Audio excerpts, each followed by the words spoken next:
Committee of Whole will now come to order. Chairman Zwanitzer.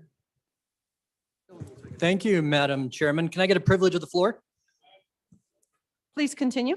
Thank you, Madam Chairman. So, ladies and gentlemen, it's not often that you have kids on spring break from Colorado decide the most exciting thing they want to do is come up and watch the Wyoming legislature. But today, that has happened. So above me in the gallery, I'd like to introduce four of my new best friends from the greater Denver area of Colorado, if they would stand. Andrew Mack, Josiah Nelson, Mike Majewski, and William Walter. If you would make them feel welcome.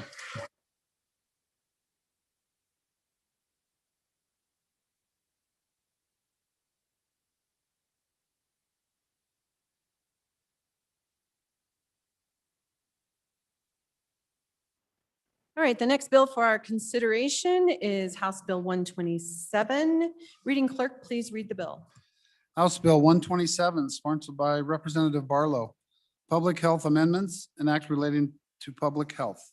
Mr. Speaker, your committee number 7, Corporations, Elections, and Political Subdivisions, to whom was referred House Bill 127, Public Health Amendments, respectfully reports same back to the House with the recommendation that it do pass.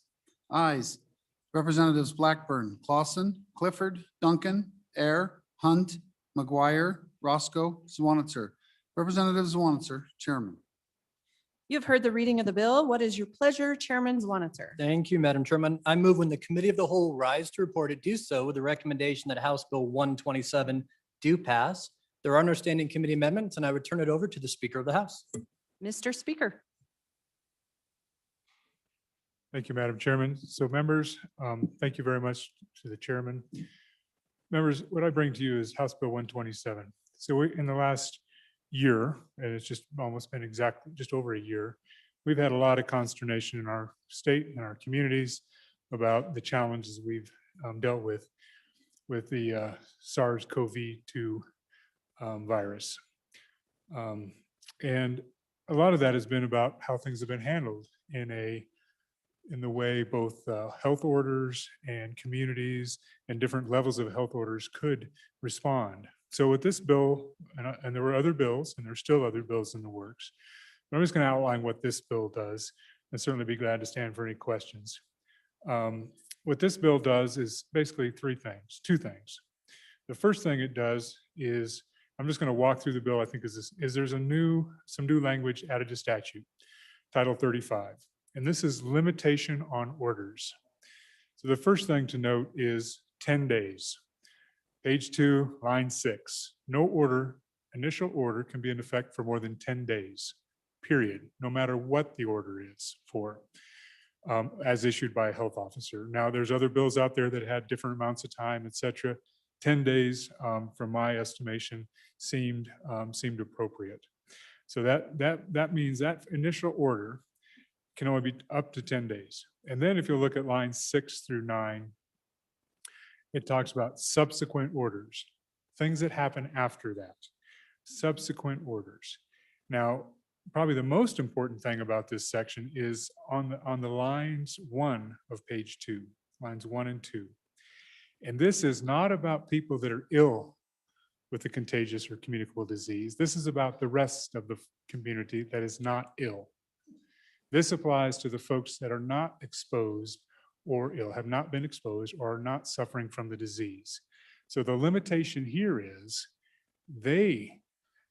those folks, that is not a public health discussion except for that first 10 days. After the first 10 days, then it kicks to a entity, whether it be a governing entity, whether it be the state of Wyoming and the governor this bill goes to, or it goes to the county commissioners if it's a county, or a municipal, a town council, or whatever you might have as a city or town.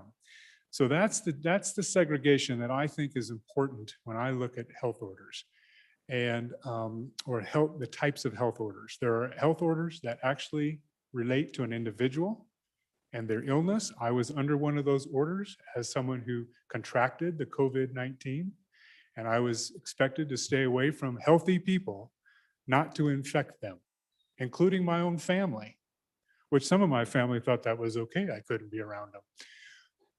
But in all seriousness, that is what we're trying to do. Health orders that are issued by health officers, are regarded disease. And then for that, after that 10 days, if it's just to limit people's ability to move, i.e. individuals' movements or their ability to engage in activity, such as commerce, such as travel, such as social events, to me, those are political. Those could be considered political decisions, governance decisions. Now, it may not fit everybody's definition, but I want to be clear that I don't want the politicians in charge of the people that are actually ill, if that makes sense, or limiting their, that is a public health issue. But those others, the healthy population, after you get past that first 10 days, if it's necessary, then it is up to elected officials. I've chosen to go with the governor as on the statewide, from a statewide perspective, and boards, elected boards or commissions at the local level. So let's just walk quickly through page 2. You'll see line 11, Board of County Commissioners. Beyond that 10 days, if there's a need to go beyond that for healthy individuals, remember, this is about the healthy folks, then it's a Board of County Commissioners or the governing body within a health district, not the health district itself, because that's a multitude of governing bodies, but each individual respective to theirs. The next one, let's go to the bottom of page 3, and I'm trying to be quick because I know you've got a lot of important bills waiting on the docket. The next bottom of page 3, this has to do with who appoints the state health officer. Already on a local and community level, those are selected by a governing board, commissioners, et cetera. At the state level, current statute has that person being selected by a director, who themselves were selected and confirmed by the governor.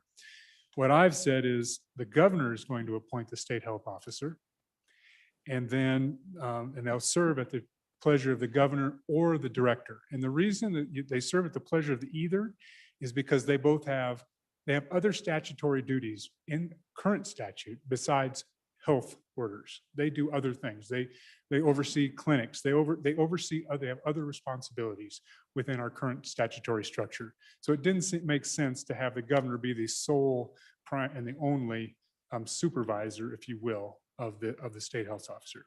So you ask, well, why not have confirmation too? Well, I could find no other place in statute where confirmation is done from anything below a director level of a governor appointee. There is a corollary in state statute in the health department where the administrator for Medicaid, arguably the largest program in the state of Wyoming, is appointed by the governor. So this, and not confirmed by the Senate. And they work for both the governor and the director. So this is basically trying to mirror something that's already occurred in statute with the administrator for Medicaid. So that's that. And then there's a little bit of cleanup about who appoints the state health officer on the top of page 4.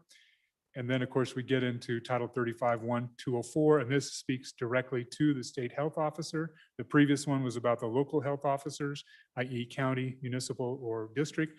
And this one is specific to bottom of page 4, top of page 5 is specific to orders from the state health officer. And once again, the people that are ill or exposed to the disease, that falls under the state health officer. Folks that are not diseased and we're just trying to keep healthy people healthy, that falls only for the first day under the state health officer. And after that, it's the role of the governor to issue those orders. So folks that said, we got to have someone elected, responsible, and accountable, this to me is a direct mechanism to getting there. So Madam Chairman, with that, I'd be glad to stand for any questions. Thank you, Madam Chairman. Any discussion? Sensing you're ready to. Madam Minority Floor Leader. Thank you, Madam Chair. Mr. Speaker, just 2 questions. I'm curious about the 10 days, why that versus any other figure. And then I'm curious about the interaction of the governor's orders with the orders by the 3 other governing boards. How do you imagine that working together when there is the need for a continuance? Thanks. Mr. Speaker. Thank you, Madam Chairman. So Madam Chairman, I think that the 10 days you know, we have different things. We use different time limits, right? 10 days if you're in Title 25, can't be held for more than 10 days without a court hearing, without a hearing. 3 days for the initial, 10 days for the next one. I don't think there's anything magic about it. I think that when I looked at the other bills and the other proposals were out there, they were from 10 days to 60. I felt like the shorter amount of time made more sense if you were going to kick it then to the political side for healthy people. I want to be clear about this. That the folks that are diseased, such as I was, I would be under the auspices of the health officer, whether it be a state or a local person, whoever that is. I would be under their auspices, and they could say 14 days, 21 days, whatever, and that has to do with the disease. The 10 days, and there's no limitation about the 10 days going on. The governor could say, I want it for 14 days or 12 days. It's just that initial one. That's where the limitation is, 10 days. And then there has to be a determination by an elected body or an individual about whether that continues or not. So 10 days is not magical. It's just a number that, in looking at the array that was out there, I thought was a place to start. The second question about the interaction between state health orders and local health orders, I think that that's an interesting place, because that's where the segregation really does matter, i.e. people that are ill versus people that are not ill, and what we're doing to limit people's movement and activities, etc. I think there's very little interaction on the healthy side. On the folks that are ill, such as I was, I think whatever level of health officer, that's whatever they say controls. Because remember, that's the folks that are diseased or exposed to disease. So on the other side, those are healthy folks. I don't see the interaction in the same way. Thank you, Madam Chairman. Representative Yin. Thank you, Madam Chairman. Mr. Speaker, so one of the things that happened in my municipality and my county was actually, my municipality and county actually wanted health orders before the state decided to grant our local health officers health orders. And so my question to you is that, is the process that no matter what, it still has to be the local health officer with the state health officer has to do the first order, and then the towns and counties can do orders after that? Or can town and counties issue orders on their own beforehand, before an initial order by the Mr. local Speaker. health officer? Thank you, Madam Chairman. Thank you for the question. So I think that a community, a governing board could order initial orders if they so chose to. Now, I would argue or respectfully say that hopefully they'd be doing it based on the recommendations of a health officer, whether it's a state health officer or a municipal or county health officer.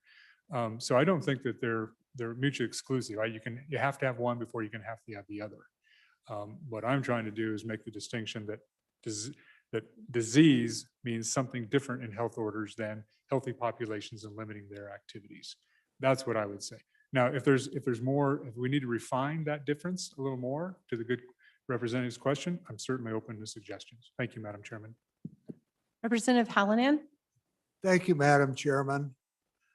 Mr. Speaker, do you think it appropriate that the health officer would be able to separate a child from the rest of his family when the child has, for instance, COVID? Thank you, Mr. Speaker. Mr. Speaker. Madam Chairman, so I don't know any health officer would separate a child for COVID. And if there's an example out there that the good representative is speaking of, then I'm unfamiliar with it. I do think there are diseases that you would put someone in isolation, and COVID may not be that disease, but there are others that are far worse than COVID.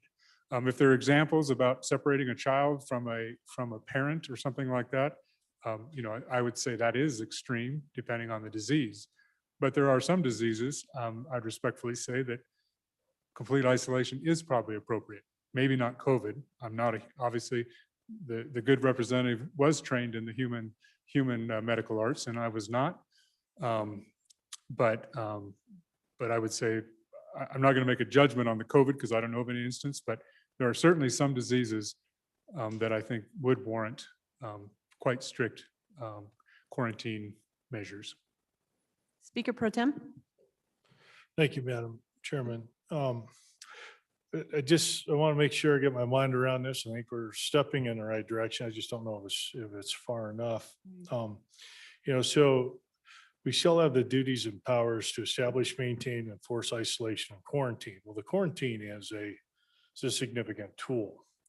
And the quarantine component of it is what kept, and I'm talking specifically with school districts, where you're looking at how the quarantine and the infection, perceived infection is related. And those orders are very significant and have broad reaching consequences. And I just, so you could issue quarantine orders that in essence dwarf or overcome the health orders. And I just would like to, if you could just speak a little bit more to that, give me some confidence that we really are looking at local control. And specifically, I look to, and this is probably a second question, but with respect to school districts and the local control of those boards versus influences pressed down by the Department of Education.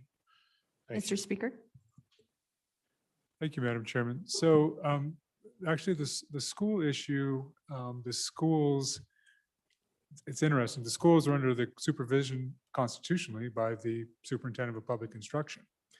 And you could make some argument that they actually have some role in that hierarchy of responsibility.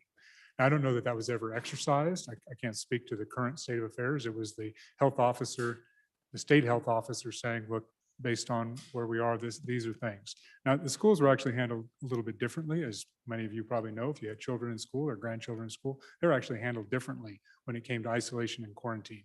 Quarantine, of course, is a quarantine, but isolation, that they were handled a little differently in that matrix. That was a choice based on the health professionals and the school districts or the school administrators working out that. Also has to do with the type of disease, right? We know or we understand that COVID-19 was not did not have as significant a disease factor in younger people. My age and older were maybe more susceptible.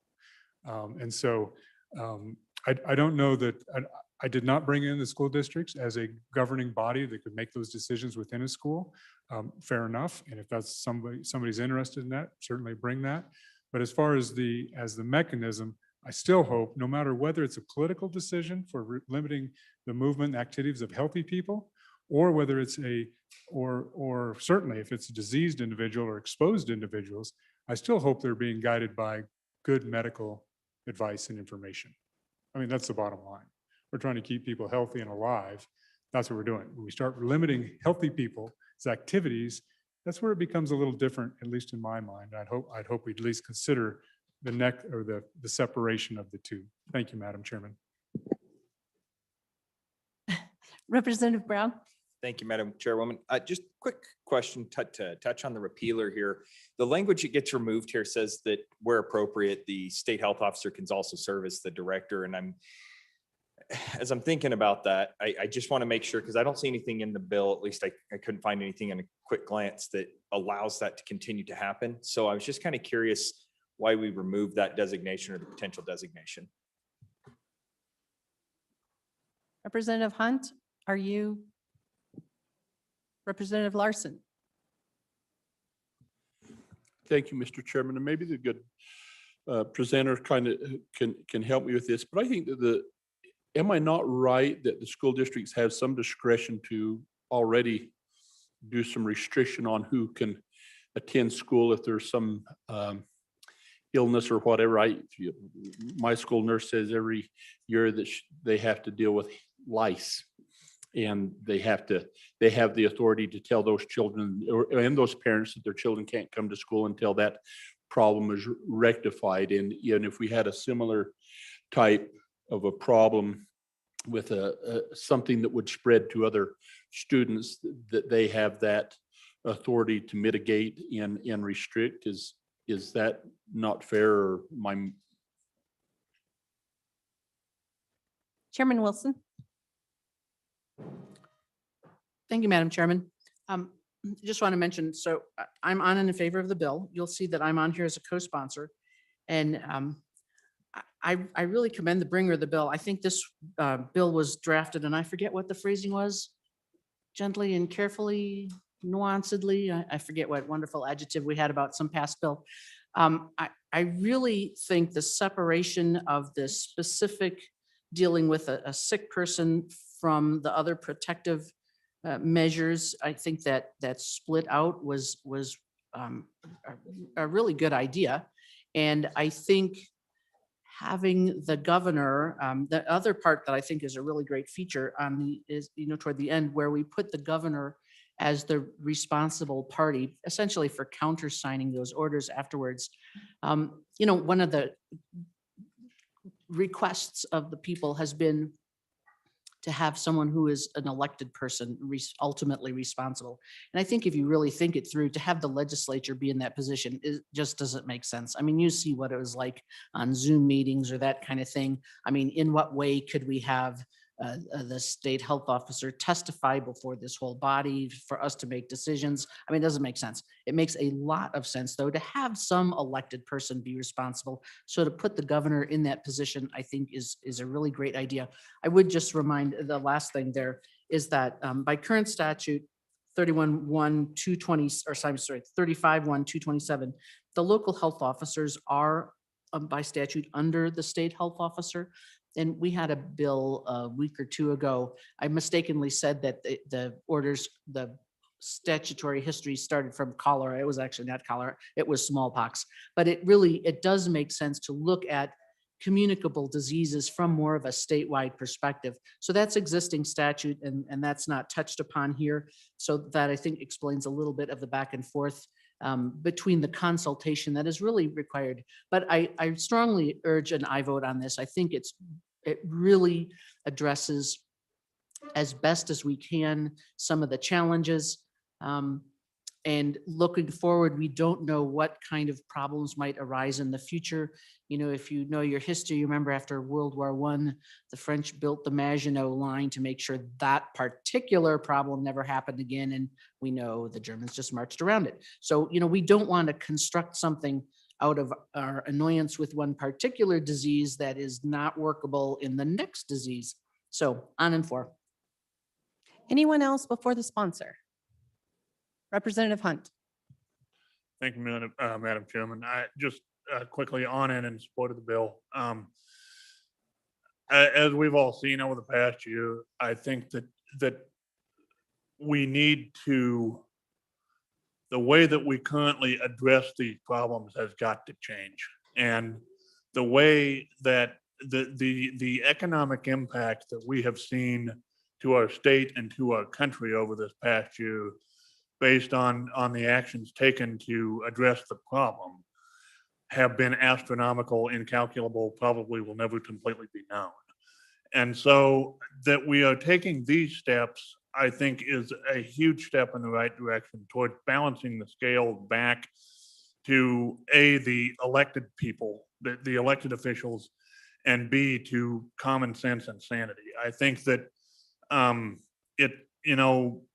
we could quibble over the details of it, but I really think that this is a huge step in the right direction for if, and God forbid, when this happens again in the future, that we are not shutting down an entire people, and we're not shutting down the entire economy to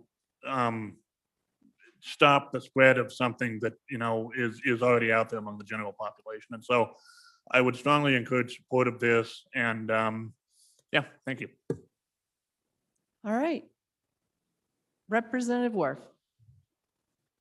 Thank you, Madam Chair. I just have a question. Looking at the bill under section 92-103, the very last Romanette I, it says they've stricken any direct answer directly to the director. Now it says serve at the pleasure of the director and governor, either of whom may remove the state health officer. When I read that, the question I had is, how do you resolve it if you have one individual that says the health officer should go and the other is saying they think the health officer should stay. So it seemed to me that that might be problematic. Thank you. Okay. Anyone else? All right, speaker. Thank you, Madam Chairman. So I'll take the last question first. The governor appoints the director and the health officer. If the director doesn't agree with the director doesn't agree with with the governor, I guess they're both out of a job. And the governor still has a job. And that's what we're talking about here. The difference is, and why I put both of them, is because not everything the health officer does has to do with health officer, health order stuff. They have other responsibilities in the state of Wyoming. And that's why I think, the governor's going to win that. The governor's going to win that, and he's going to put someone else in there if there's a problem with either the director or the health officer, or the director not following the governor's advice on the health officer. So that'd be my first. The last one, there was a question earlier in the conversation about the repealer. There was an instance in the state of Wyoming where a director was also a medical doctor and served at the state health as the state health officer. And that was, I suppose, probably 15 years ago or something like that. Actually, it was whenever it did that was also a member of this body at one time, and the chairman of committee number 10 at one time. And we just felt like, I felt like as we drafted this, is likelihood of that is not very high. Again, so let's just separate them. Let's just have different responses, they're different roles. Let's have them separated. And then the question from the good member from Lander regarding what ability school districts would have already. You're absolutely right. If someone is diseased, they already have a responsibility to keep the rest of the community healthy, i.e. the school, et cetera. They already have that. But let's be clear, that's about the folk that has the disease, not about the entire healthy population. So we protect the healthy population. My argument in this bill, or my hope in this bill, is you'll see that we're still trying to protect the healthy population, but we're laying that making that responsibility after that initial 10 days, we're going to lay that responsibility on elected officials, not on health officers who are appointed or otherwise hired. So thank you, Madam Chairman. On and for the bill. Thank you, Madam Chairman. Okay, have a question being called. All those in favor of Chairman Zwanitzer's motion that when the committee of the whole rises to report, to do so with the recommendation that bill number 127 do pass. All those in favor say aye. Aye. Those opposed say no.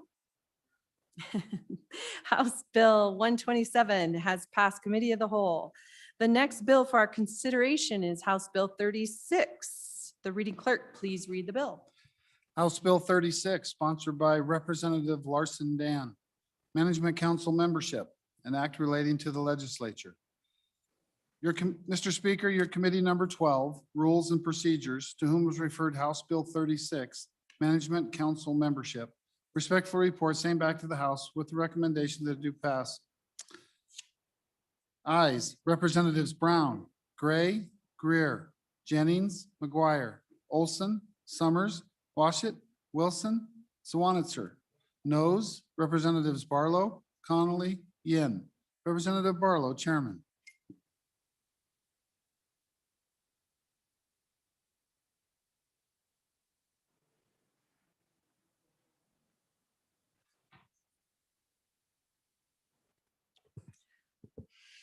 You have Madam, heard 36. You have heard the reading of the bill. What is your pleasure, Speaker Barlow? 36. Thank you, Madam Chairman. So I move when the committee of the whole rise to report, to do so with the recommendation that House Bill 36 do pass, and I turn the explanation over to the good representative from the Bighorn Basin. Further move the committee no, there's not a standing committee amendment. Okay, sorry, Madam Chairman, my apologies. Turn it over. Representative Larson.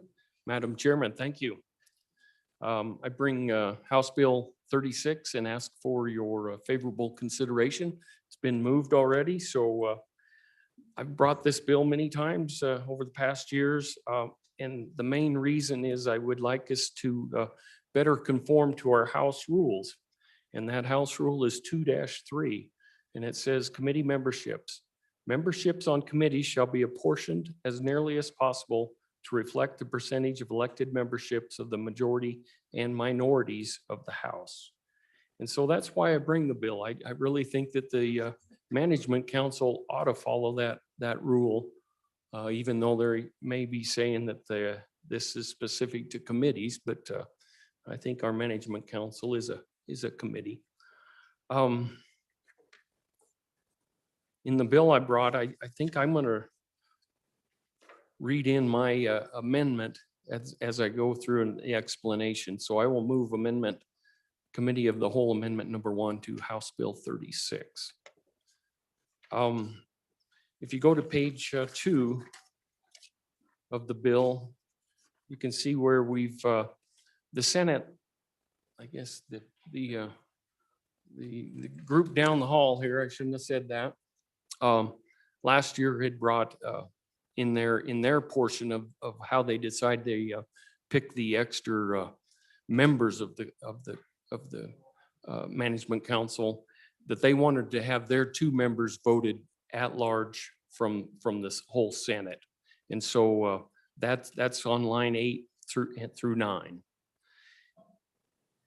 And then on, as you go down further, where we're picking the 2 representatives at large from our side of the Capitol, the written 2 wasn't in there on line 10, so that's why that's in there.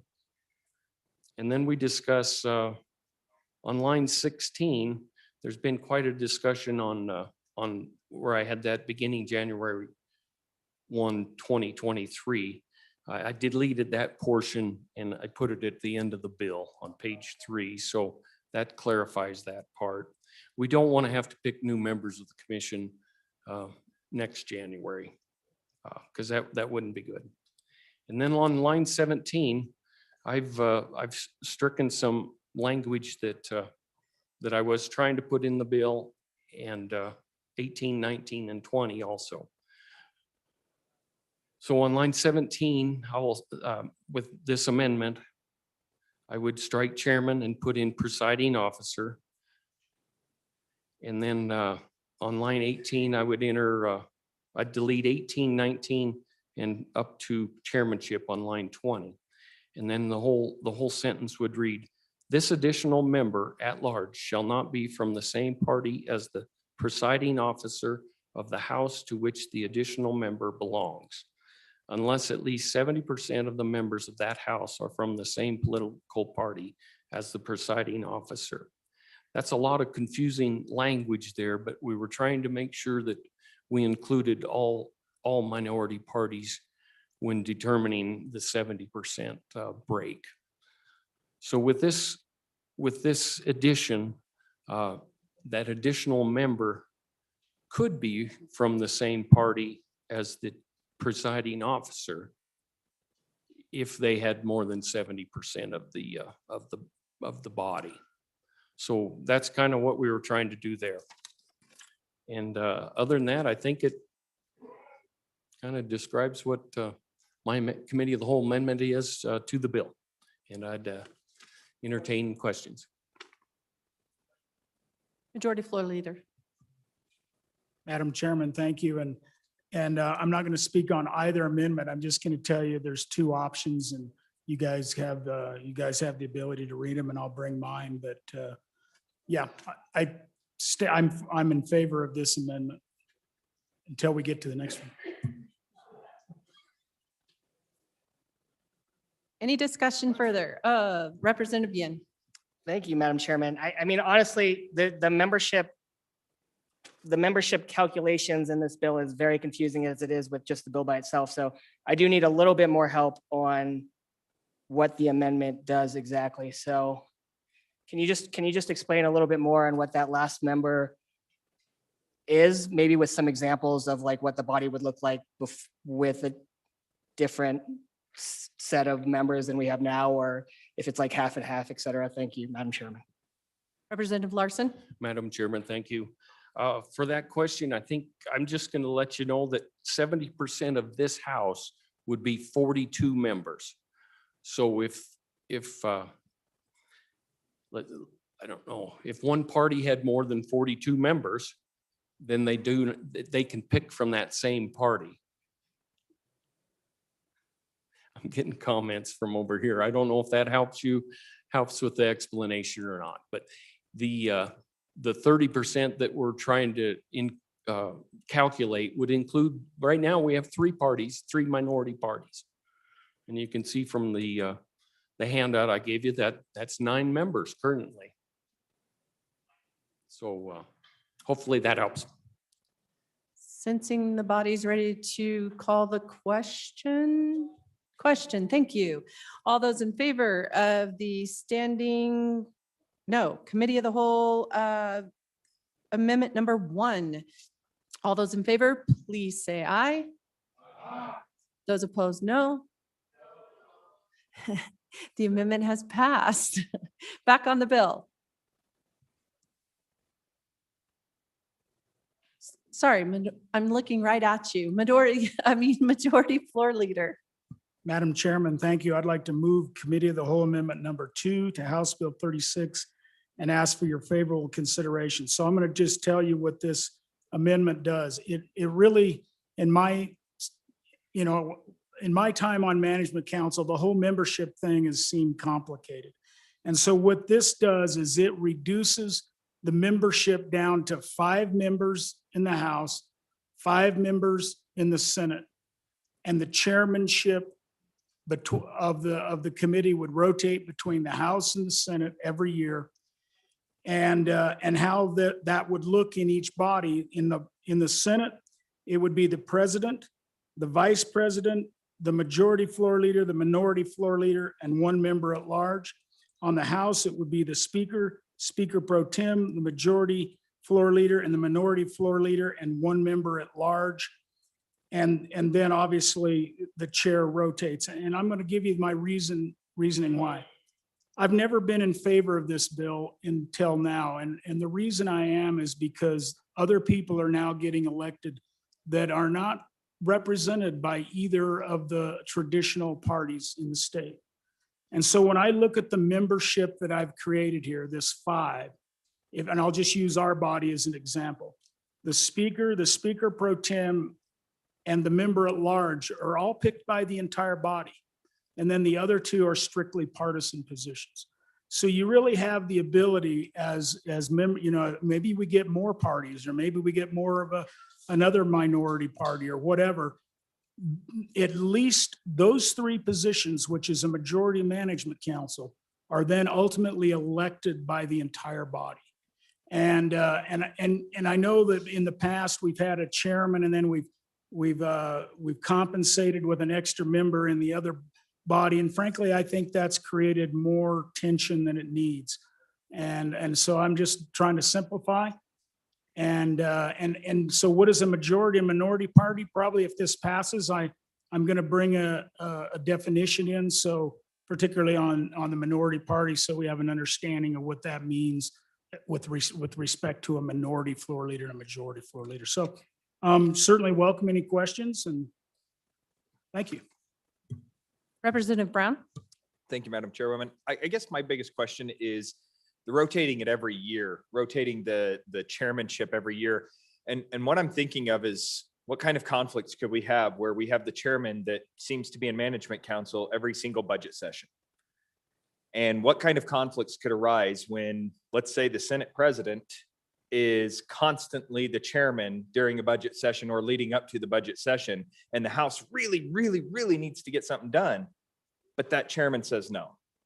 And so I raised the question of, do we really want to break away from the every 2-year cycle that we've been doing, and looking at current statute? Because if we know how this is going to happen, I worry that there's unintended consequences. And I thought about dividing out the amendment and us talking about that specifically, but if we've got a better idea or something else that you can give me a good explanation as to why we're doing this, maybe we don't have to divide that up. Majority Floor Leader. Madam Chairwoman, thank you. And I've thought both ways, and I'm not tied to this specifically, but my reasoning is for example, if the chairmanship is that important, and then if we rotate it every year, and if a particular chairman has some kind of agenda, then you don't lose that presiding officer doesn't lose that for that whole 2 years. So it actually, I just think it makes it more fair to both bodies. And really what I'm trying to do is reduce the conflict. I mean, we've heard from the other body that, we want majority of both sides to do this and that. And it looks to me like this is just evening the scales up. And I just think it simplifies this whole process. And I know there was a question to me in the back here, what about the designee? And I don't think I took that out of statute. I think it still says the floor leaders or their respective designees. So I don't think I took out the designee piece if to those that had the question of that. So am I married to the idea of every other year versus, full 2-year cycle? No, I think it's a good debate, but that's where I put it. Thank you. Mr. Speaker? Thank you, Madam Chairman, on and for the amendment and for the bill with this amendment. And I'd say two things about, one, I think that we've all had, folks that have served in this body have seen management council have different approaches at different times. When I first came in, we didn't maybe hear as much, then we did, et cetera. I would like management council to be that, what it's, I think, meant to be traditionally is just to take care of the affairs of the legislature, manage the business, not be a policy driver to the same extent that maybe it has. That's why we have standing committees. That's why we have the 10 standing committees, and we have a management audit for a specific purpose, et cetera. The management, the management council really should be that council of folks. I personally never approached it. And I've only been on it, obviously, for my term as majority floor leader and now as a speaker. Although I really am glad we kept the designee thing in there, because if they get tired of me or I get tired of them, I can designate one of you to be on that. But I really think that, the purpose is just to take care of the business, the administrative business of the legislature, because we're not always together. And guess what? When we're in session together for our 60 days, we rule. We rule. The two bodies rule. If there's an issue that they want to take on, management council becomes, basically they don't have any power while we're in session. It's only when we're outside of session to take care of the business of the legislature, organizational type things. I personally do not want to use it, whether it's my tenure or something in the future, to drive specific agendas. I think we can do that in other ways. That's my personal belief. And that's why and I'm not saying where we are in the current bill is in a terrible spot, but I think let's just balance it out. Let's just do business. Let's not have, lopsided, odd things. Let's just take care of the business of the legislature. The other thing that I would say is this discussion, when we have two members of this body who don't represent a major party, and this gets into election law, not majority minority, but actually election law, major party, minor party. And so there's two folks in here, one unaffiliated and one from a minor party. Doesn't mean they're not important. It's just a election code issue. And I think this allows anybody in this body to be a part of the business of the legislature. And that's why I'm favorable to the body having that one wild card, if you will, and anybody could serve if the body so chose them to serve. So I'd ask you to consider this amendment as a step toward doing what management council should be doing in a balanced way, taking care of the business when we're not in session, when we're not together and can take care of business ourselves. So with that, Madam Chairman, on and for the amendment and for the bill. Thank you, Madam Chairman. Anyone else? Chairman Greer. Thank you, Madam Chairman. I just want to touch on the 1-year, 2-year components. And I believe, for better or worse, I'm the longest serving member on management council. And so during all that period of time, I have not really seen, just to address that question, an issue with management council's duties being divided between budget and non-budget components. What we're supposed to do is allocate resources through the interim, what topics are brought forward, how committees meet, the resources, the funds in which to do that. And then also we manage LSO, the number of staff, helping with some of those issues, and then some of the other policies dealing with the legislature. So I will point out that in that period of time, we've had 2 budget crises, and they both fell during the supplemental budget, which caused more work to go through it than a budget year, non-budget year. So with respect to the 1 year, I've kind of liked that because it allows the presiding officers from each house to go ahead and swap those duties around. Just like we do on interim committees, we just share with our chairman, our co-chairs every other meeting. So I just wanted to address that specific question. Thank you. Madam Minority Floor Leader. Thank you, Madam Chair. I'm somewhat ambivalent about the amendment, honestly. But the reasoning in part given for the amendment is that it would help to switch us to go in a direction that management council should go for some people. I think it's the cart before the horse altogether. If what's desired is for management council to be acting and behaving differently, to have its duties changed, then there's another bill coming that will do that. To me, we should do that first and then think about the composition that can best effectuate what's in those duties that we want of management council, not changing up at this point who gets to serve on management council. But if we want to take a look at the duties of management council, we do that first. And I think we'll have an opportunity to do that in a few days. All right, Representative Larson, ready to bring us home? Well, I don't know if that's my place. I think the bringer of the amendment will do that, but I have a couple comments, Madam Chairman. I probably will be voting against this amendment. I'm just going to explain what I see in it, and they can maybe tell me different. I see it breaking or knocking down the membership of the management council from 13 to 10. So we're losing 3 members, which might be all right. We don't have so many people there. One of the issues I might have, I think, is the chairmanship.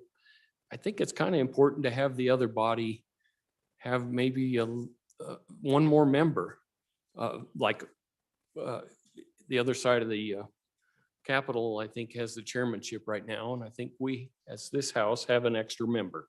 So there's actually 7 members in the commission compared to their 6. And sometimes I think chairmanships, I'm not in management council, but I think sometimes chairmanships can kind of be a little bit more, they have a little bit extra power. And I think maybe being able to overrule them might be a good idea. So, and that's one point. The other point is I think it's pretty important that the caucus is able to pick a member that isn't part of the leadership. And sometimes that's important, I think.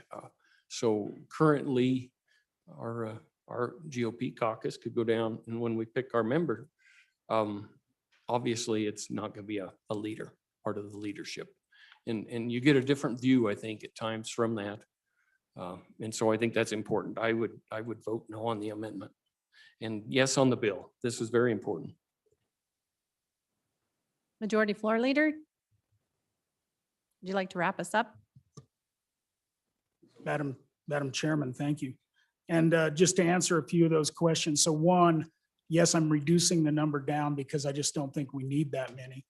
And two, I think if you do rotate every year with the chairmanship, you don't have to worry about having an imbalanced committee because it's not imbalanced over the period of 2 years. And really this, the member at large is a vote of the entire body. But if you think about, for example, our situation in here and our representation from one party to another, we kind of know where that would likely go, but it's still a vote of the whole people, of the whole body. And I think it gives those people that are new parties and independents the right to vote in that process. So on and for the amendment. Thank you. Sensing the body. Thank you. Question having been called for the Committee of Whole Amendment number 2. All those in favor, say aye. Those against, no. Amendment has passed. Division, all those in favor, please stand.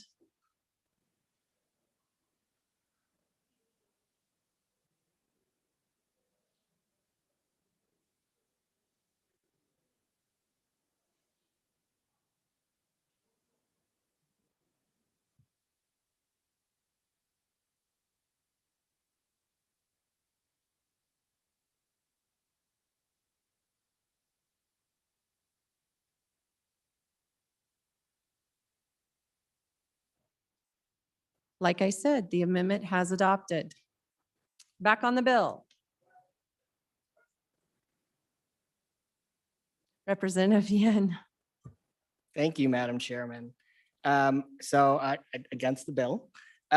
What I would say is that I wanted to just talk about the history of Management Council and what it was originally founded for, because I think right now, Management Council today does not do what it was originally founded for. So the original intent of Management Council is actually on page 3 of the bill.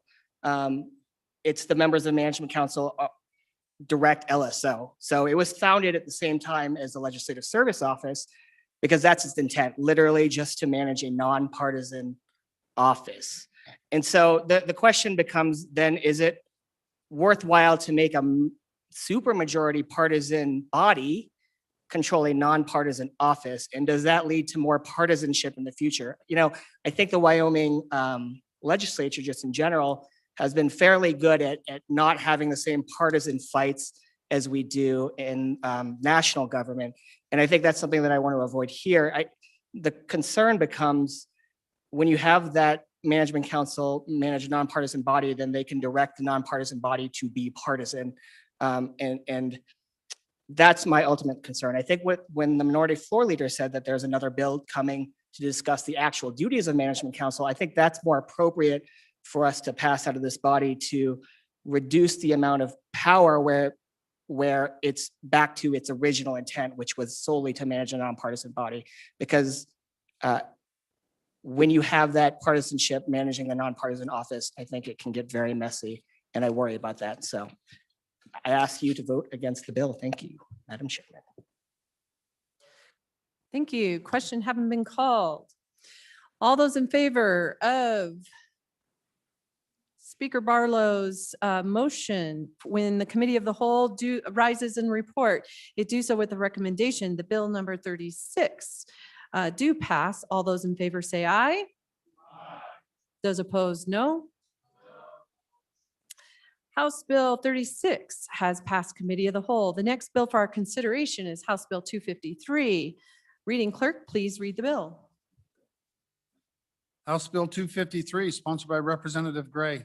University of Wyoming ban on funding for abortions, an act relating to the University of Wyoming. Mr. Speaker, your committee number 10, Labor, Health, and Social Services, to whom was referred House Bill 253, University of Wyoming ban on funding for abortions, respectfully report same back to the House with the recommendation that do pass with the following amendments. Ayes, Representatives Flittner, Hallinan, Ottman, Romero Martinez, Stivar, Wharf, Wilson. Noes, Representatives Clifford, Connolly. Representative Wilson, Chairman. One moment, please. Representative Haroldson, Privilege of the floor. please proceed.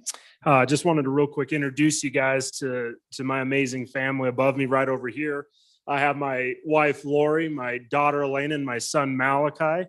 So if we could give them a round, they've been amazing as they've supported me.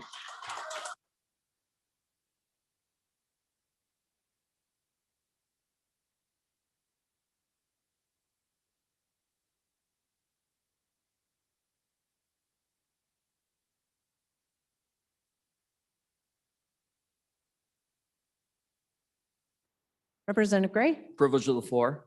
go ahead. Thank you, Madam Chairman. One of my best friends, J.R. Riggins from Casper, is here. Welcome him to the House.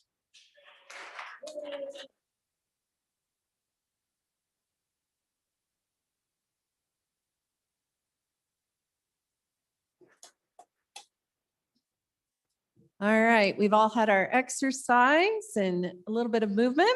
You've heard the reading of the bill. What is your pleasure, Chairman Wilson? Thank you, Madam Chairman. I move that when the committee of the whole rises to report, it do so with the recommendation that House Bill 253 do pass. I further move the adoption of the standing committee amendments, which I will explain and move, and then after that, turn the explanation of the bill over to the member from House District 57. If I may explain the standing committee amendment, Madam Chairman? Please do. Okay, so as you can see by the bill title, this would put into statute last year's the ban on funding for abortions in the university. The standing committee amendment merely inserts and community colleges into all the language. It's a page long, but it conforms throughout the various components of the bill. So the motion is to insert community colleges. And I'd be glad to take any questions. I might have one behind. Chairman Wanitzer. Thank you, Madam Chairman. I just want to make sure. So in statute, from now on, we're going to say you need 3 things in Wyoming to be a community college. 1, you have to be accredited. 2, you have to have the voters in your county approve your taxation. And 3, you can't spend any money for abortion. I mean, those are now going to be, we only have 2 requirements now to be a community college. But we legitimately feel that, as far as I know, none of the community colleges have this in their insurance plans now that pass through. They're all private insurance plans. It just seems not even about the issue of abortion. It just seems very weird to me that it would be the 3rd tier of having a community college in our state. And I guess I need a little more explanation before what I thought was a bill that was similar to the budget amendment that we passed similarly. I guess we can say this is conforming, but it's yet another step. And if I would like someone to tell me that all 7/8 of our community colleges have been consulted to see if they have any plans currently in effect in force, what the time limits in those plans are. It's great we're making a policy statement and we're doing this, that's fine.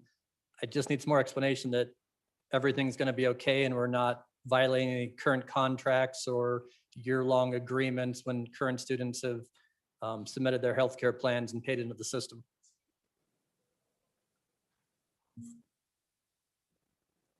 Representative Gray. Thank you, Madam Chairman.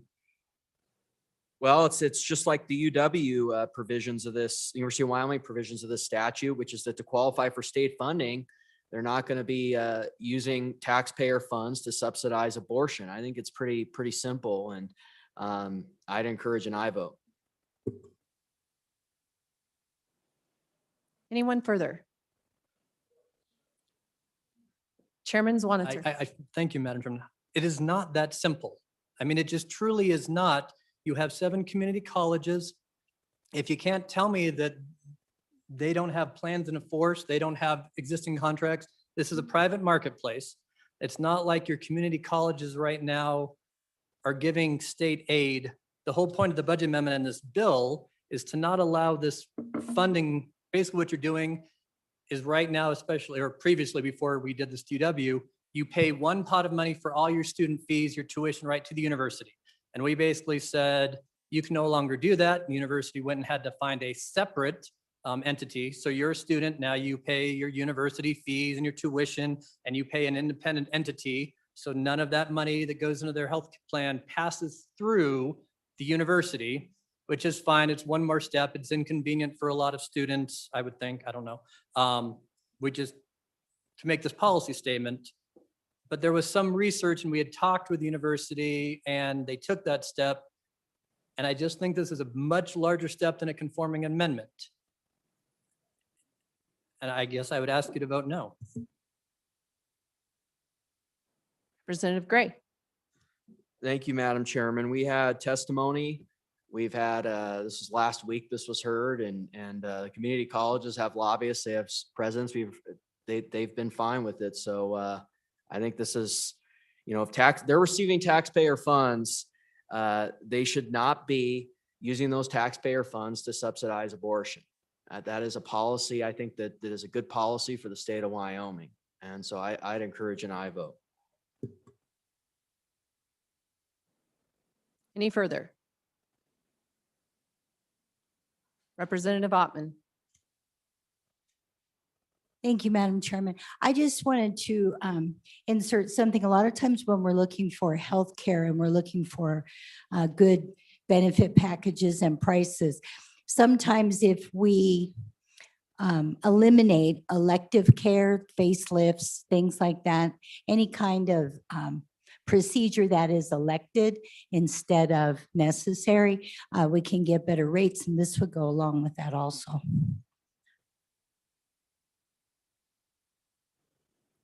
Any further? Minority Floor Leader. Thank you, Madam Chairman. And just to kind of follow up on the points of the good chairman of corporation and what happened in committee, know that we did not have testimony about this particular amendment. It came at the last minute. It was just added in and it was voted on. So on and against the amendment. Representative Walters. Thank you, Madam Chairman. Just a question. I've heard it said a couple times now that this is about taxpayer funded dollars funding these. And yet, as I read number 3 here, it says not expend any general funds, federal funds, or other funds under its control. I would guess that student tuition would be part of those other funds, and student tuition is not taxpayer funds. And so I guess I'd like a little clarity on that if students' tuition couldn't be used for this. And then my second is in subpart B, under the group insurance that provides that. What does a community college or the university do if the only package they can find it to bring in provides that as part of it? Is it expected they would go without any health insurance options altogether? Just a few questions to try and understand. Representative Olson.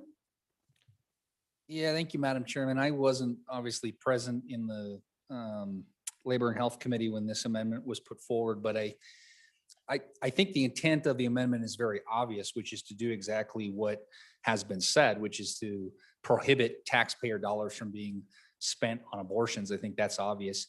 I do think the other funds line, that's a very good point.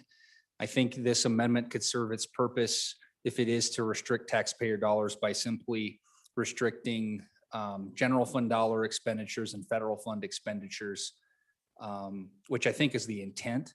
I think if the other funds is a hangup, because that would include student fees, I believe it would.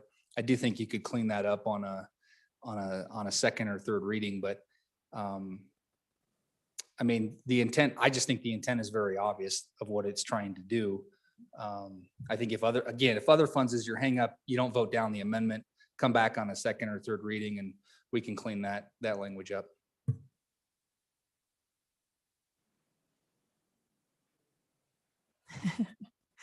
Representative Gray. Thank you, Madam Chairman. Other funds under its control, to answer that question earlier, is very important. So we try to dispense with the amendment before the explanation, but I want to talk a little bit about, I think maybe we should have gone the other way around. When the state provides state aid to the University of Wyoming or to the community colleges, and student fees are used for elective abortion, then state funds are subsidizing abortion. It's analogous to the Planned Parenthood situation where federal funds are being provided to Planned Parenthood. They're segregating those federal funds, but they're using fees on abortion. So that means that the federal funds are providing a backstop, and therefore they're subsidizing abortion. Madam Chairman, point of order. Madam Minority Floor Leader, your point. This is totally outside the discussion of adding the community colleges as a standing committee amendment. We're talking now about federal Planned Parenthood, of which we have none in Wyoming.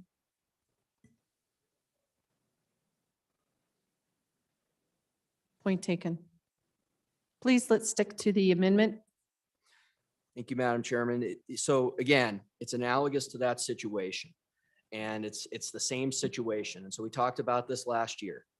When you're using another source of funds and you're segregating those funds, they are being used as a backstop for the other funds that are directly used for abortion. It's a backstop. And so it should be a condition upon them receiving those funds that they're not going to use other funds under its control for abortion. It's the same situation as is often talked about federally. It's the same situation. Madam Chairman.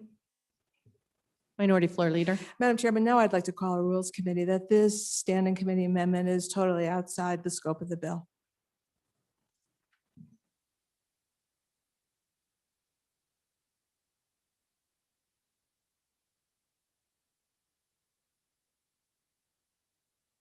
We will stand at ease until the Rules Committee makes a decision.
So the Rules Committee is split.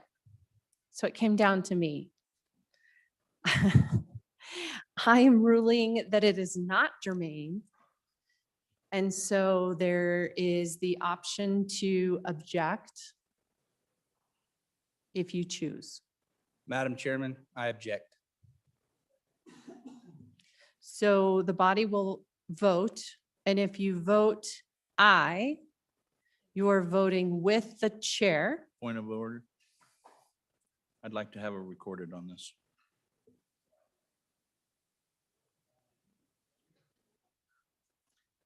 It's fine. Roll call vote. So if you are voting aye, you are voting against the chair. If you're voting no, you're voting that it is germane. Point of order, Madam Chairman. Go ahead. We're allowed to debate this, aren't we? Do we need to debate this? Okay. Go ahead. Yeah, Madam Chairman, just really quick, just like 100 miles was germane to repeal, the community colleges are germane to University of Wyoming. The interpretation of Supreme Court, the germaneness is to be applied broadly, clearly is in play here. So thank you.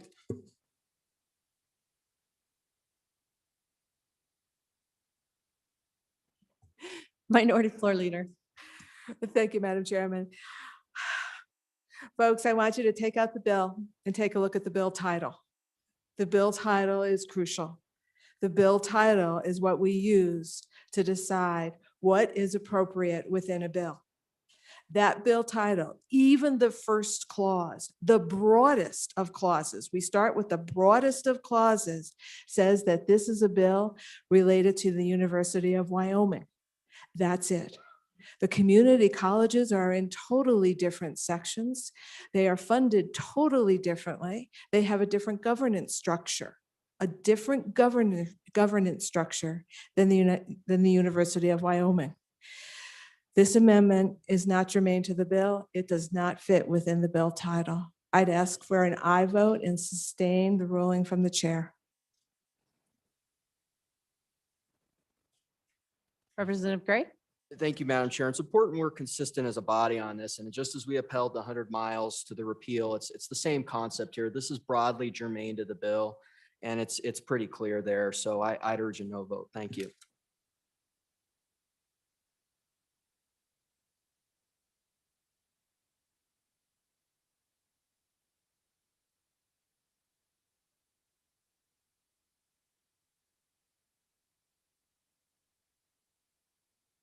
Representative Yin.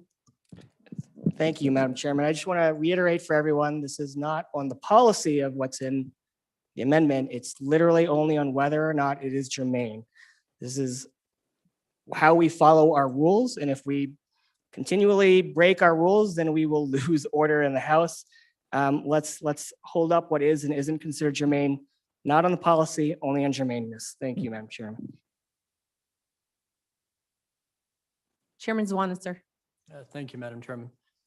And in favor of vote aye to say this is not part of the bill. I just want to make sure that's clarified. Aye means that this is not germane. So the longer I'm down here, right, we talk a lot about people at all the national conferences we go to, and the longer you're here in leadership positions, we always talk about the integrity of the institution. And the number one thing, it doesn't matter what the policy of the day is, or the week, or the month, or even the decade, it's about maintaining the institution and playing by the rules. I know this is a sensitive issue. Obviously, I have no idea why the ayes and noes were called. I'm not going to infer motives, but it's tough not to, right? On germaneness, why we'd have ayes and noes, unless this was a broader issue. But truly, you can't read the catch title. You can't read the sections. We haven't amended this since 1890, actually 21-17-107, right? We're doing that. There's nothing to do with community colleges. There is just not. And I understand the issue is important and it's meaningful, but ultimately it has to be about the integrity of the institution. This is not about simulcasting racing. And if it was about 100 miles, We lost that, right? And I guess we can fight this. But the same people, well, it's hard. Hold on, let me go back. Above all, you have to maintain the integrity of the institution. And I don't believe just adding on outside of the scope of a bill, no matter what the issue is, unless we suspend the rules, we can do that if you want. It just isn't appropriate. But I guess if you vote no, the bill goes forward and you've put a non-germane section in, and then other people get to decide and maybe bounce the legislation ultimately. So that's another, worry that I would have if you want to keep moving that forward. But I would just ask for, I don't know, I get said enough. Chairman Olson. Yeah, thank you, Madam Chairman. On and for the objection, and I will just respectfully push back on the notion of whether this is within the title of the bill. I believe it is within the title of the bill. I don't believe that the subject is governing a ruling over whether it's within the subject of the bill. The word higher education does not appear within the title of the bill, but intent is what we're talking about. An intent to a bill can be enumerated. An intent to a bill can be implied. And I believe that without question that higher education was the intent of the bill. And when I speak to the sponsor of the bill, when I speak to individuals on the committee never discussed whether it was germane or not. And I believe that's because the intent of the bill was obvious to the committee. It was implied that it was higher education. So I don't want us to get lost in the weeds that intent must always be enumerated. That's false. It's implied that it's higher education here. So I believe that this amendment is germane and that we should turn the objection, that we should move forward to a discussion on the bill. Thank you. Minority Floor Leader. Thank you, Madam Chairman. And just to clarify, it's pretty clear that the intent of the bill, and actually what was said by the bringer of the bill, is that it was to codify a budget amendment from last year. And that budget amendment was exclusive to UW. That was the purpose of this bill, to codify a budget amendment so that it didn't go away. On and in favor of sustaining the ruling of the chair. Representative Gray. Thank you, Madam Chairman. You would talk about the integrity of the institution, and I want to push back on some of the comments earlier. We amend bill titles all the time, but it is only in situations like this and highly contentious issues where suddenly you get a germaneness challenge. I can think of one time when I did it in this session and there was no challenge. There was an the speaker ruled with me and we moved forward. There was no objection. We amend bill titles all of the time in areas that are broadly germane. That is the Supreme Court decision that the representative that I sit next to has cited many times, and this is clearly broadly germane. So let's maintain the integrity of the institution and not cherry pick one situation that maybe is a little more contentious. It's pretty clear our practice. Let's vote no on this. Thank you. Mr. Speaker. Madam Chairman, so I'm actually going to take a point of, do a point of information.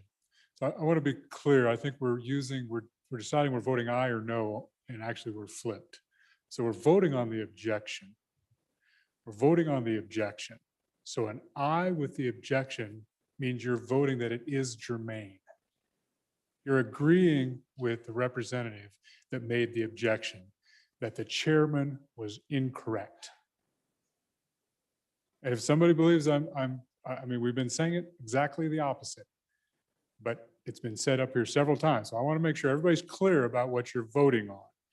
You're voting on the objection, not on the standing committee, folks. We're certainly talking about it, the standing committee. And I might take a point of personal privilege, Madam Chairman. Maybe it depends if the community college is within 100 miles of the university. I'm sorry, that was completely inappropriate. But I want to be serious about what the question before you is, and there can be more debate on it. But the question before you is on the objection. If you agree with the objection, then it is germane. The amendment is germane. And aye means you stick with the standing committee amendment. A no means you disagree with the objection and you stick with the chairman. The chairman's ruling is a no. The objector is an I. Now, if somebody doesn't agree with that or thinks I've got that backwards, please step forward because I want it to be right for folks. I want you to vote on what you understand and we're voting the right way for the chairman and for the body. If you vote no, you're voting against the objection and with the chairman. If you vote aye, you're voting with the objector that this amendment is germane to the bill.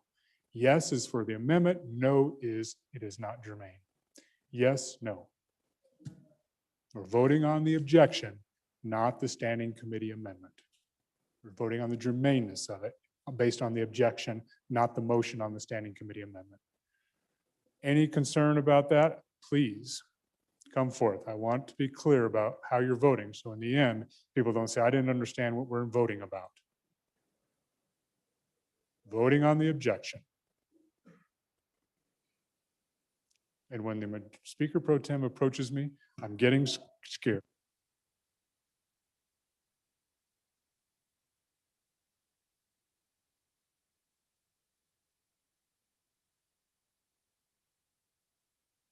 So to be clear again, Speaker Pro Tem scared me.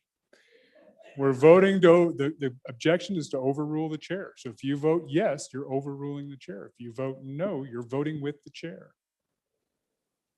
The ruling of the chair. All right, there's more debate. Thank you. Thank you, Madam Chair, for the point of, I guess, privilege or confusion or whatever. Thank you, 100 Mr. mile. Thank you, Mr. Speaker. Representative Brown. Thank you, Madam Chairwoman. I just, I'm big on the rules. And so the policy debate here, I'm not really all that interested in. So I went to Mason's, which we go to our rules, and then our rules reference back to Mason's. And Mason's has two areas that I'm kind of conflicted on, but I think the body should have as we go through this roll call. So it says amendments to be germane. It says to determine whether an amendment is germane, the question to be answered is whether the amendment is relevant, appropriate, and in natural logical sequence to the subject matter of the original proposal. That's one, or that's number two. Number three is to be germane, the amendment is required only to relate to the same subject. It may entirely change the effect or may entirely change the effect of or be in conflict with the spirit of the original motion or proposal and still be germane to the subject. So as you're thinking about this, my first thought was, I think the broadest clause at the very beginning of this is what it needs to be germane to. That's what I interpret. The rest of this body is going to vote differently, but the way I look at this is that it's not about abortion funding. That's not what this bill says. The original, the largest scope says an act relating to the University of Wyoming. So if I look at this and I go back to Mason's, it entirely changes the effect or be in conflict and still be germane to the subject. I don't know that it is. If it is, I'll end up voting for the amendment. I get it.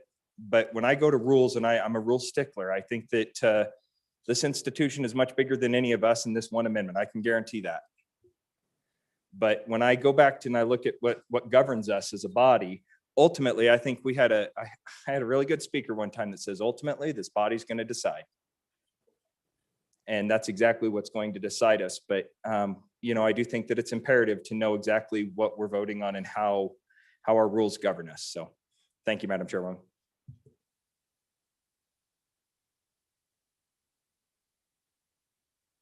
Representative McGuire. Thank you, Madam Chairman. And not to belabor the point, but if you do look at the Wyoming Constitution, not surprisingly, this question has come up before. And if you read the scope of the cases, generally speaking, the court has always held that the title of an act, the title may be sufficiently general and comprehensive to embrace every means and end necessary or convenient for the accomplishment of the general purpose expressed therein. And then it goes on to say that the title of the bill need not encompass all of the aspects of the statute which may follow, and every person or thing thereafter affected need not be delineated. And that's because this has come up before, and at least with regard to the Wyoming Supreme Court, generally speaking, they have held that the title, you can't use the title as a tool to strike out an amendment. So thank you. Okay, I sense it's time to vote. Question being called. This is a roll call vote. Andrew. Baker. Banks. Bear. Blackburn. Brown. Burkhart. Burt. Clausen. Clifford. Connolly. Crago. Duncan. Eklund. Air. Flitner. Fortner. Gray. Greer. Hallinan. Haroldson. Harshman. Heiner. Henderson. Hunt. Jennings. Kenner. Knapp. Larson Lloyd. Larson Dan. McGuire. Martinez. Nyman. Newsom. Nicholas. Oakley. Obermuller.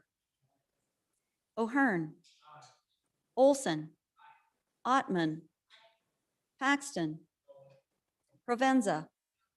Roscoe. Schwartz. Sherwood. Simpson. Summers. Stith. Stybar. Sweeney. Walters. Washit. Western. Wharf. Williams. Wilson. Winter. Yin. Zawanitzer. Mr. Speaker. Closing vote. Are there any changes? Closing vote.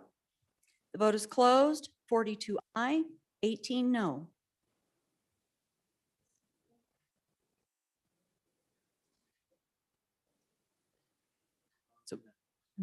By your vote, you have sustained the objection. We are back on the amendment. Question being called. All those in favor of standing committee amendment or standing amendment number 1?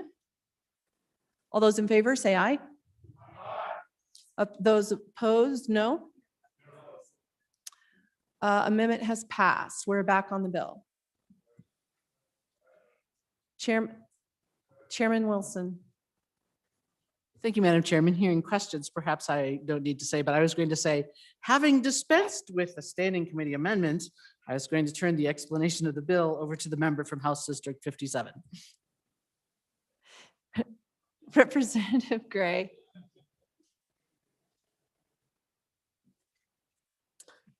Thank you, Madam Chairman.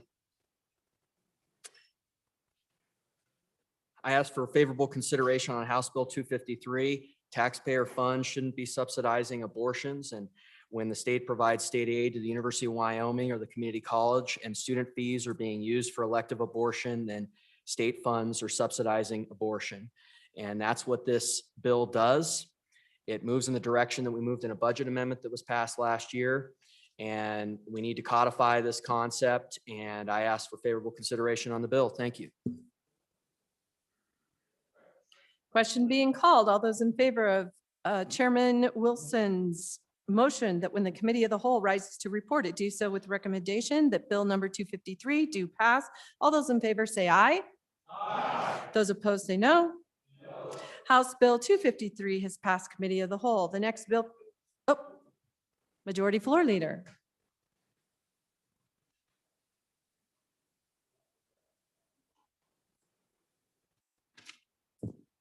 Madam Chairwoman, thank you. And so, ladies and gentlemen, I'm going to give you the next 7 after our next bill. So our next bill will be 161. And then the 7 bills after that will be 159, 263, 195, 244, 219, 254, and 231. Thank you.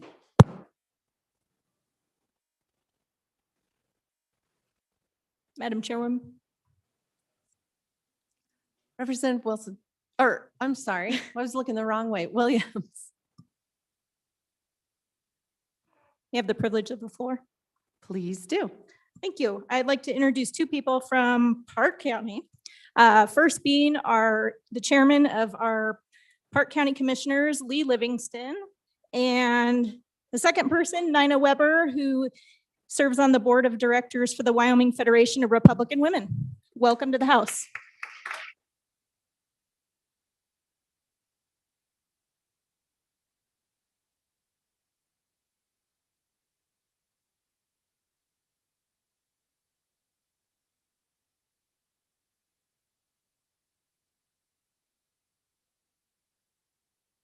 Okay, the next bill for our consideration is House Bill 161. Reading clerk, please read the bill. House Bill 161, sponsored by Representative Romero Martinez. Human life equity, human life equality, prohibiting discriminatory abortions, an act relating to abortions. Mr. Speaker, your committee number 10, Labor, Health, and Social Services, to whom is referred House Bill 161, human life equality, prohibiting discriminatory abortions. Respectfully report, same back to the House with the recommendation that do pass with the following amendments. Ayes. Representatives Flitner, Hallinan, Ottman, Romero Martinez, Stivar, Wharf, Wilson. Noes. Representatives Clifford and Connolly. Representative Wilson, Chairman. You've heard the reading of the bill. What is your pleasure, Chairman Wilson? Thank you, Madam Chairman. I move that when the Committee of the Whole rises to report, to do so with the recommendation that House Bill 161 do pass.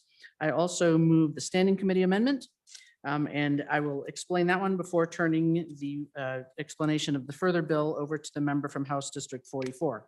So let me just give a brief explanation so you know how the Standing Committee amendment goes in. As you can see, the prohibition would be against discriminatory abortions, which on page 2, you can see there is a list of disability or various categories, essentially from Civil Rights Act. So what we did in the amendment, actually, we made the amendments to the definitions. So on page 4, there is a definition of disability, which on line 15 of the bill specifies genetically inherited. And we did discuss that. Obviously, we all know that there are some disabilities that a person can have, whether in utero or later, that are not genetic, but that are caused, environmental by a drug or some sort of thing like that. So the first part of the amendment takes some wording from the National Act, that is against disability discrimination, and substitutes substantially limit one or more major life activity for the genetic phrasing. The second part of the amendment is in that same definition in lines 19 and 20, where it said disability shall not include a lethal fetal anomaly. And we had some discussion in committee as to what that might mean. So we were able to bring in some definition from other states. And this is the kind of thing that you can search and come up with a definition. So we have specificity there of to what that means. And that was just our definition or our desire in committee to tighten up the definitions. So I'd be glad to answer any questions. Otherwise, call for the question on the Standing Committee amendment. Question being called. All those in favor signify by saying aye. Aye. Those opposed, no. Motion has carried. Back on the bill. So Madam Chairman, then if I may, I'll turn the explanation of the bill over to the member from House District 44. Okay.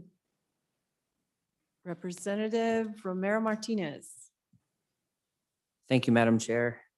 Today I present the body, ladies and gentlemen, with House Bill number 161. And what this bill is about is you have all read, so I'll just kind of walk through. It's just an act related to prohibiting abortions based on selective reasons.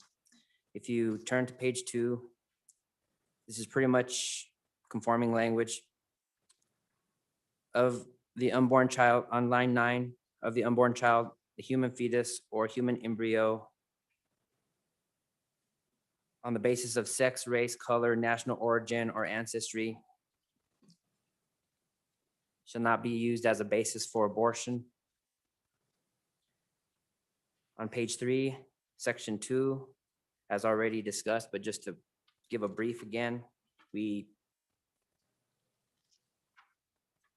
clearly defined on page 4 the major life activities that could substantially, the anomaly piece. I won't belabor the issue. The main goal here is to defend the unborn in situations where they might be discriminated against. And so I just urge the body for their support of 161. Thank you. I stand for questions.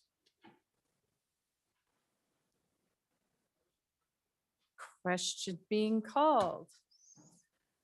All those in favor of Chairman Wilson's motion that when the committee of the whole rises to report, it do so to recommendation that bill number 161 do pass. All those in favor say aye. Aye. Those opposed say no. House Bill 161 has passed the committee of the whole. The next bill for our consideration is House Bill 159. The reading clerk, please read the bill. House Bill 159, sponsored by Representative Duncan. Liquor manufacturer regulations, an act relating to the regulation of alcoholic liquor. Mr. Speaker, your committee number 7, corporations, elections, and political subdivisions, to whom was referred House Bill 159, liquor manufacturer regulations. Respectfully report, same back to the House with a recommendation that it do pass. Ayes, Representatives Blackburn, Clausen, Clifford, Duncan, McGuire, Roscoe, Swanitzer. Noes, Representatives Air and Hunt. Representative Air, Vice Chairman. You've heard the reading of the bill. What is your pleasure? Chairman Swanitzer. Thank you, Mr. Chairman. I move in the committee of the whole rise to report it do so the recommendation that House Bill 159 do pass and would turn it over to the good Vice Chairwoman of Minerals. Representative Duncan. Thank you, Mr. Chairman. We have a committee of the whole amendment, but I will dispense with that after I explain the whole bill, if that's okay with you. House Bill 159, liquor manufacturing regulations, is a carryover from the days of Prohibition. Looking back into history, Prohibition overnight with good intentions turns millions of law-abiding Americans into lawbreakers. There were so many lessons learned, yet some of these arguments are still being waged today between the haves and the have-nots, moral versus immoral, resident versus non-resident, regulated and government versus liberty and non-government. I want to refresh members of our body that in every part of our US Constitution is about expanding personal liberties and freedoms, except when we are addressing those in the 18th Amendment, the prohibition, and the 21st Amendment, the repeal. The repeal wasn't a complete repeal, but it set up the 3-tier system and having partnership between the federal government and the states, while the states were allowed to ultimately decide how dry or wet we wanted to be. This bill was heard during the interim. However, it was not clearly understood that we citizens of Wyoming can already purchase distilled products online. These products are coming into the state and shipped directly to consumers without any collection of taxes nor any regulation or oversight. Upon discussions with the departments that collects funds, we are in need of getting these entities to register with the states to allow enforcement and better tracking. Currently, wine is allowed through the direct-to-consumer at a rate of 12%. Nebraska and North Dakota allows DTC of distilleries as well as 7 other states. This bill will move our state into capturing lost revenue of these online sales that are currently happening. I liken it to that big online retailer that captures online sales. Currently, our brick and mortars are paying taxes as well as our wine DTC. So we need to include the lost revenues of our DTC distilleries currently happening. Enforcement is also an issue, and the lack of personnel to carry out the duties, revenues gained, and appropriate and to possibly appropriate to hire these enforcement necessities. The second portion of this bill, it deals with satellites to our Wyoming manufacturers. The bill suggests allowing 2. Walking through the bill this late in the day, it's pretty extensive. If we just go quickly through, it starts a new section 12-205. It allows the shipment of distillery or rectifying of alcohol liquor to out of state. It goes through and it sets up all the fees, all the regulations and how that works. And it goes all the way through to section page 7 to line 4. This is the section where we set up from 1 satellite to 2 satellites. And then it continues over and it allows the new language for the out-of-state shipping for those satellites. This is where I would like to dispense and move our committee of the whole amendments. Mr. Chairman. Please proceed, Representative Duncan. Thank you. So in our amendment, what we've basically done is we've done the major compromise. We've dealt with all of the brick and mortars and the distributors and such, and come together in a kumbaya moment. And what we've done is we've stripped out the out-of-state shipping, the DTC, and we've kept in just this portion of the 2 satellites.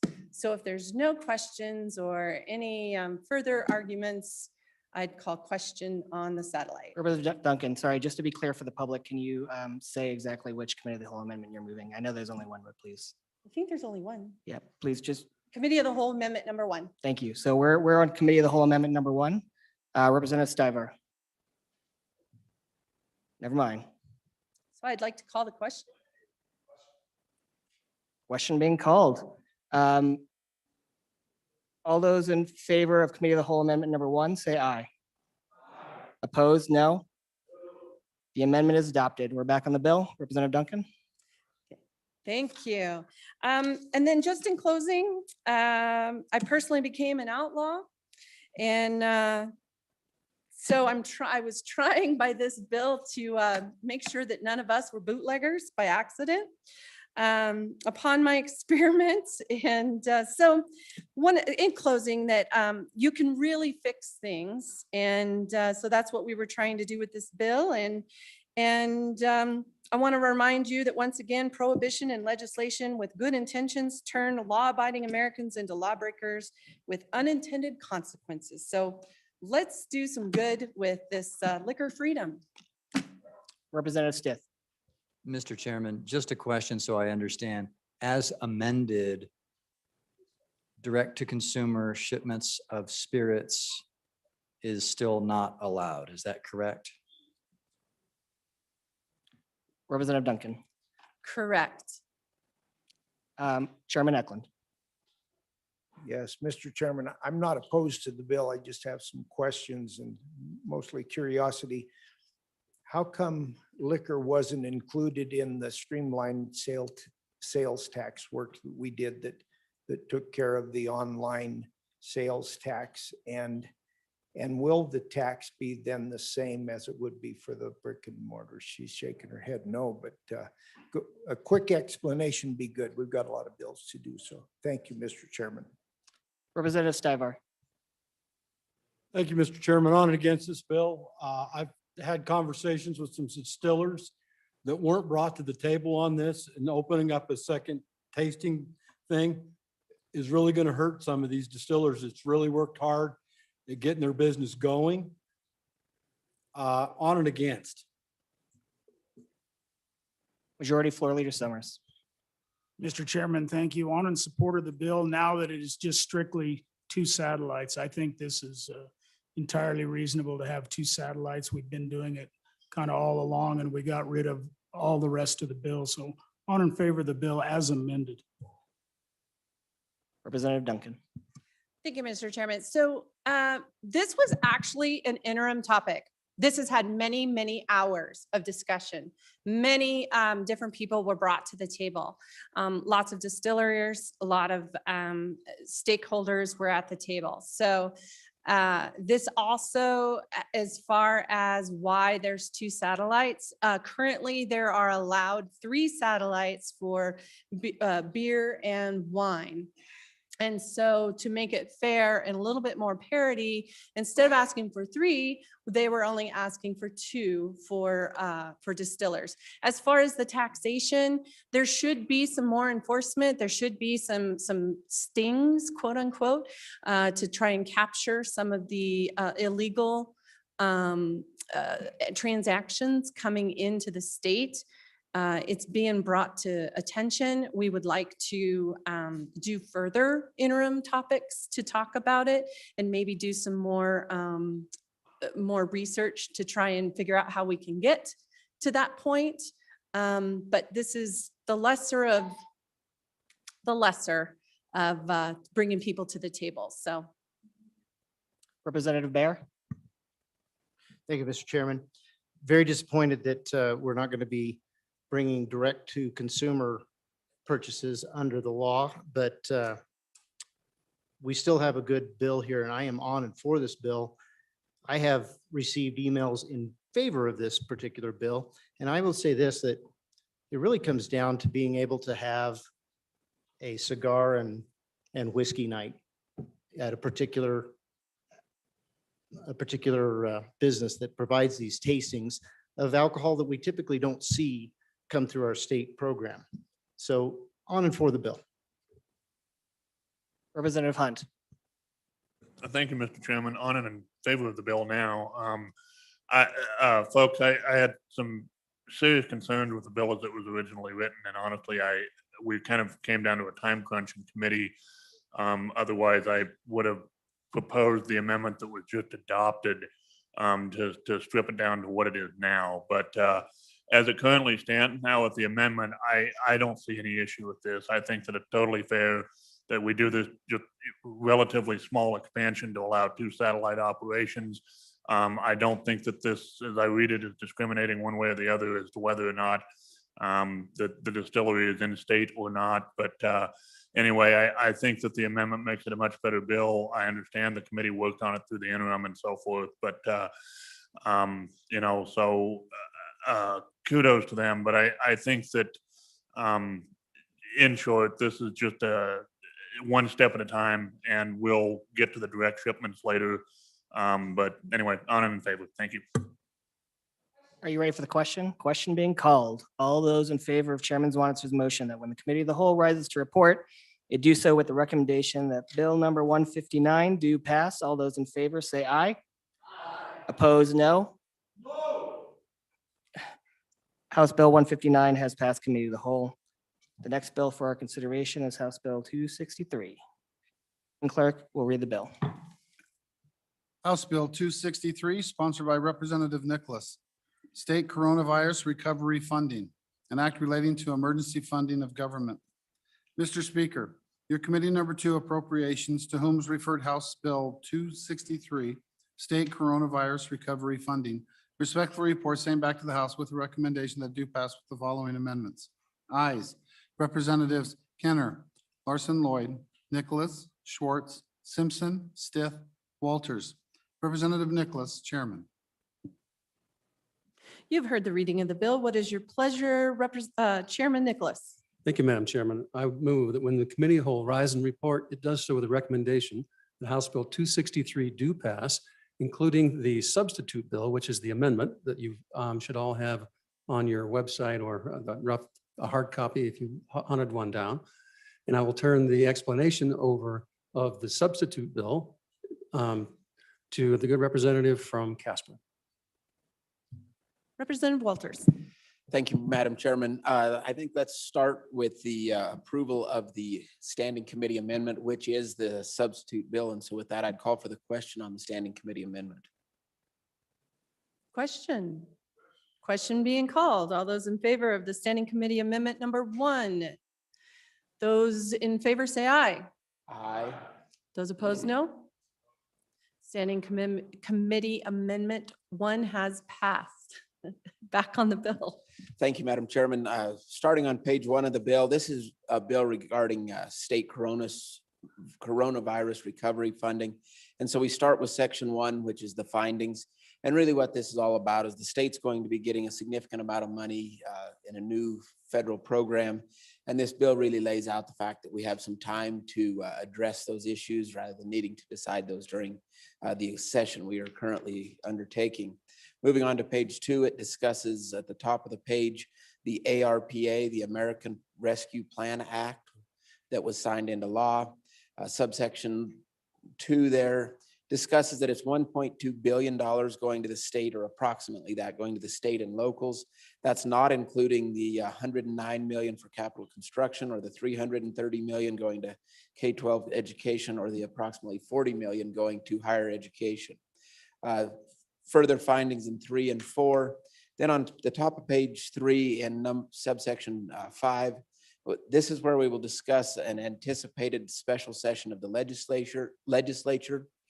Moving on to subsection 6, if no special session occurs, then the governor is authorized to proceed after July 1st. And then subsection 7 just gives the chief executive or reminds and spells out that he has existing authority for spending of these funds in specified situations. Moving on to section 2 of the bill, which really starts on the top of page 4 in subsection A. This discusses the chief executive and his ability to create new programs as provided in this piece of legislation. And those programs would expire on December 31st of 2024. And that's the expiration date of the ARPA. So that's why that date is in there. Then subsection B, this is regarding funding that is the ARPA funds plus the CARES Act funds minus what we were discussing in Senate File 118 4A and B. And so just for a reminder to the body, 4A is the rental assistance program, and 4B is CARES Act applications that were approved but not funded through our special 2020 special session. So that's what subsection B is referring to. Little I under subsection B, this is programs that the chief executive can create to combat COVID, and it has to deal with state entities, school districts, and community college, as well as the university. And then subsection 2 through 5, this is all the same language out of the ARPA federal legislation. So the first one deals with household, small businesses, industries. The second one deals with premium pay for workers, that's public and private, that are deemed to be essential workers. Number 4 allows the state to make up, and number 4 is really the big one for the state. It allows the state to make up for lost revenue. And so the base year would be 2019, and then 2020 would be the year is balanced against. And there's between 600 and 700 million that we can prove in the state for lost revenue, so we can use it there. Then number 5 is to make up necessary investments in water, sewer, and broadband infrastructure, and that is not related to COVID. That's just a general provision, again, right out of the federal law. Number 7 is very similar language to the 2020 special session language regarding healthcare providers and healthcare facilities, including capital constructions expenses or expenses to capital construction caused by delays that came about because of COVID issues. Moving on to number 7, this is for operational capital construction expenses at the Life Resource Center or the state hospital. Number 8, expenses occurred due to food insecurity caused by the COVID-19. Number, let's see, 9 is the judicial branch. Number 10 is discussing the legislative branch. And number 11 is the 2020 special session language and referring to the business relief program set up at that time. And then number 12 is really just a catch-all to make sure we have everything put into place. Then subsection C requires the chief executive to follow all federal laws and the state constitution in carrying these out. The subsection D is a reporting requirement, so recipients must report on the usage of these funds as well as other funds they have received. And then the chief executive will pass that information along to the legislature. Subsection E is the chief executive's ability to write rules for the reporting requirement to make sure that we get those reports. Moving on to Section 3 and little a. This is really the appropriation section of the ARPA funds as well as the CARES Act funds. Allows the chief executive to transfer the funds to the agencies that will be administering the programs. We're on page 10 now, middle of the page, line 13. This is subsection B. This is really a carve out of the rental program as well as the program we discussed on page 4 that has to do with the funds that for applicants that were approved but not funded. Subsection C, then, this gives the legislature another chance to look at all of the programs that were proposed this session before they take effect, kind of a holistic view before July 1st. And so that way we can review them and all in one big picture as opposed to taking them one at a time. Moving on to page 11. And this is really the effective date. So we have on section 4, it's a broad granting of rule-making authority to the agencies so they can start making rules. And then section 5, all effective immediate, everything in the bill is effective immediately except the governor or chief executive's ability to create new programs or expend funds until July 1st, giving the legislature time to come in and work on those with the chief executive. So that wraps up the bill. Again, this just lays out a plan of attack for the new funds coming in as well as any leftover CARES Act funds, and just making sure that we have plenty of time to look at them holistically. Question on the bill. Question, Chairman Nicholas. Thank you, Madam Chairman. Just ladies and gentlemen, I just want to make it really simple. Because we've been talking about this all session, and is that we're going to have a catch-all bill that captures the CARES Act 1, CARES Act 2 dollars and moves those, anything that hasn't already been appropriated, it moves it over into what we're going to, in all probability, we're going to have a special session. Because with the new ARP bill, we're going to have, this body is going to have to decide how to appropriate roughly $1 billion. In addition to now the new numbers that we have from the governor's office is we have about $120 million that we still will have to reappropriate from what we did back in May. And so this bill grabs all of those dollars and says, other than Bill 118, which is basically grabs $20 million out of the old COVID dollars for already approved projects. And then there's another component of it, it grabs about 18 million for approved projects that were unfunded or that just didn't get completed on time. Other than those two components, the special session is going to deal with all of these requests. And that includes all the bills that came out of committee for ag, for, there was about 4 or 5 of them that allocated either COVID or ARP monies for particular projects. And by the way, that 18 million, which is there's the 20 million and then there's 18. Those are two components, A and B, that he talked about. Part of that is the meat processing process that's out there. So basically, this just captures it all and says that we're going to come back in special session and deal with it. But if we don't, for whatever reason, the governor has authority then to move forward, particularly on those COVID dollars, similarly to what he did in last July. So pretty simple, even though it's long and convoluted.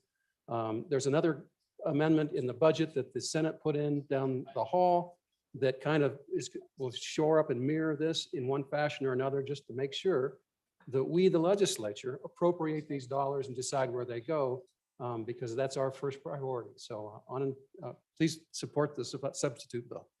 Question. Just a moment. We have a committee of the whole amendment that needs to be moved.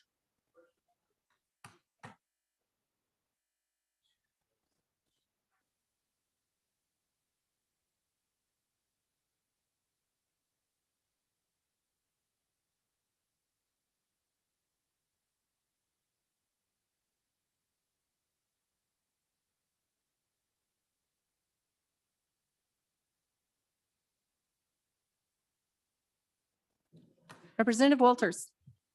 Thank you, Madam Chairman. I would like to move Committee of the Whole Amendment number 1 to House Bill 263 and ask for your favorable consideration. And this is really a technical correction on page 9, line 17, we need to delete Coronavirus Relief Fund Act and insert American Rescue Plan Act of 2021. Question having been called for the committee of the whole amendment number 1. All those in favor, please say aye. Those against, please say no. Amendment has passed. Question being called on the bill. All those in favor of Chairman Nicholas's motion that when the committee of the whole rises and reported, do so with the recommendation that bill number 263 do pass. All those in favor, please say aye. Those opposed, no. House Bill 263 has passed committee of the whole. The next bill for our consideration is House Bill 195. Reading clerk, please read the bill. House Bill 195, sponsored by Representative Olson. Wyoming Medical Review Panel, repeal, an act relating to the Medical Review Panel. Mr. Speaker, your committee number 2 appropriations, to whom was referred House Bill 195, Wyoming Medical Review Panel repeal. Respectful report, same back to the House with the recommendation that do pass with the following amendments. Ayes, Representatives Kenner, Larson Lloyd, Nicholas, Schwartz, Simpson, Stiff, Walters. Representative Nicholas, Chairman. You've heard the reading of the bill. What is your pleasure, Representative Chairman Nicholas? Thank you, Madam Chairman. I move when the committee of the whole rise and report, it does so with a recommendation that House Bill 195 do pass, and along with the amendments, and I would move those amendments, and I will turn the explanation of the amendments and the bill over to the representative from this city. Chairman Olson. Thank you, Madam Chairman. The standing committee amendment is really simple. This bill had a carryover of a position, appropriations, which I agree with, decided to slash that carryover of the position out. So vote aye on the amendment. Question being called on the standing committee amendment number 1. All those in favor, please say aye. Those opposed, no. Standing committee amendment number 1 has passed. Back on the bill, Chairman Olson. All right, this is a good little bill. Essentially, I think there's only one member, maybe 2 in this body who were present when we decided to implement the medical review panel. We've had plenty of time to see it as a trial, and we've learned that it just doesn't do maybe what we wanted it to do. It has an exception within it, and that exception really swallows the rule. Essentially, it's become permissive to go through the medical review panel when you have one of these cases because all the parties can consent to waive it. And basically 90% of cases that would otherwise be medical review panel claims are waived and immediately proceed to suit anyway. So this is a budget saving bill. By eliminating the medical review panel, we're going to save some general fund dollars. So let's make up some general fund dollars and vote aye. Question having been called. All those in favor of Chairman Nicholas's motion that when the committee of the whole rises to report it, do so with the recommendation that Bill 195 do pass. All those in favor say aye. Those opposed, no. House Bill 195 has passed committee of the whole. The next bill for our consideration is House Bill 244. Reading clerk, please read the bill. House Bill 244, sponsored by House Appropriations, State Investment and Administration, an act relating to public funds. Mr. Speaker, your committee number 2 appropriations, to whom is referred House Bill 244, State Investment Administration, respectfully report same back to the House with the recommendation that do pass with the following amendments. Ayes, Representatives Kenner, Larson Lloyd, Nicholas, Schwartz, Simpson, Stith, Walters. Representative Nicholas, Chairman. You've heard the reading of the bill. What is your pleasure, Chairman Nicholas? Thank you, Madam Chairman. Ladies and gentlemen, when the committee of the whole rise and report, I request that it's a do pass on House Bill 244 as amended, and I would move the standing committee amendment, which is the substitute bill, and ask for your favorable consideration. So, ladies and gentlemen, first I call for the approval of the standing committee amendment, which is the substitute bill. Question being called on the standing committee amendment number 1. All those in favor, please say aye. Aye. Those opposed, no. Standing committee amendment has passed. We're back on the bill. Thank you. And just a quick explanation of what this bill is, ladies and gentlemen. So in 2017, the legislature created the Investment Funds Committee, and it also created an in-house investment team to do the investments of part of our state's portfolio, our 21, and now $23 billion of funds. And over the course of time between now and then, we've been slowly modifying and kind of tinkering with this apparatus that we created.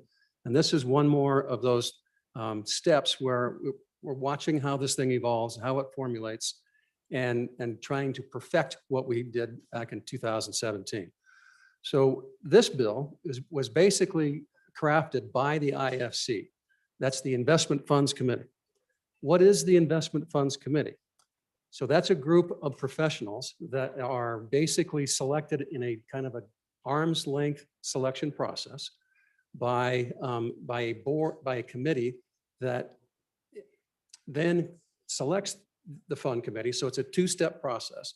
And the whole point of having that two-step is to move away from the political process and focus on our investment returns and having professionals make the determinations and evaluate and make recommendations both to the Treasurer's Office and to SLIB, the State Investment Board, on how we are investing our dollars.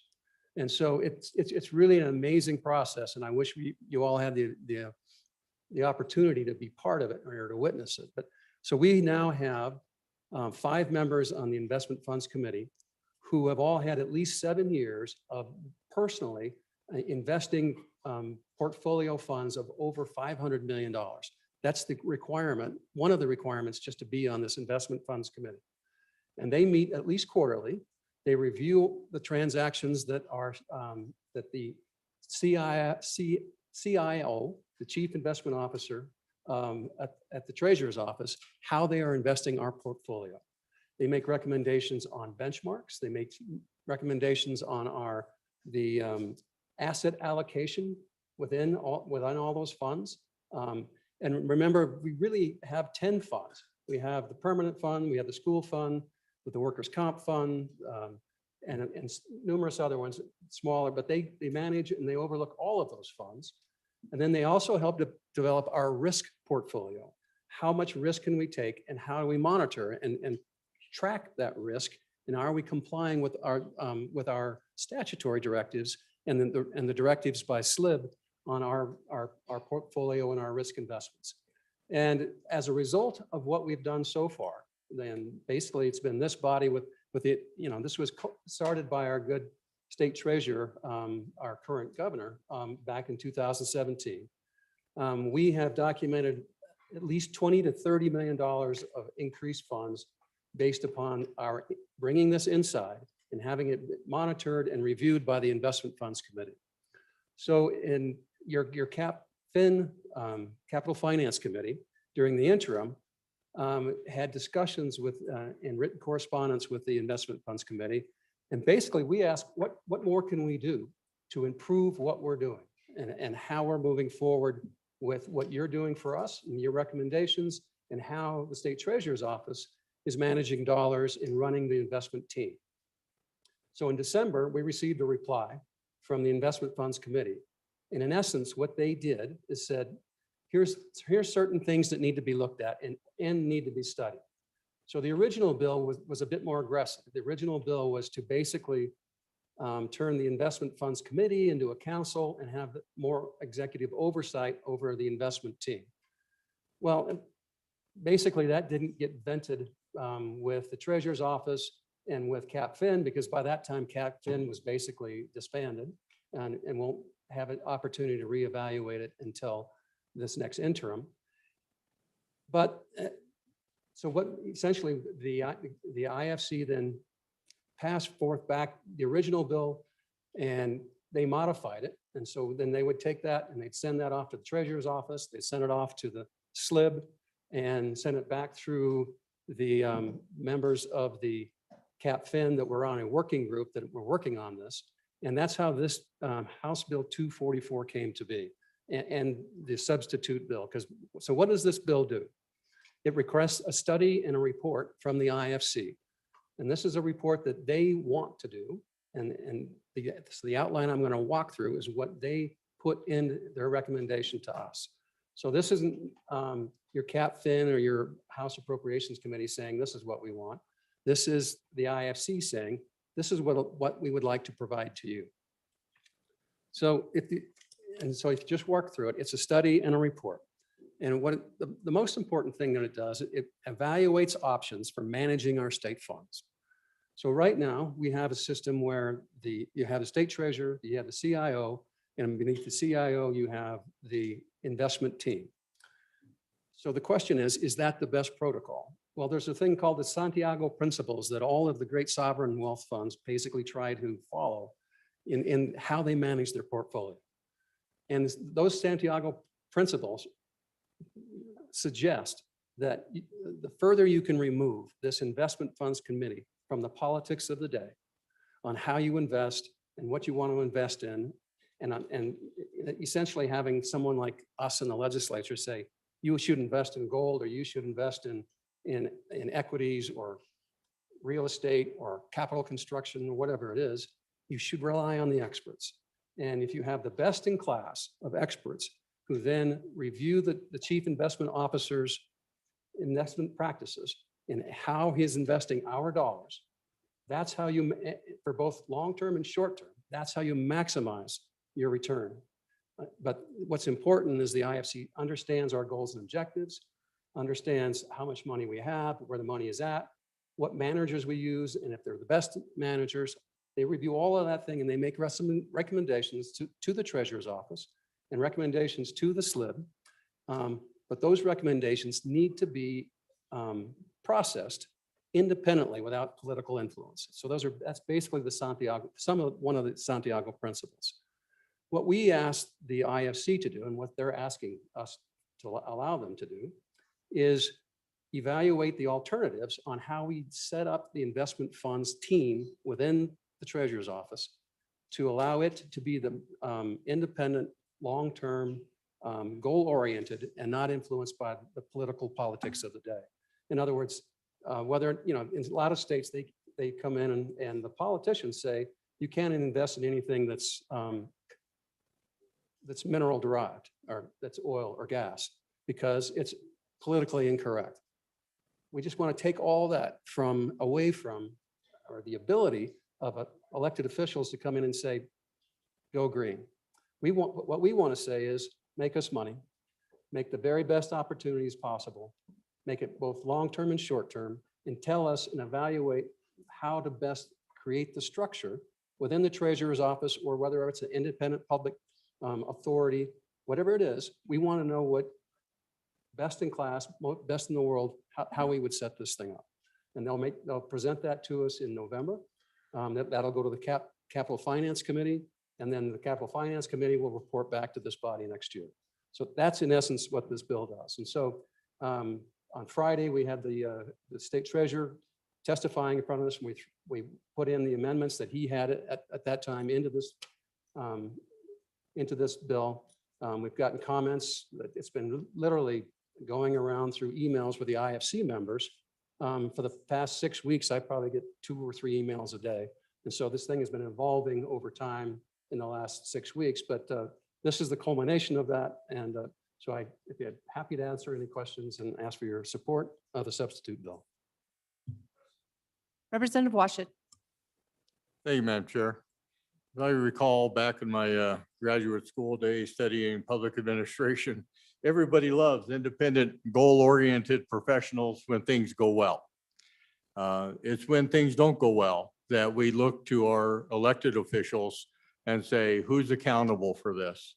And so that's my question today. Even though we have this group that's going to make us a bunch of money, if things go south, who in the elected officials is accountable? Is it the county treasurer or a state treasurer or someone else who holds the political accountability for the decisions that this group makes? Representative Henderson. Thank you, Madam Chairman. I have a question on the top of page 4, lines 2 to 5, where it's talking about making recommendations on duties and so forth. And I'd like to know more about what the expectation is for the slip or on that. I think it's line 3 or 4 there. Could you help me with that? Representative Obermueller.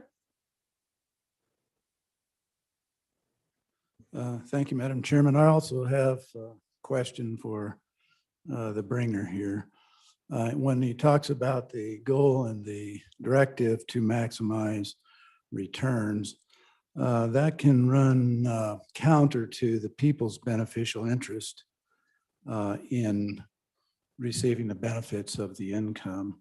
And so my question is that at the end of the day, how do you assure that the legislature who represents the people has the final say in terms of that balance between maximizing funds and the people receiving the beneficial interest? Thank you.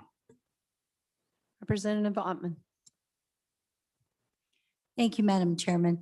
And to the good Chairman of Appropriations, I just need a few items of clarification because you've done a lot of research on this and so it's not clear. On the fiscal note on the original bill, there was $350,000 and to be appropriated. On this one on page 5,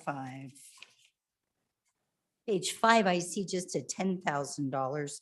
And so I was just kind of wondering how those funds would be allocated and what for. And then I was wondering, since the new bill is like 5 pages shorter than the original, like what kind of things have been just cleaned up or done away with? Thank you. Representative Jennings. Thank you, Madam Chairman. So my question would be to the bringer. So a few years back, and I understand that we're now moving this to a study. But a few years back, this body made a decision that ended up in a court case having to do with one of the electeds. And so as I'm reading this bill, and I appreciate that it's been moved back to a study, was there conversation or is there ongoing conversation about the constitutionality of stripping away an elected's power or control? And if that conversation did take place, could we hear a little more about that? Thank you, Madam Chairman.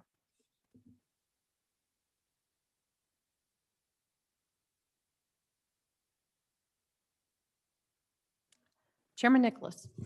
Thank you, Madam Chairman. Just in response, with regards to the first question on accountability. So the accountability currently resides with, actually, there's a 3-prong component to accountability. Part of it is the legislature, because we help establish the laws that govern how we invest. And if you can recall, there's a bill currently in both these bodies that has to do with modifying the risk allocation. So we do that as well as the SLIB board. And the IFC reports to and advises the SLIB board. And the IFC reports to and advises the treasurer. So, and obviously from a political standpoint, the treasurer and the SLIB board and the legislature, we're all accountable for it. Not necessarily in equal parts, but we are clearly all embedded into this process. What we want to do is and so at any time that whatever the IFC recommends, the SLIB board has to approve it. So in terms of what the actual allocation is, and our risk models, the SLIB board has to approve it. And this doesn't change at all. And of course, this is a study, but even if whatever recommendations that they make, that won't change. In terms of the maximum public interest versus the maximum return, that language doesn't change either. Those were my words. And if you look in the substitute bill, it says both. You have to do maximum return, and obviously you got to comply with what we, the legislature, establishes if we have a 5% whatever it is, and have the use of those dollars. That doesn't change. With regards to the new bill, it's a study, so it's slowing down the process so we can evaluate it and let all people affected, the state treasurer, the SLIB, and the legislature and the public will have the opportunity to review the study and the opportunity to comment on it. And if there is legislation that comes forward next year, we'll find out. This is just getting a study to educate us so we can make better decisions. On the constitutionality, there is no constitutionality issue with getting a study. number one. Number two, the investment team within the state treasurer's office is not a constitutional mandate, and it's not discussed in the Constitution. It's statutory. The powers of how we invest our dollars are statutory, are created by statute. And it now resides in the treasurer's office. But if this body chose to create an authority or a separate entity, and that's what New Zealand now has. They've got this separate authority that's a super investment team. But who knows what's going to come up with it? I mean, I'm not an expert in those fields on how and what the best solution is. This is just the whole purpose is that it's just to educate us. So when I sit in here in this meeting, so that I'm the sole member of the legislature that sits as a liaison into the to the IFC, and so I have to be the mouthpiece for it. And by the way, we're going to change that in the next bill that's coming up to add one more. But really, it's just a study to evaluate the pros and cons of it and make and decide what we want to do next. So I hope that helps. Sensing the question, thank you. Questioning having been called. All those in favor of Chairman Nicholas's motion that when the committee of the whole rises to report, it do so with the recommendation that bill number 219 do pass, no, 244, sorry, do pass. All those in favor say aye. Those opposed, no. House Bill 244 has passed committee of the whole. Next bill for our consideration is House Bill 219. Reading clerk, please read the bill. House Bill 219, sponsored by Representative Nicholas, Investment Funds Committee membership, an act relating to the investment of state funds. Mr. Speaker, your committee number 2 appropriations, to whom was referred House Bill 219, Investment Funds Committee membership, respectfully report same back to the House with the recommendation that do pass with the following amendments.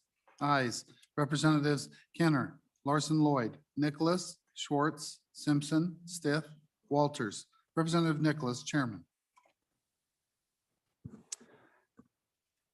Thank You've you, heard- ladies and gentlemen. You've heard the reading of sorry. the bill. Chairman Nicholas, Thank you, what Madam is your Chair. Excuse me. pleasure? I move in the committee whole rise and report. It does so with a recommendation that House Bill 219 do pass. And I would also move the standing committee amendment number 1, 219, and ask for your favorable consideration. And so, ladies and gentlemen, and I will discuss both as I move forward. So this is the next component of what the bill that we just did. And so what does this bill do? And once again, this is the genesis of this is the capital finance. But as I described earlier, these changes and the bills evolved. And so it didn't have time to come out of capital finance because by the time that the bill was finalized, that committee basically ends at the term of the legislature. A new one had to be appointed, and I don't think it's been fully appointed yet. The House side has been appointed, but not the Senate side. But what all this really does is it amends the membership of the IFC, and it alters who can vote and who can't vote. And it talks about who the chairman is, and then it provides additional staffing if the IFC needs it. So if you go to the page, on page 2, it moves the numbers of the IFC members from 6 to 7.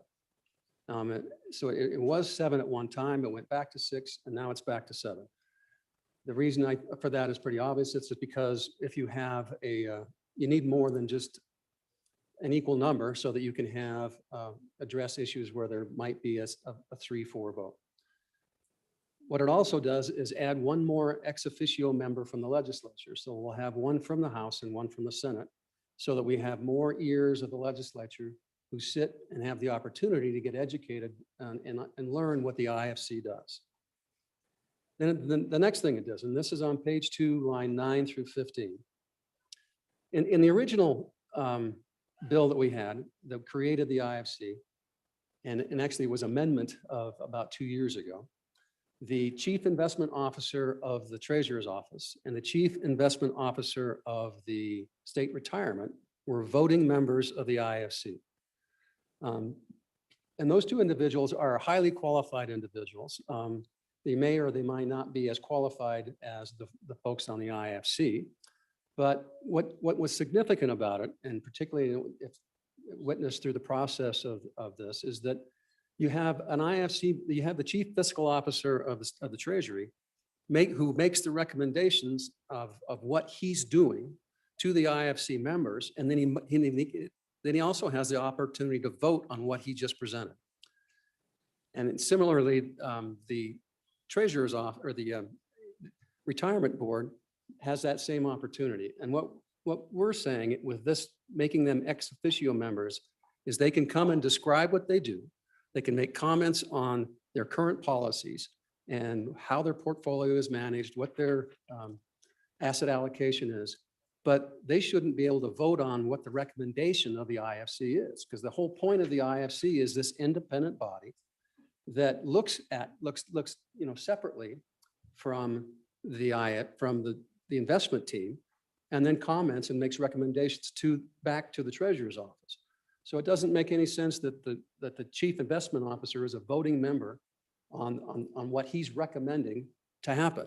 And that goes back to the Santiago principles, is you've got to have the separate balances of authority, not authority, but you have the independent body, you have the manager, the guys that's doing the on the ground decision-making, and one should be providing advice to the other. And so it doesn't make sense that he's voting on everything that happens. So that's what step 2 does. Then next on page 3, basically this says that the chairman of the board, the chairman of the council of the committee is selected by the committee and voted on by the committee. Up until now, the state treasurer was automatically the chairman of this. So this was a recommendation of the IFC. You might imagine that our current state treasurer was not particularly fond of this provision. So I have an amendment coming on second reading, which is an amendment that he proposed to the IFC, and as we were drafting this bill, that basically it rotates the chairmanship between a member of the IFC for 1 year, and then the following year, the state treasurer would be the members. That way, it kind of allows him to have direction, but he's not the permanent chairman of the committee all the time. And once again, the purpose of that is to have some separation of the political will to direct the IFC on where it wants to go, rather than having the IFC be the advisor and the counselor of basically for what it's doing and what its recommendations are. And so that's a second reading amendment that was forwarded to me from the treasurer's office, and it's being drafted as we speak.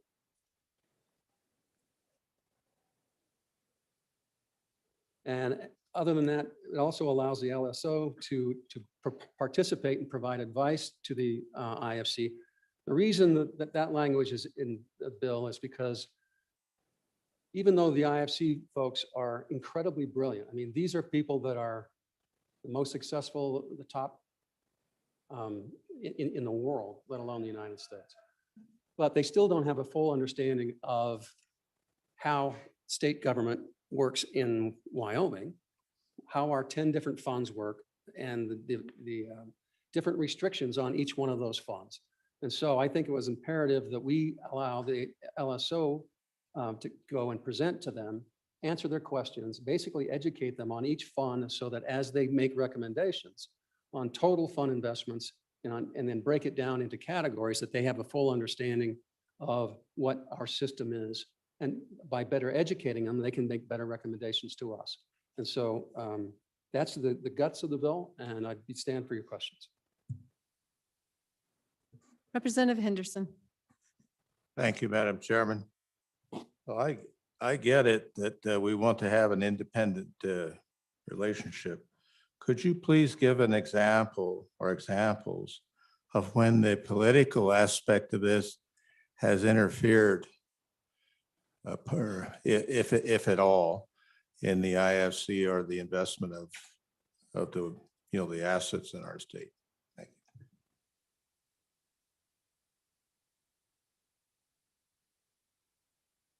you. Anyone else? Representative Larson. Thank you, Madam Chairman. I'd just like to share with the body thoughts that we've had and discussions we've had as we've looked at this bill in committee, and would ask you to reflect back over the last probably 3 bienniums when our previous treasurer was in office and we started the work of moving away from hired fund management to doing more in-house. And so the issue that centered around this bill didn't really present itself as a necessity at those times because we weren't as involved in the investment of it as we are now. And as we move forward and try to move more and more investments in-house, the necessity to implement a structure that keeps it clean is more important. And so it's kind of a product of how we've moved to do more and more in-house investment. So I don't know that we've identified any time when there was just this foul play or anything run amok. But as we move forward in how we deal with the state's investments, this has kind of revealed itself as probably the right way to be moving forward. And body, if I can remind you, we are still, I believe, on the amendment.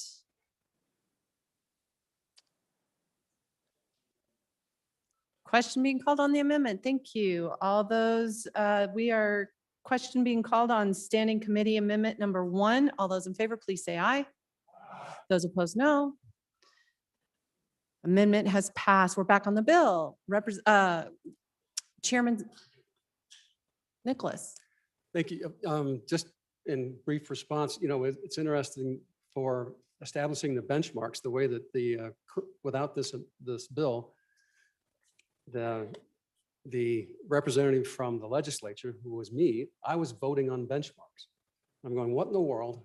Why in the world am I voting on benchmarks? And I'm certainly not a financial guru or have any investment background or anything like that. So what this is really doing, it's taking what the IFC has recommended to us as the best practices in the business. And it's trying to mirror as closely as we can what those best practices are in the structure and the governance of the operations of the IFC. In terms of different issues, I can just say that there are interesting discussions during the IFC meetings. And sometimes it gets astray because we're not focusing on the key elements of what the committee is there to study. But let's look at the big picture of this. Since the IFC has been in place and since we've created this in-house investments, we have reduced our annual fees to outside entities who used to invest our dollars by anywhere between $15 to $20 million biannually. So that's because of bringing the investment team in-house. We're just on fees alone, we are saving that much money. In addition to that, the rate of return, particularly over the last 2 years, as we got more and more, has increased. And so that we can demonstrate, and the Treasurer's Office can demonstrate $20 to $30 million more per biennium of dollars that we're making and coming into our pocket. So this process is working. And what we're trying to do is keep it on track, keep it up to date. And as we learn more about it, just make sure that we have the best system out there. So appreciate your support. Representative Gray.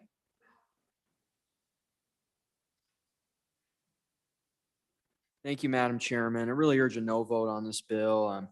There's some things in here that might be okay, but this chairmanship of the IFC, I just think this has been a 4-year sort of trend of taking away the powers of the treasurer, the elected state treasurer, ensconced in the Constitution. And every year since I've been here, and the IFC was created in 2017, the first year I was here, really there's an effort to do this. And some of them have passed, some of them haven't, but some of this is just getting so weirdly intricate and unnecessary. I mean, why should why should the elected state treasurer not be the chairman of the committee? That doesn't make any sense to me. And you can talk about Santiago principles or Buenos Aires principles or whatever. I mean, it just, to me, the elected state treasurer should be the chairman of the committee and set the agenda. And we've already dispersed some of the responsibility here and dispersed that responsibility. But why should the chairman not be the elected state treasurer, setting the agenda, helping to steer the meeting? I think that's very appropriate. And I just think this is getting so intricate, this effort to take away these powers. It's losing any focus. So I urge a no, maybe we try to amend it out, but I just think that the overall meat of the bill is that provision. So I think we just vote no. Thank you. Chairman Nicholas. Thank you, Madam Chairman. Just a quick response, ladies and gentlemen. Remember, this is an advisory committee of absolutely brilliant people who had spent their entire lives managing money and investing money. We have never had a state treasurer that had that type of experience. We've never had a state treasurer who could actually qualify to sit on this, the IFC.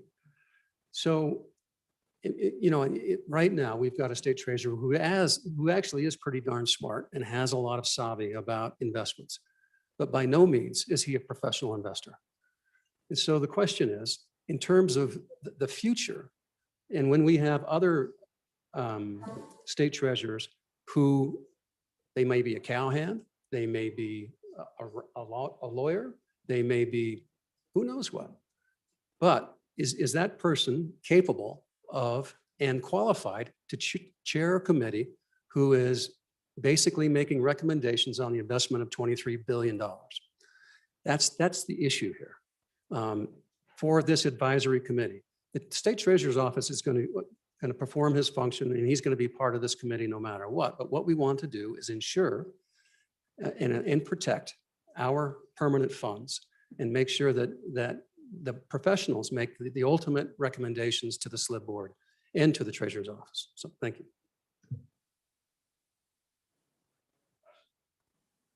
Question being called. All those in favor of Chairman Nicholas's motion that when the committee of the whole rises to report it, do so with the recommendation that House Bill number 219 do pass. All those in favor say aye. Those opposed, no. House Bill 219 has passed committee of the whole. The next bill for our consideration is House Bill 254. The reading clerk, please read the bill. House Bill 254, sponsored by Representative Burkhart, Transportation Computer System, an act relating to the funding of government operations. Mr. Speaker, your committee number 2 appropriations, to whom was referred House Bill 254, Transportation Computer System, respectfully reports same back to the House with the recommendation that it do pass with the following amendments. Ayes, Representatives Kenner, Larson Lloyd, Nicholas, Schwartz, Stith, Walters. Noes, Representative Simpson. Representative Nicholas, Chairman.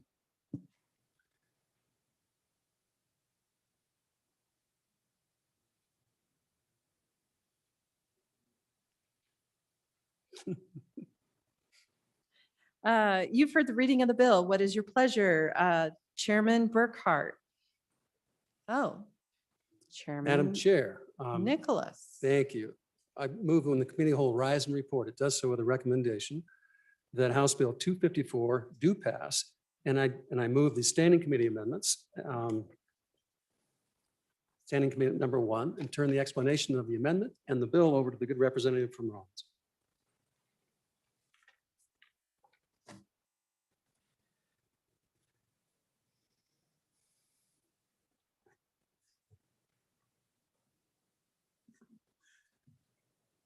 Sorry, Chairman Burkhart. Thank you, Madam Chairman. So, ladies and gentlemen, what this bill is a bill to replace the existing Department of Transportation's computer system. And I need to give you some background, especially for the newer members. Let's see. I have dealt with this issue, we have, this body, ever since I've been here. And we keep just really kicking this one down the road.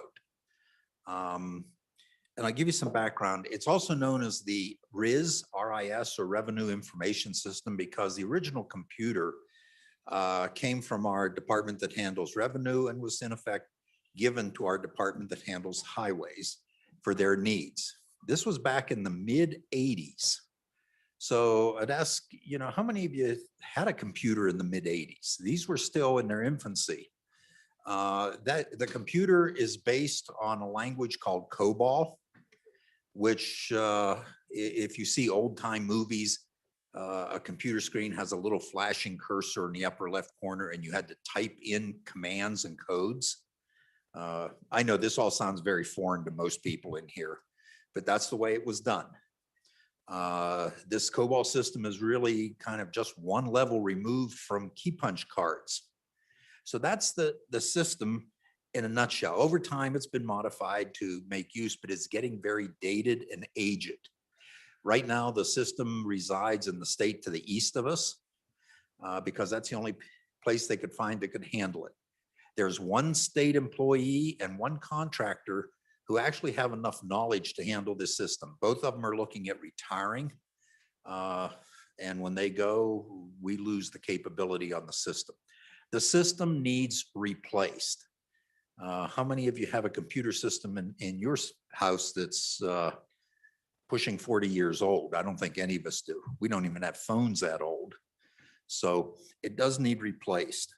Managing a COBOL system is very expensive. I understand some of these people can get $300 an hour. So if you've ever worked in COBOL and want a little side business, this might be one for you.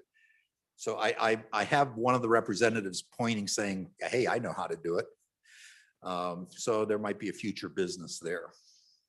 So the system needs replaced, and YDOT has worked with our system that handles, our agency that handles computer systems to do that. What this bill does is, in effect, tells them to replace the system. And I'll go through the bill and the standing committee amendments simultaneously because they really work together. So in the bill, page 1, you have an account set up to take the money in that'll go towards this system. On page 2, paragraph B is deleted by the amendment. And you'll see that as we go on later, the reporting requirements. Section 2, which goes from page 2 all the way over to page 9, talks about adding a $5 fee to each driver's license renewal or new, and a $5 fee to each vehicle registration.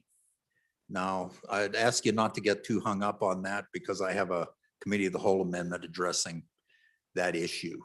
But it's to start funding this system that really has all of our data in it. Last Friday, I handed out on your desk a chart that I best described as two octopuses boxing. If you have that and you can look at it, it shows the system. There are two main components, the driver services and the motor vehicle services. And it shows the relationship between those two systems and a bunch of other systems. Homeland Security, the Treasury Department, vehicle testing, DCI, law enforcement, National Institute for Transportation Safety, insurance companies, and then vehicle owners, which are us, drivers, which are us. And all of our data is in there. Your driver's license data is in there. The real ID data is in there.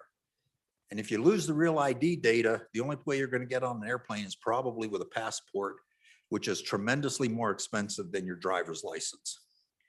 So as we go through this, keep that chart in mind. And I'll go over to section 3. Section 3 has some amendments to it, and they're in the standing committee amendment that stretches out the timeline 1 year. And the reason for the 1 year was to give the department 1 year to plan and 5 years to replace this system and have a new one up and running. the bottom half of paragraph A is deleted by the standing committee amendment. And here, I think it was 2 or 3 bills ago, we talked about some of this federal funding that will be coming back to the state, and that was the reason for deleting it. B, on page 10, lets the department determine fees for third-party usage of this system. Now, if you go back to that little octopus chart, if you look in the upper right-hand corner, you have vendors and you have a specific company listed. They have access to the system and they pull data out of there. So insurance companies would go in there, companies that want a copy of a driving record or the records on a particular vehicle go in there.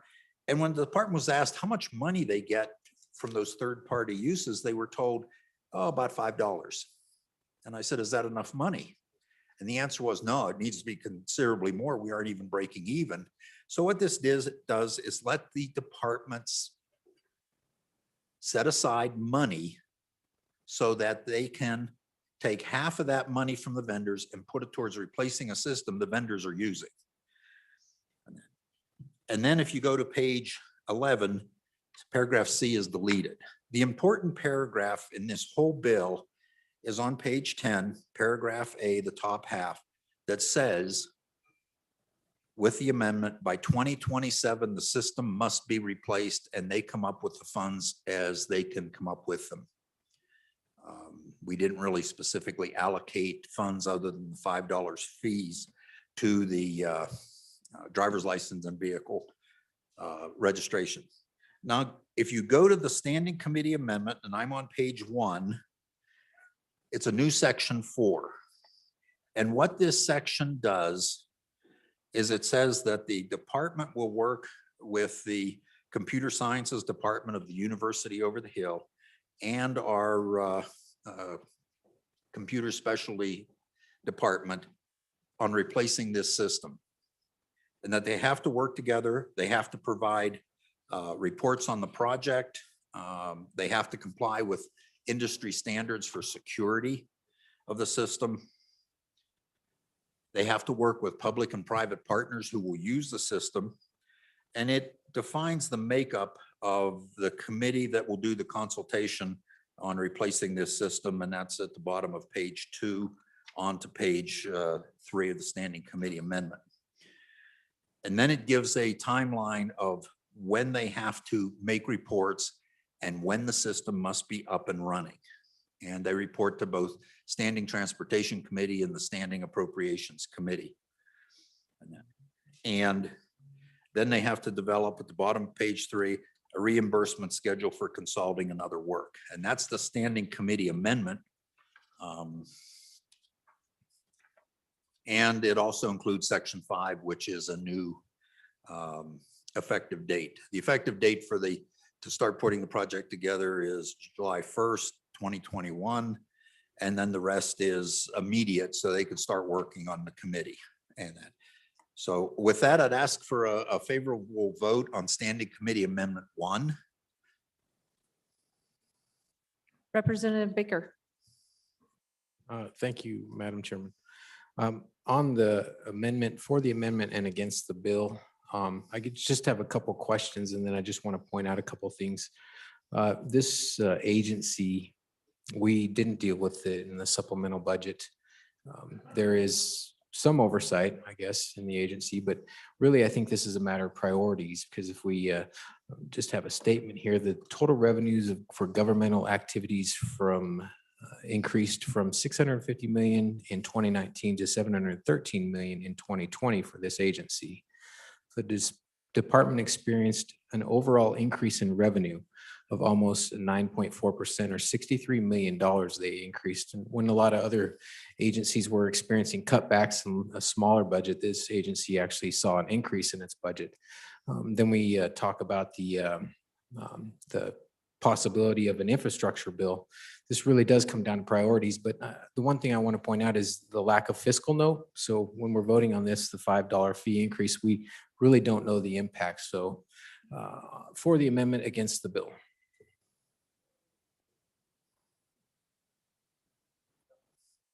Chairman Burkhart. Thank you, Madam Chairman. Actually, we do know the fiscal impact. The $5 fee on vehicle registration, driver's license will net about $8 million a year. And like I said, I also have a committee, the whole amendment to discuss that specific issue. While this department did experience an increase in funding, in discussions with the department, what they said is just tell us to fix the system. Don't tell us where to get the money. So that's what I did. In effect, we tell them, fix the system. You have 6 years total. So. Representative Blackburn. Thank you, Madam Chair. I'm just trying to remember if maybe the good chairman of transportation can refresh our memory on how much this system is going to cost. Keep in mind, we're still on the amendment. Chairman Burkhart. Thank you, Madam Chairman. With this, and because I think because the standing committee amendment is so interwoven with the bill, that's an appropriate question and a good question. We really don't know. The legislature had a study done that said 36.7 million. The department says it's 70 to 80 million.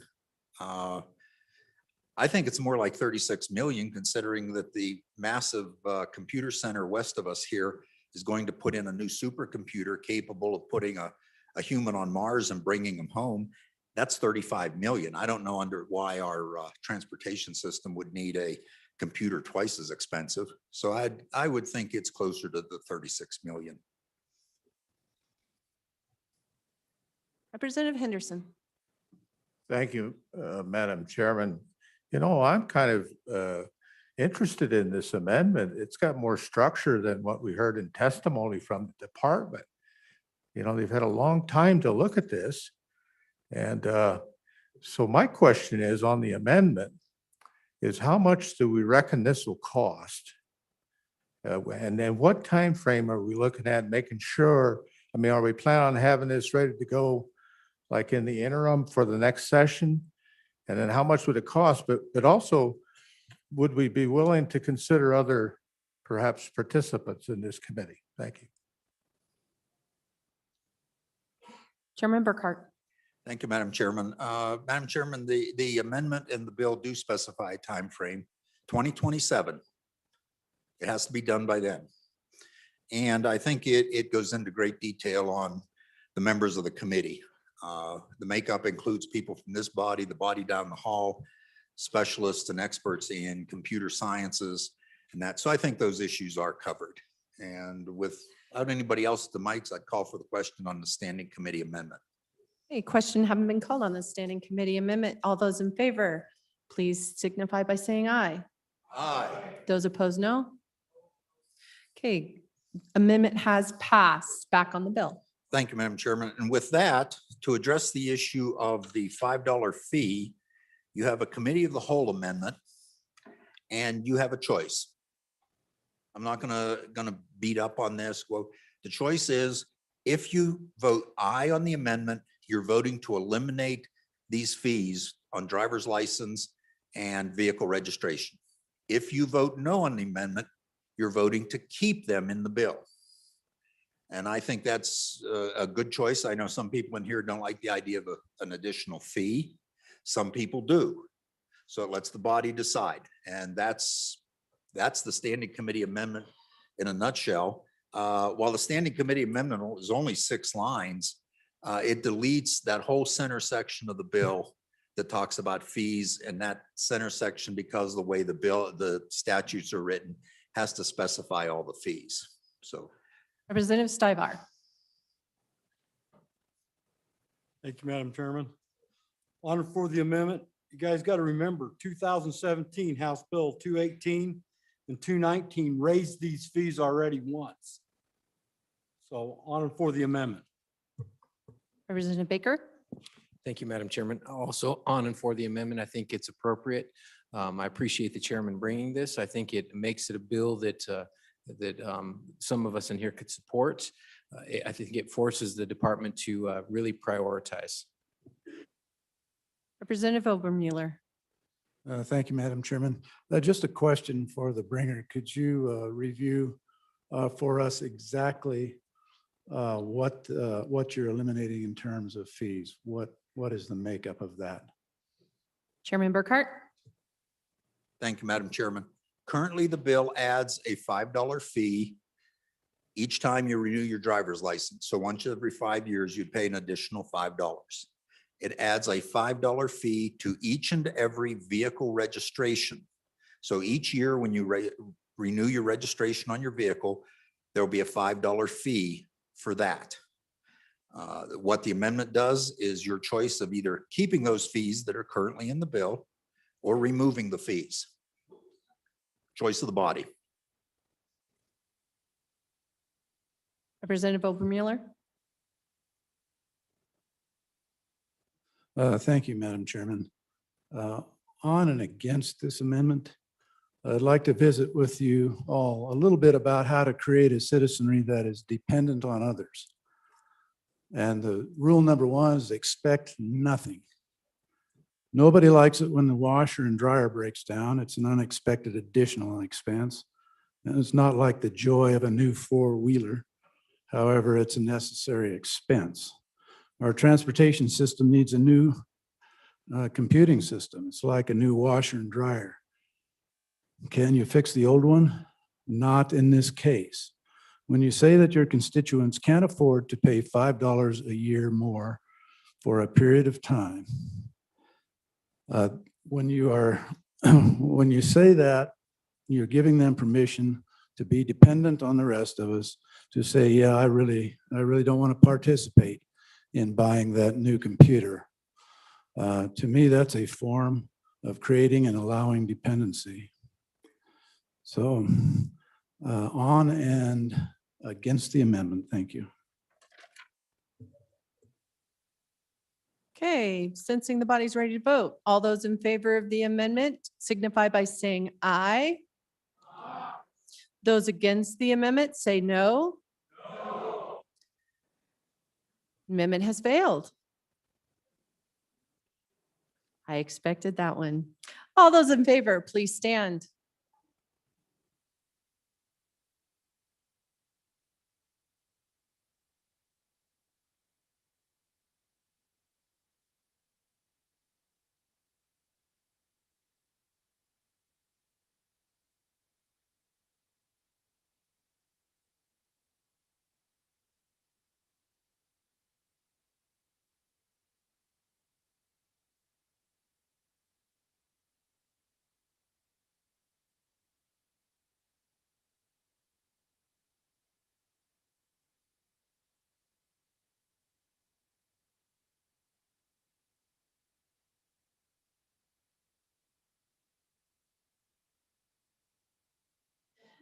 Okay, the amendment has been adopted. We are back on the bill. Question. Question being called. All those in favor of, I'm not sure who brought this. Was it? It should be Chairman Burkhart, but Chairman Nicholas. Motion, when the committee of the whole rises to report it, do so with the recommendation that bill number 254 do pass. All those in favor say aye. Those opposed, no. House Bill 254 has passed committee of the whole. Majority Floor Leader.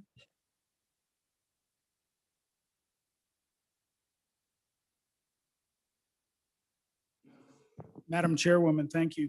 And so, ladies and gentlemen, I'm going to give you the next order of things. So we just did 254, and the next bill will be 231 as you have. And then the next set of bills is House Bill 239, House Bill 51, House Bill 155, House Joint Resolution 13, House Bill 157, and House Bill 189. So that's 239, 51, 155, House Joint 13, 157, and 189.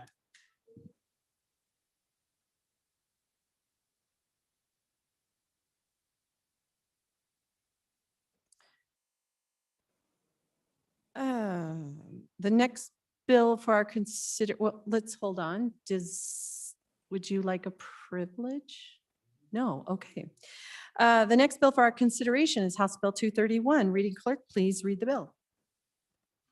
House Bill 231, sponsored by Representative McGuire, College Credit Retention, an act relating to post-secondary education. Mr. Speaker, your committee number 4, Education, to whom is referred House Bill 231, College Credit Retention, respectfully reports same back to the House with a recommendation that do pass with the following amendments. Ayes, Representatives Andrew, Brown, Connolly, Harshman, Nyman, Newsom, Obermueller, Paxton, Summers. Representative Paxton, Chairman. Just one moment. I'm going to take a quick privilege. Ladies and gentlemen of the floor, we are taking a little over 30 minutes per bill and then some. So just a forewarning that we need to pick it up. If someone else has already made your point, you might want to move it on and just make new points. So just fair warning. Chairman Paxton, you have heard the reading of the bill. What is your pleasure? Thank you, Madam Chairman. I move that when the Committee of the Whole rises to report, it do so with the recommendation that House Bill 231 do pass. And I further move the adoption of the Standing Committee amendment and turn the explanation of the bill over to the good representative from House District 35. Representative McGuire. Thank you, Madam Chairwoman. I bring to you House Bill 231, and with your leave, I'd like to explain the Standing Committee amendment and then call for the amendment at the end of the presentation. So, members of the House, the issue is that of the 50 states, Wyoming currently ranks about 44th in adults aged 25 to 44 with a bachelor's degree or higher. If you look at our demographic, less than high school, it's less than 10%. If you look at our high school graduation rate, it's outstanding. Over 90%, we're right at the top. I mean, our K through 12 is knocking it out of the park. Then you look at some college, it jumps up to 37%. And if you look at a bachelor's degree in that demographic, it's only 16.9%. And if you go to graduate school, it's down to 10%. And if you look at other measurements, some of which look at the entire body of adults, it puts us down towards the very bottom and in fact, second from the bottom. And the issue that this bill addresses is our adults that want to go back to college and they're told your old college credits have expired. And due to the nature of our economy and the distance from our university and the large population of adults with some college credit, many of our adults, they left college at some point to work in the energy industry or healthcare, or maybe they started a family. And now they want to go back to college. But unfortunately, when they do, they're told, or maybe they have been told in the past, we're sorry, but your credits are over 10 years old, so they've expired.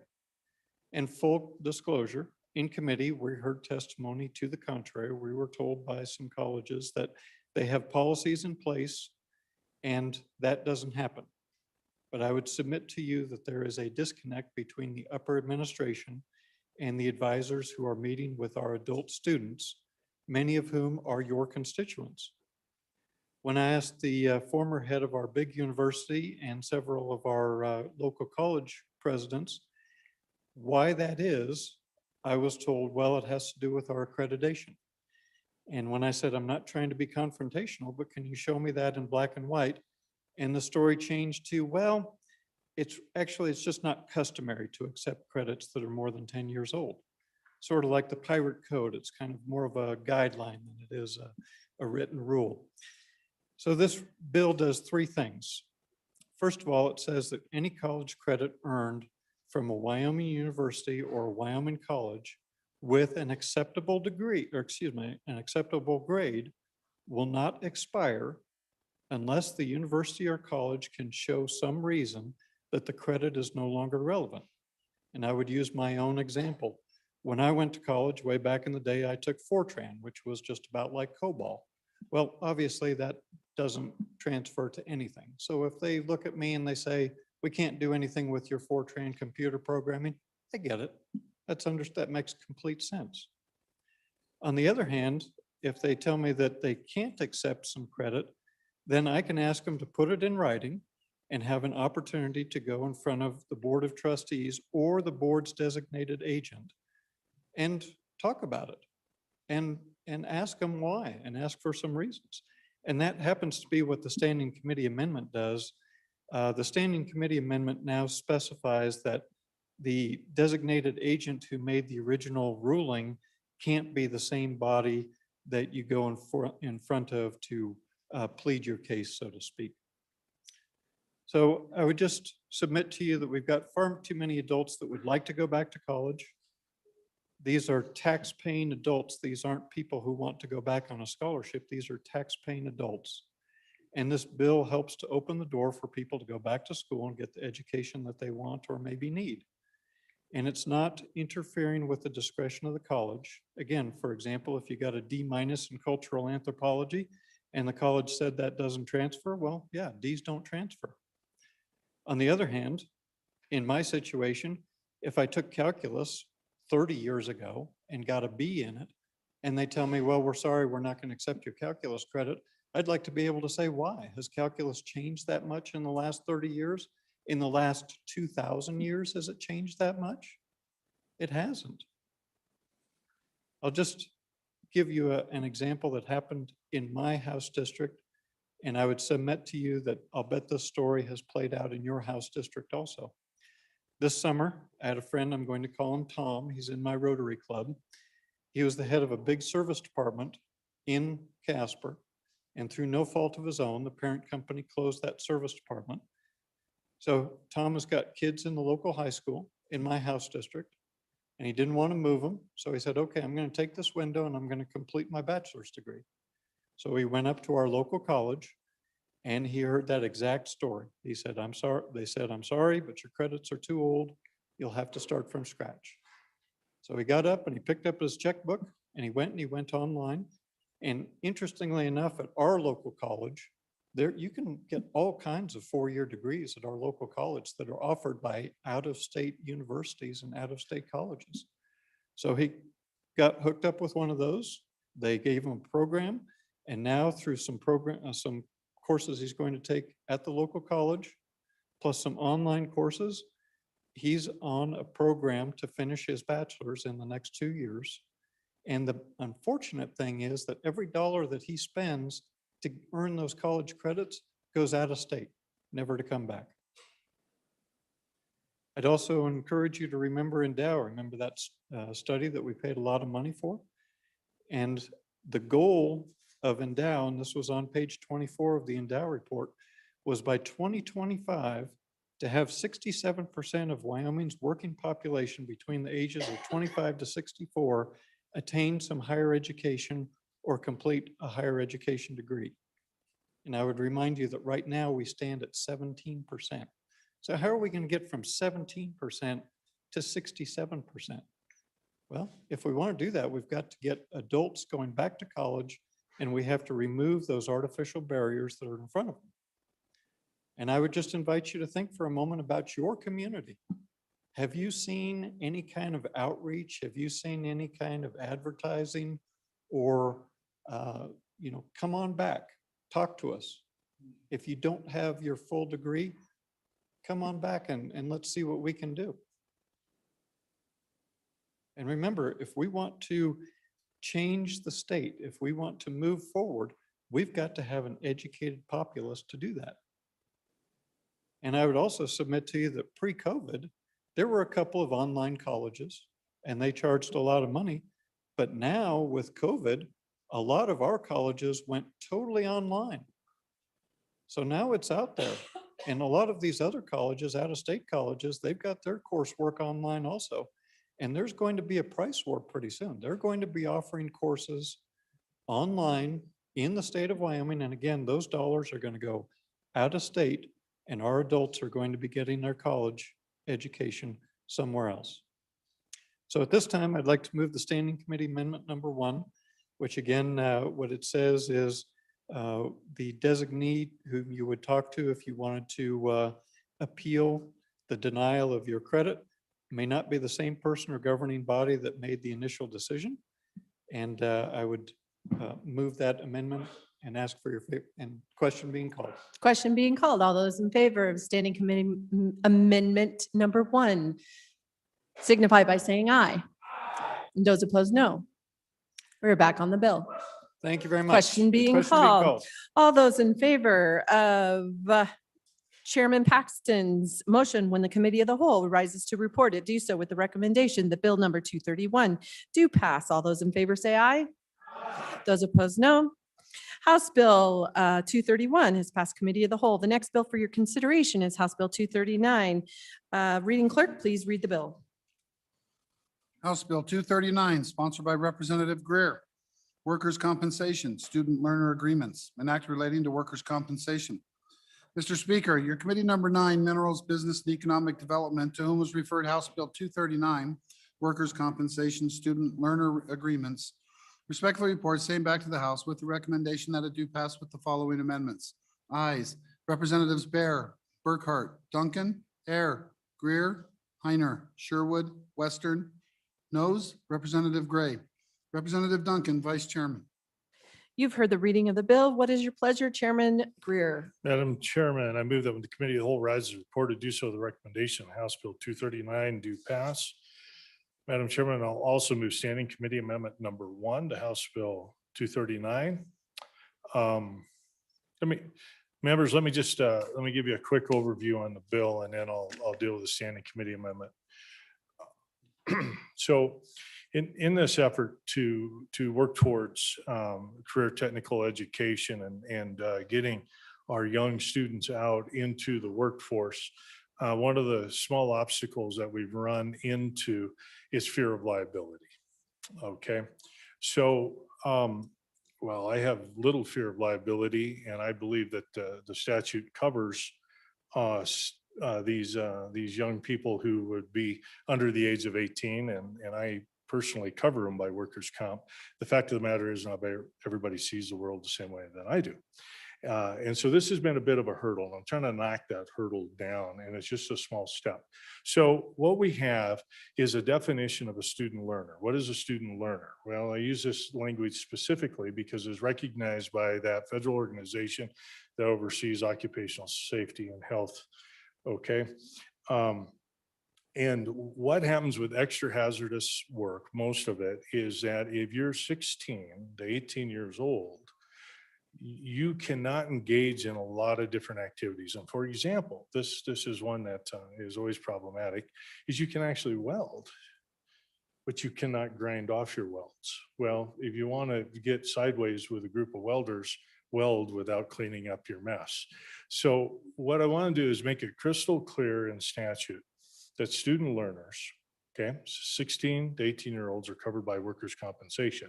That solves this liability concern for the school districts and for the employers that would bring them in under work agreements. Additionally, one of the things I wanted to do was find a very simple path forward to where a business can feel comfortable entering into an agreement with a school district, okay, which is called a student learner agreement, which is recognized under that same federal organization. So they can enter into that agreement and then come to work in coordination with their school, learn that trade, make some money. Life is good. We get a more trained workforce. So this bill accomplishes those two goals. Makes it clear 16 and 18-year-old student learners are covered by workers' compensation with respect to ultra hazardous activities, and then also directs the department to put together a simple form, which I will provide to them, quite frankly, so that we have a mechanism to encourage this type of behavior, this type of, let's get these kids back into the workforce. And if they're interested in that, just let them weld, just let them become a machinist, just let them work on a lathe versus sitting in a classroom learning something that they don't want to learn. That's the overview. That's what the bill does. The amendment, let me dispense with the amendment if I may, Mr. Chairman. So the amendment does two things. One is it makes it clear that this is covered under the ultra hazardous employment, and that's on page 2 of the amendment, lines 6 and 7. The reason why that needed to be added is because there are work study programs where the students go into, for example, law office, Well, they may not be covered by workers' comp, and we didn't want to force the employer to pick up the optional work comp coverage for one student. So what we wanted to do is just make it was clear for the ultra hazardous employees. So that's what the amendment does. And then the second thing, which makes all the pages, and it was a good amendment because it is provided for in the regulations, is also includes technical schools. So some of those students going to technical schools are still 18 years old, and it makes it clear that they would be covered under this as well. So with that, I have already moved the standing committee amendment, and I would ask for your favorable consideration on it. Question having been called for the standing committee amendment number 1. All those in favor, please say aye. Those opposed, no. Madam Chairman, and I'll stand back and take questions. Okay, Chairman Eklund. I've got a quick question. I think it's a good bill. Can you reduce the age from the 16 down to like 14? And I'm curious as to why it's set at 16. Chairman Greer. Okay, Madam Chairman, very good question. And for a point of clarification, you don't have to think it's a good bill. It's a great bill, okay? The reason why it says 16 to 18-year-olds is because with respect to that federal organization, if you're under 16, you're basically precluded. Plus, if you're under 16, other than in agriculture, there are a tremendous amount of regulations and prohibitions on that work. Agriculture is exempted from most of that, as you all know.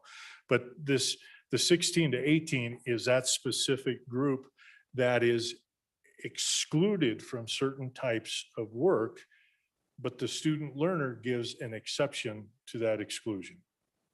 Hopefully that answers the question. Question having been called. All those in favor of Chairman Greer's motion that when the committee of the whole rises to report it, do so with the recommendation that bill number 239 do pass. All those in favor say aye. Those opposed, no. House Bill 239 has passed committee of the whole. The next bill for our consideration is House Bill 51. Reading clerk, please read the bill. House Bill 51, sponsored by Agriculture, Meat Processing Programs, an act relating to the emergency expenses of government. Mr. Speaker, your committee number 2 appropriations, to whom was referred House Bill 51, Meat Processing Programs, respectfully report same back to the House with the recommendation that do pass with the following amendments. Ayes, Representatives Kenner, Larson Lloyd, Nicholas, Schwartz, Stith, Walters. Excused, Representative Simpson. Representative Larson, Vice Chairman. You've heard the reading of the bill. What is your pleasure, Chairman Eklund? Madam Chairman, I move that when the committee of the whole rises to report it, do so with the recommendation that House Bill 51 do pass. And I further move the standing committee amendment. You'll need to look that up on your computer. We don't have it in hard copy. It's a substitute bill. This was an extension of the CARES Act, and it is a committee bill that was run through the interim and then expired at the end of the year. So thus the standing committee amendment. For the committee, we made some other amendments, and I didn't realize that those would be worked into the bill, and they are all the amendments that the committee brought to that substitute bill that we studied are worked into that bill. And I'll turn the explanation over to the Vice Chair Clausen. Oops, my Vice Chair. So Chairman Eklund, you've moved the standing committee amendment number 1, the substitute bill? Yes, I move standing committee amendment. Question number haven't 1. been This- called. All those in favor of the standing amendment substitute bill number 1, all those in favor say aye. Those opposed, no. Okay, we are back on the bill. Representative Clausen? Thank you, Madam Chairman. So I bring you House Bill 51, the substitute bill. Why there's a substitute bill is because this was originally set up for a special session we didn't have. The governor's office created a program that without the legislation, the substitute bill brought in their program that they ran with the CARES Act money. The problem with the program that they ran was it was too short of a time frame for application and to get all the work done. This new bill extends the program that they created, and it did have $20 million until appropriations took that out, as was explained, that it'll go to a new special session. But the basis of this bill is it's a 50-50 cost share to increase our meat processing capacity. And if there isn't any question, oh, I need to move, do I need to do that or does appropriations need to do it? Move the bill. Okay. I'll wait for appropriations. Chairman Nicholas. Thank you, Madam Chair. I would move standing committee amendment number 2 to House Bill 51 and ask for your favorable consideration. As we discussed by the chairman of the committee, and as we've done through on all the bills that have the CARES Act dollars to them, what the Appropriations Committee did was remove the dollar amount and insert and that dollar amount to be determined in our special session. So, so like all other ones, I would ask that you vote aye on the standing committee amendment. Question being called. All those in favor of standing committee amendment number 2, please signify by saying aye. Those opposed, no. The amendment has passed. Back on the bill. If there isn't any questions, I'll call the question. Question being called. All those in favor of Chairman Eklund's motion, when the committee of the whole rises to report, it does so with the recommendation that bill number 51 do pass. All those in favor say aye. Those opposed, no. House Bill 51 has passed committee of the whole. The next bill for our consideration is House Bill 155. Reading clerk, please read the bill. House Bill 155, sponsored by Representative Gray. Electric generation, reliability, and liability, an act relating to public utilities. Mr. Speaker, your committee number 9, Minerals, Business, and Economic Development, to whom was referred House Bill 155, electric generation, reliability, and liability, respectful report same back to the House with the recommendation that it do pass with the following amendments. Ayes, Representatives Bear, Burkhart, Duncan, Air, Gray, Greer, Heiner, Western. Representative Sherwood, no. Representative Greer, Chairman. Chairman Olson, Yeah, privilege, Madam Chairman. go ahead. All right. Well, it's close to 5:30 now and we have some time yet to go and we've had a long day. So I just want to take a moment to thank the body for your good work so far and the good debate that we've had, the good discussions that we've had, the good progress that we're having. And since we still got some time in front of us, now's the time maybe to get up and stretch a little, get your minds refocused. We're definitely getting a little loose on our debate. I'll say just a little loose, some proper nouns, things like that flowing out. So just kind of as we drive it home in the last couple hours here, get yourself woke up, tighten up our debate, and let's finish strong as Representative Gray always reminds us. Thank you, Madam Chairman. You've heard the reading of the bill. What is your pleasure, Chairman Greer? Madam Chairman, I move that the committee of the whole rise report do so with the recommendation of House Bill 155 do pass. Madam Chairman, I'm going to go ahead and knock out the standing committee amendment, although the sponsor of the bill is going to talk about some of the language when I think it goes through it. So I'll move standing committee amendment number 1 to House Bill 1 and ask for your aye vote. So folks, this bill had 2 components with it, dealing with generation reliability and liability.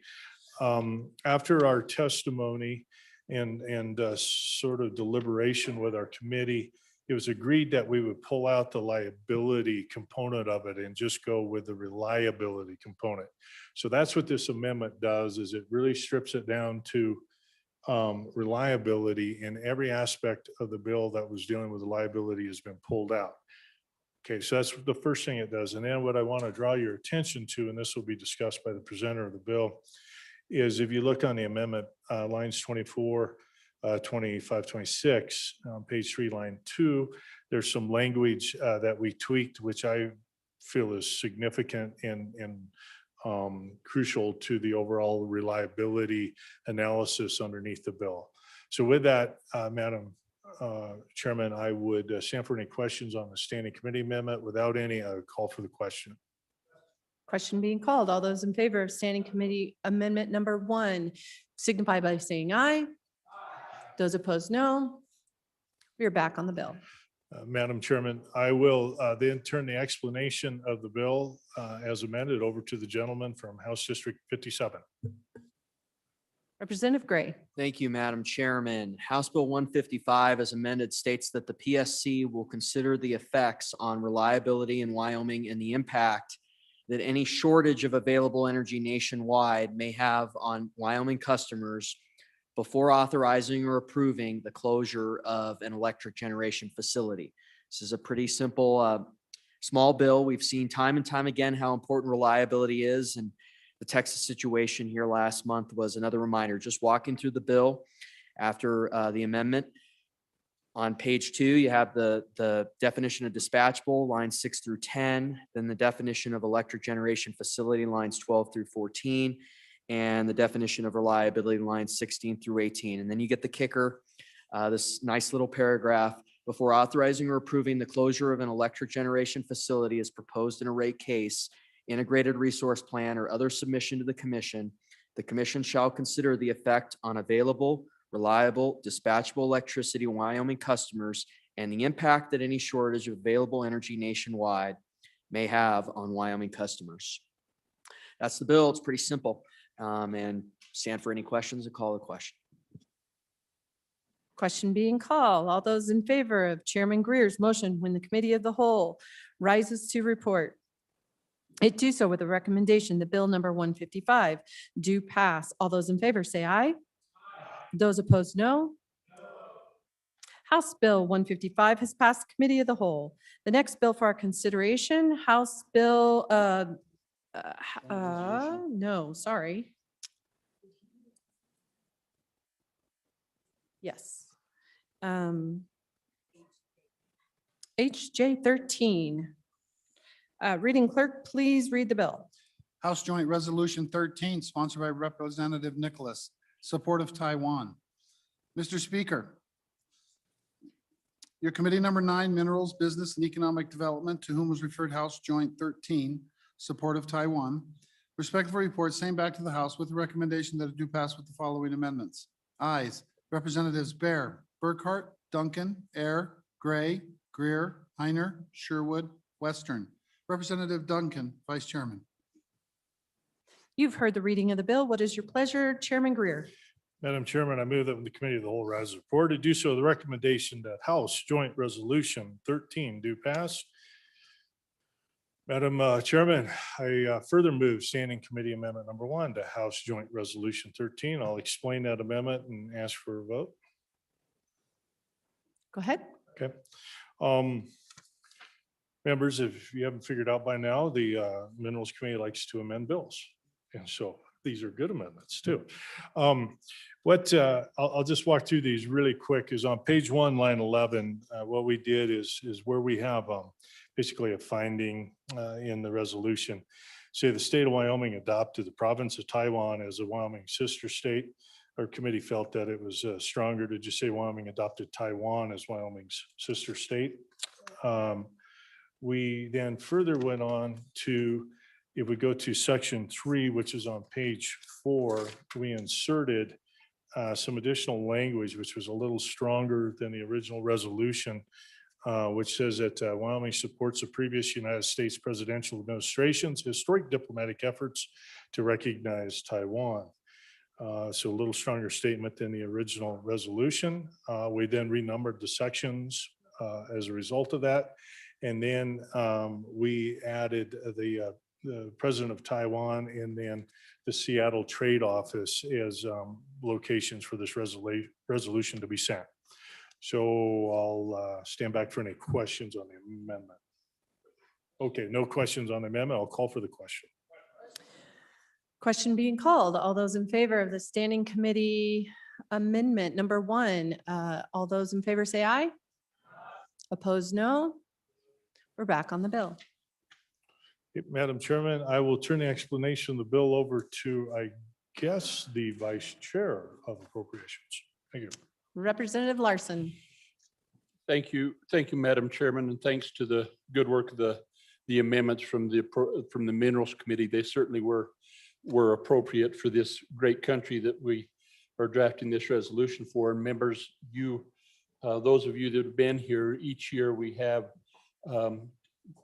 diplomats from Taiwan come and visit our house. No other country, I believe, does that. They come every year. They encourage, and so we have adopted them as our sister state in 1984, and we've been sending a resolution to the President and Congress to reaffirm that our relationship with Taiwan as a country and as a state is important and should be strengthened as other countries vie for our national support. You know, Taiwan has long been the David standing off against the Pacific Goliath in their defense of democracy, and I think that we need to always remember that. They've hosted us and we've hosted them. And I think the thing that was most touching is this last year when we left and this pandemic started, and you recall we couldn't get PPE anywhere.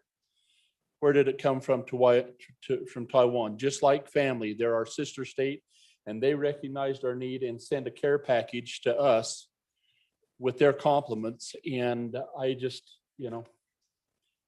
love those people. I love that country, and I think that we need to continue to foster that relationship, and would ask for your support in this resolution and would call for the question. Representative Washit. Thank you, Madam Chair.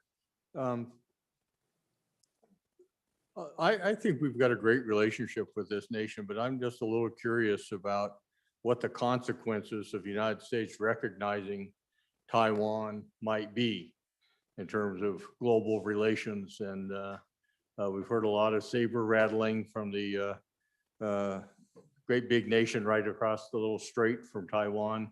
And I just think before we ask for recognition of this nation, we ought to at least pause and think about what consequences might be if the United States were to recognize Taiwan. Representative Gray. Thank you, Madam Chairman.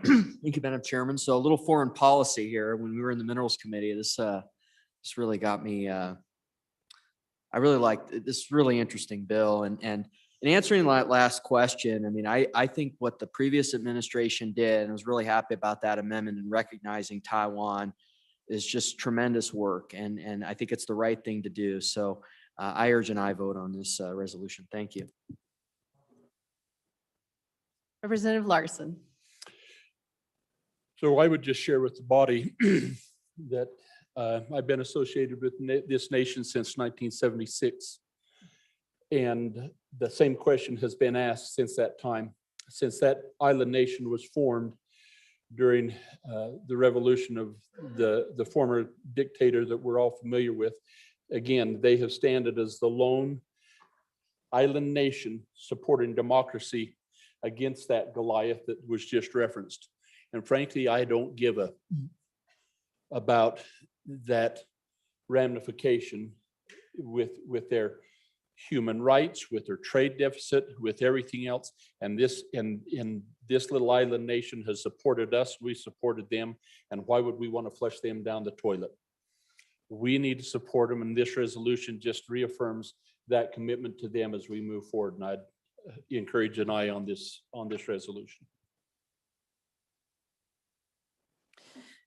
Question being called. All those in favor of Chairman Greer's motion, when the committee of the whole rises to report, to do so with the recommendation that House Joint Resolution 13 do pass. All those in favor say aye. Aye. Opposed, no. House Joint Resolution 13 has passed committee of the whole. The next bill for our consideration is House Bill 157. The reading clerk, please read the bill. House Bill 157, sponsored by Representative Harshman. Healthcare Professional Education Endowment, an act relating to medical education. Mr. Speaker, your committee number 4, Education, to whom is referred House Bill 157, Healthcare Professional Education Endowment, respectful report same back to the House with the recommendation that it do pass with the following amendments. Ayes, Representatives Andrew, Connolly, Harshman, Newsom, Paxton, Summers. Noes, Representatives Brown, Nyman, Obermuller. Representative Paxton, Chairman.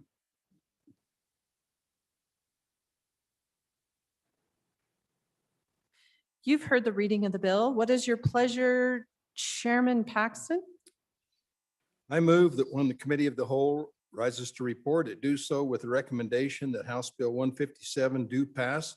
And I further move the adoption of the standing committee amendments and turn the explanation of the bill over to the good chairman of revenue.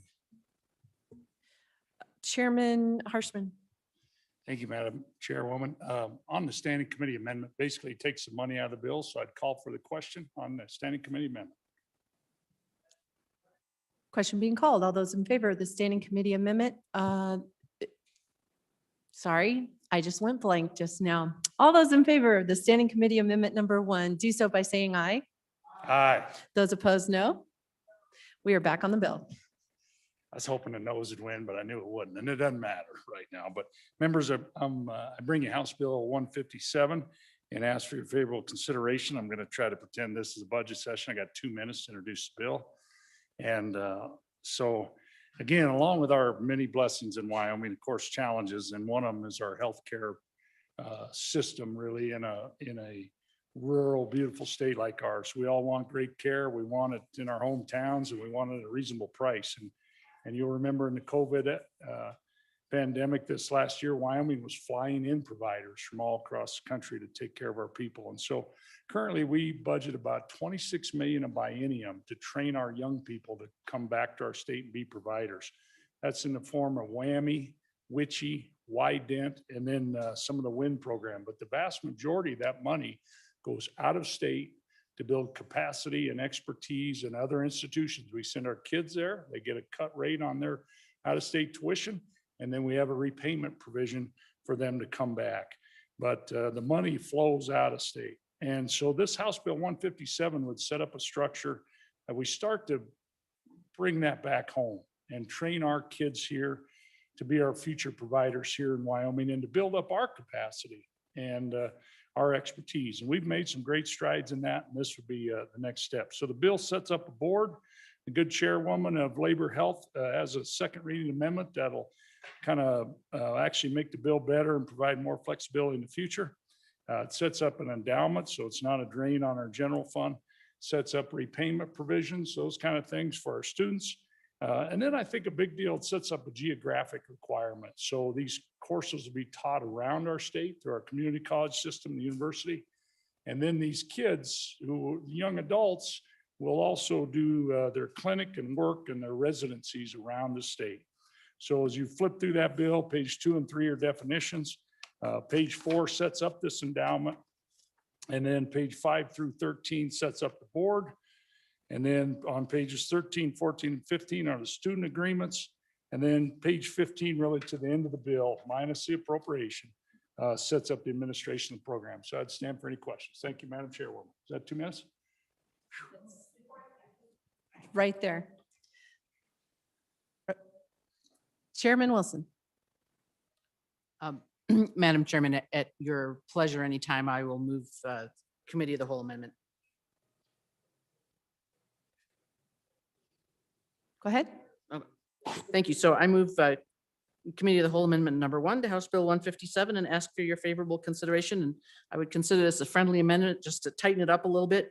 As you might imagine, with the subject matter of healthcare providers, Labor Committee is interested in that subject. So in our committee, in an interim back BC before COVID, we started to get some information from Workforce Services, which I can say because it's in the amendment.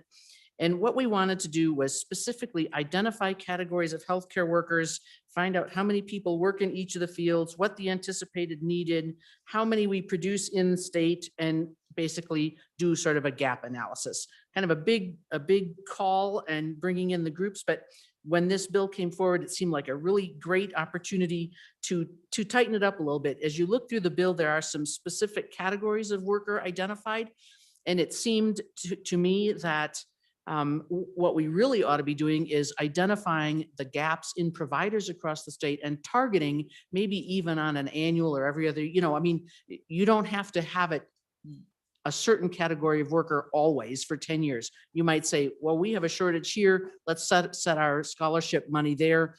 2 years later, we've accomplished that. We've got something else in mind, really to let it be agile to meet the needs of the state. And so the amendment before you, it looks kind of long, but it just does a couple of things. One, you'll see scattered through there, delete medical and insert healthcare. That was just a cleanup because throughout in a lot of our statutes and budgeting, the specifics medical care often refers specifically to physician training, and we didn't want to be confused there. Healthcare is more broad.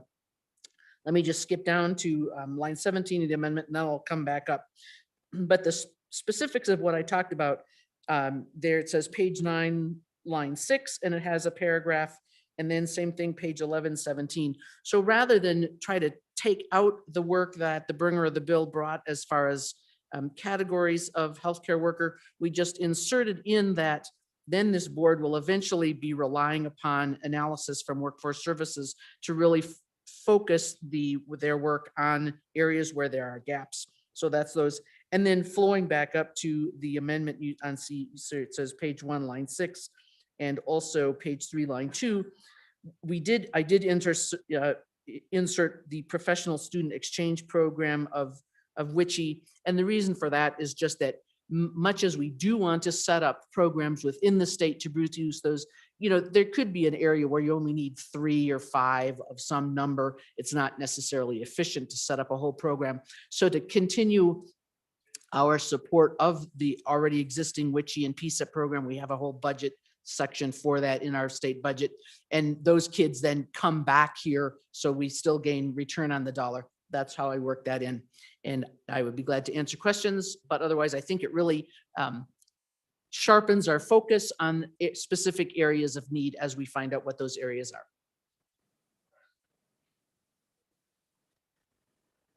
Representative Newsom. You, Madam Chairman. I have a question for the bringer of the amendment. Then I had a call from one of our emergency services folks wondering if EMS could be included, but with your amendment, it would be possible to include them without amending the bill further. Is that correct? Chairman Wilson. Thank you, Madam Chairman. Yes, that's correct. The report that we initially got from Workforce Services and Labor Committee had something like, 40 or 50 different NAICS codes on the different occupations covering the whole gamut. So yeah, that would enable the board to consider all categories of healthcare worker without having to specify it in the bill. Anyone else? Question being called. All those in favor of Committee of the Whole Amendment number 1 signify by saying aye. Those opposed, no. The amendment has passed. We're back on the bill. Question, Representative Washit. Thank you, Madam Chair. There's a big organization back in Washington, D.C.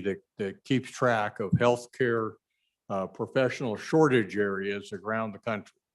And you can pull up our state, and when you look at the data there, you'll probably find that your district has a healthcare professional shortage area in your district, or right next door where a lot of people from your district probably have to go to get medical care.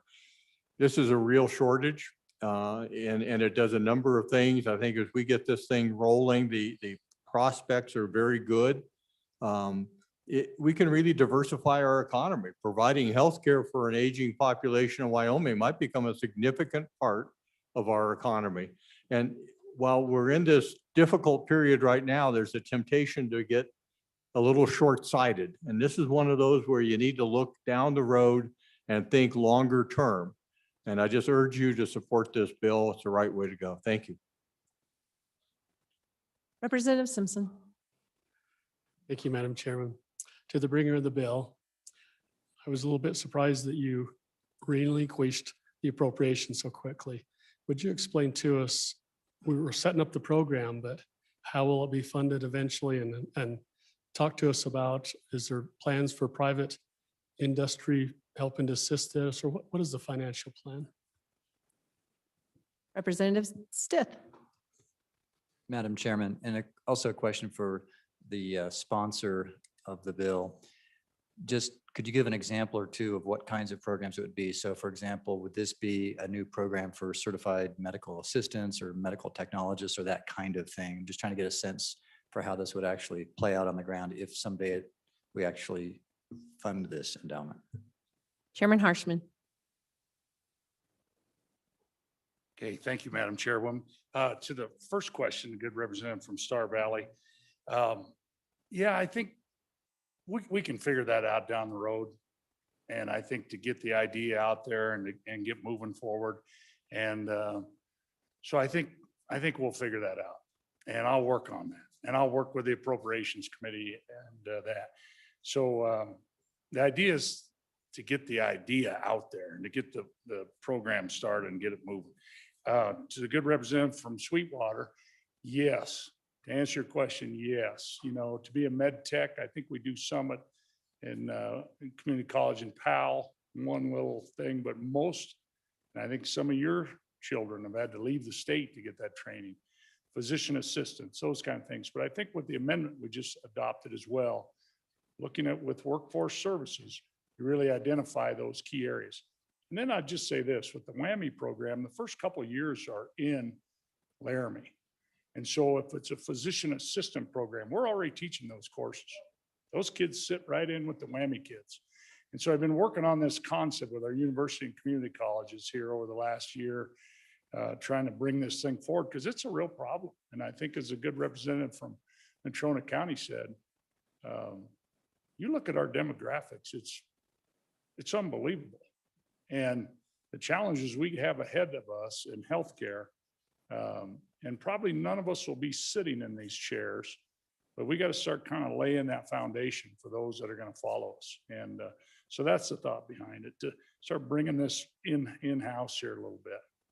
Thank you, Madam Chair. Okay, question, thank you. Question being called. All those in favor of, where are we? Chairman Paxton's motion that when the committee of the whole rises to report it, do so with the recommendation that bill number, House Bill 157 do pass. All those in favor say aye. Those opposed, no. House Bill 157 has passed committee of the whole. Next bill, Majority Floor Leader.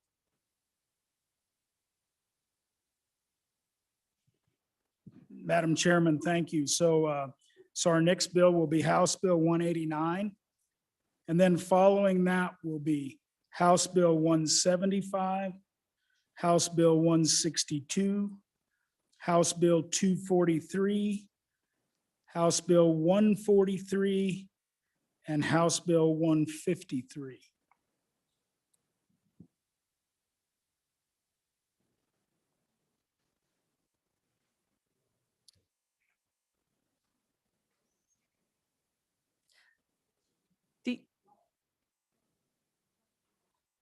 The next bill for our consideration is House Bill 189. Reading clerk, please read the bill.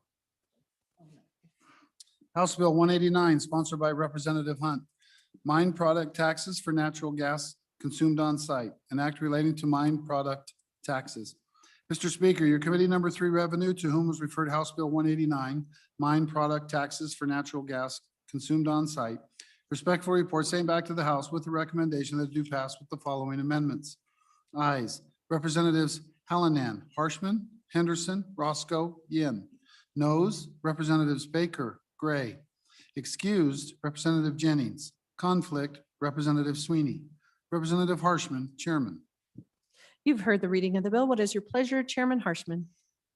Madam Chairwoman, I move that when the committee whole rise to report it, do so with the recommendation that House Bill 189 do pass. And it does have a standing committee amendment that clarifies some definitions. So I'd like to move that and take the vote on that. And then I'd turn it over to the good representative from House District 2. So I'd move the standing committee amendment at this time. Please do. Call for the question. Question. All those in favor of standing committee amendment number 1? It's a long day. All those in favor, please say aye. Aye. Those opposed, no. Standing committee amendment number 1 is passed. We are back on the bill. Chairman Hunt. Thank you, Madam Chairman. I bring to you House Bill 189, and folks, all, excuse me, all this is doing is we're attempting to close a loophole here. And so just I'll briefly explain. There's some innovative folks out there who have figured out how to take a computer terminals and put them into one of those integrated shipping containers and set that out in the gas fields, right? And so then they hook those computer terminals up to a generator, which is being fueled off of flared gas, which is being flared off of oil wells. And so this gas that's being flared is not being taxed by the severance tax because it is flare gas, right? And so currently as it stands, they are able to get around paying the severance tax even though they are a third-party consumer.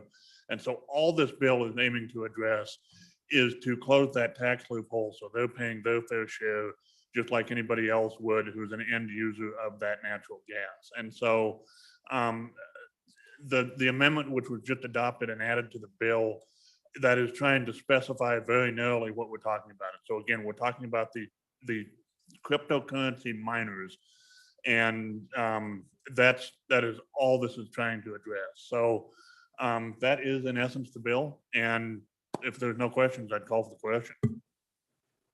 Chairman Greer. Thank you, Madam Chairman. So question on this for the amendment, I'm a little more comfortable with this because it says you can't be hooked up to a pipeline. So it would be truly flared gas. But we also have limits on flared gas, and those limits on how much can be flared factor into the overall plans of a company. And so if this were to grow and expand, maybe that's not a bad thing. I'm not saying that. But the simple fact is, are we opening the door for that gas not to get put into a pipeline and then become part of the overall system? And what are your thoughts on that? And do you think this is just such a small cottage industry that it never happened? I don't think that's the case. Thank you.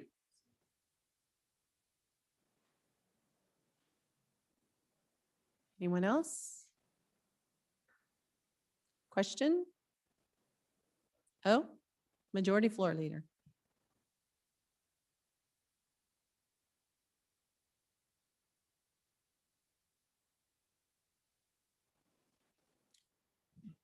Madam Chairman, thank you. And just to the bringer of the bill, and I think I know the answer because I asked this early on, but this doesn't capture any other uses of flared gas that companies use to do a variety of things in the gas field. So I'm just wanting to make sure we're not, I think the answer is no, but I want to make sure we're not capturing people that we don't think we're capturing.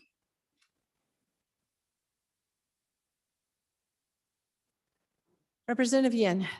Thank you, Madam Chairman. So I sit on Revenue Committee, and we actually laid this bill back so they could do an amendment to really fix that issue, to make sure that there isn't any more gas than is flared that would be normally flared being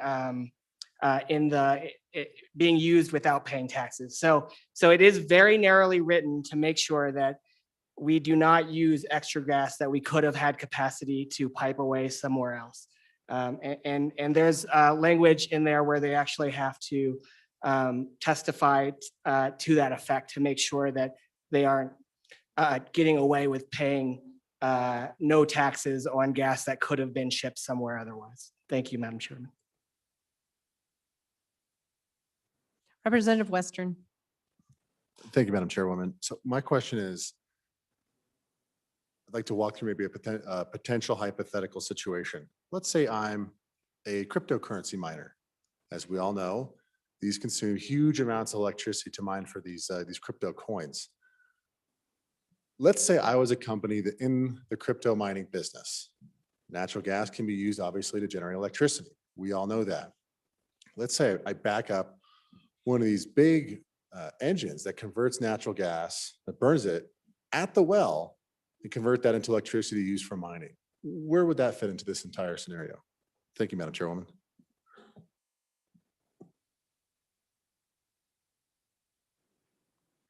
Representative Yen. Madam Chairman, so again, if it is something that we would have the capacity to pipe somewhere else, they would pay severance tax on it. So it would be taxable gas and would not be exempt because it's more than what would be allowed from just flaring when we're at full capacity. Thank you, Madam Chairman. Representative Hunt. Thank you, Madam Chairman. Just to address a couple of those other questions. First off, to the good floor leader's question, majority leader's question. No, this does not impact this does not impact any gas that is being used for the industry itself. So if you're running generators off of gas in the field to either process the material, the gas or oil or whatever it is, or if you're using that to drill new wells and whatnot, this is not impacted. And this is what the amendment was about, is to be very specific. And I appreciate the help that I've received from folks in the industry who understand the details better than I do. But we were very careful to make this a very specific issue to the crypto miners and specifically. And so, and then I believe the good representative from Jackson kind of covered this already, but to the good pro tem's question, no, that's not going to, it should not impact the flow of gas in the line, because what we're talking about is these isolated oil wells that are not hooked up anywhere else. So they're not hooked into a pipeline. And so once they're processed on site, then trucks come in and haul the oil out, but there's nowhere to take the gas. So that's why that stuff is flared. There's no flaring done through natural gas wells themselves. That's strictly for oil. And in the process of separation, once that's brought to the surface, then that natural gas has to be separated from the oil and it's got to go somewhere, so they flare it. So that answers that, I think, and I think that covers it. Thank you. Representative Olson. Yeah, thank you, Madam Chairman. So I'm just trying to figure this out, and maybe I'm looking too far into the bill, but I'm looking, this has a section 3, which is a little unique for a bill, separating subsection A and subsection B. This bill provides for 2 different enactment dates. So subsection B says that section 1 of this act is effective January 1, 2022. But then subsection A says, except for what's provided in subsection B of the section, the act is effective immediately upon completion of all acts necessary for the bill to become law.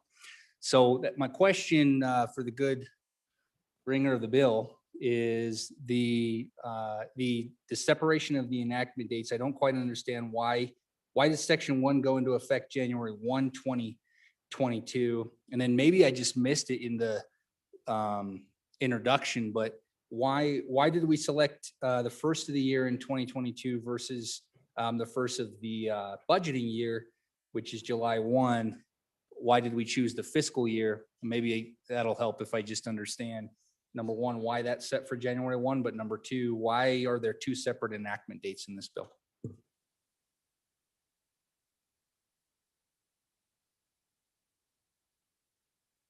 Representative Yin.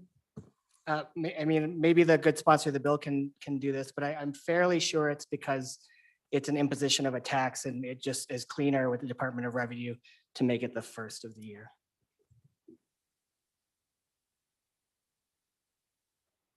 Representative Clausen. Thank you, Madam Chairman.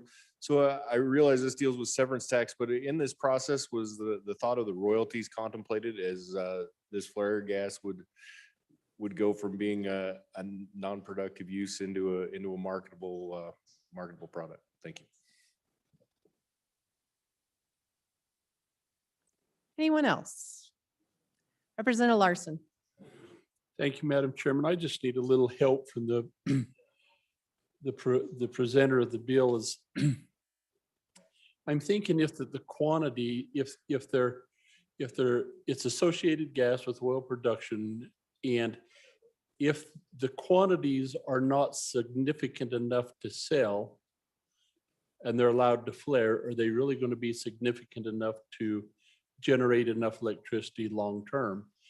And if you say, well, there might be a combination of some old legacy wells, I mean, I just have this vision of taking this crypto mining sea box out in my county where there's some old historic oil production and they've got a little flare going on there, but I don't know if it's going to be enough to generate the electricity required there. If you're getting enough associated gas to generate, and I'm trying to figure out the volume, how much electricity it is you're trying to generate, because if it requires the volume, then it becomes commercial, and they're gonna either be required to or want to get rid of it. So there's some pieces there that I'm missing, I think.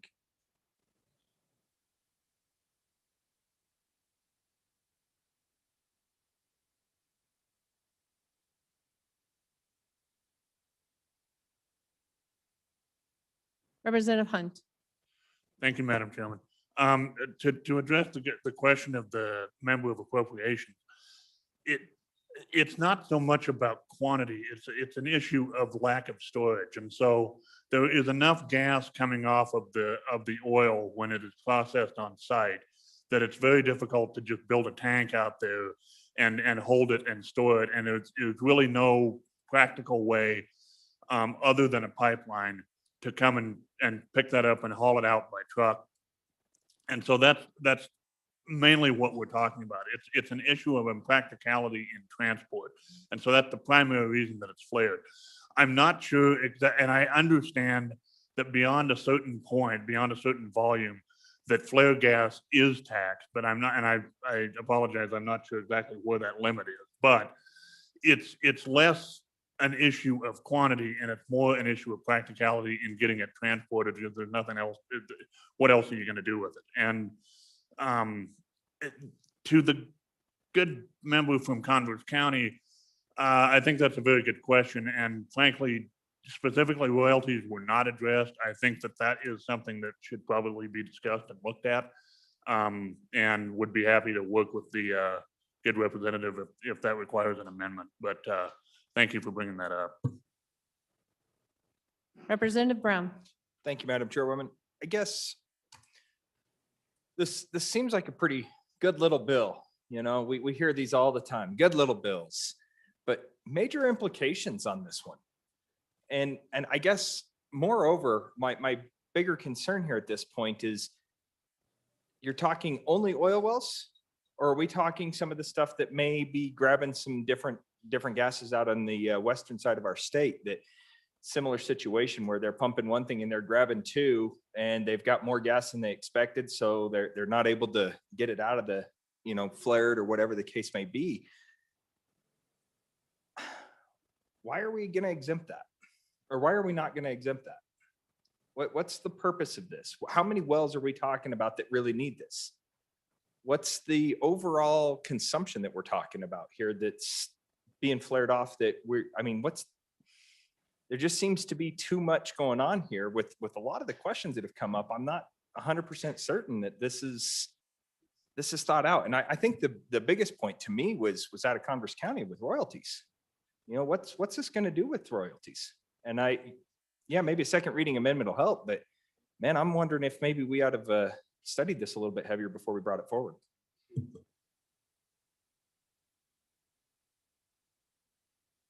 Anyone else?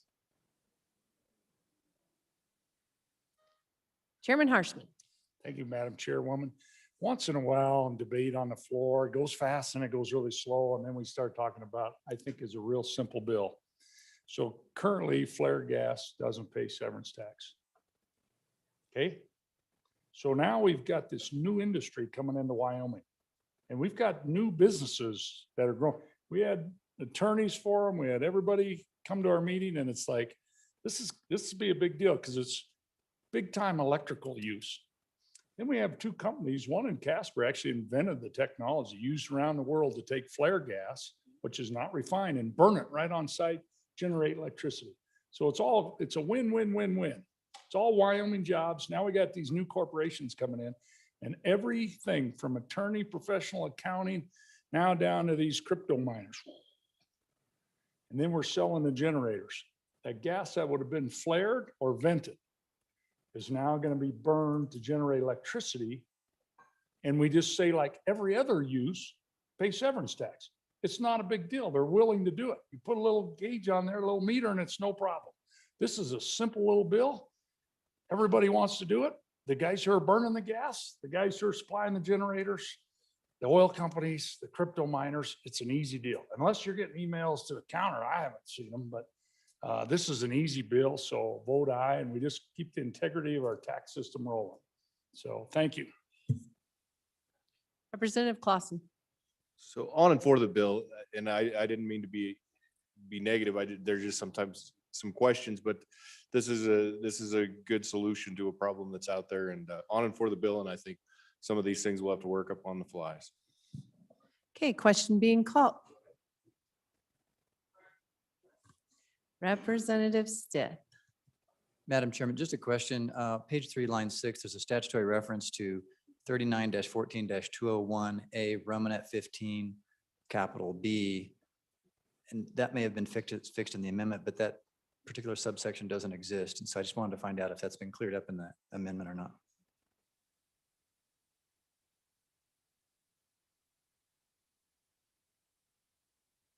Anyone else? Question being called. All those in favor of Chairman Harshman's motion when the committee of the whole rises to report that it do so with the recommendation that House Bill 189 do pass. All those in favor say aye. Those opposed, no. House Bill 189 has passed committee of the whole. The next bill for our consideration is House Bill 175. Reading clerk, please read the bill. House Bill 175, sponsored by Rodriguez Martinez, Suicide Prevention 2, an act relating to education. Mr. Speaker, your committee number 4 education, to whom was referred House Bill 175, Suicide Prevention 2, respectfully report same back to the House with the recommendation that do pass the following amendments. Ayes, Representatives Andrew, Connolly, Harshman, Nyman, Newsom, Obermueller, Paxton, Summers. Noes, Representative Brown. Representative Paxton, Chairman.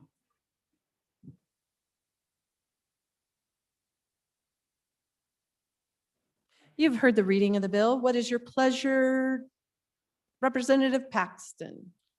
Thank you, Madam Chairman. I move that when the committee of the whole rises to report, it do so with the recommendation that House Bill 175 do pass, and I further move the adoption of the standing committee amendment and turn the explanation over to the good representative from House District 50.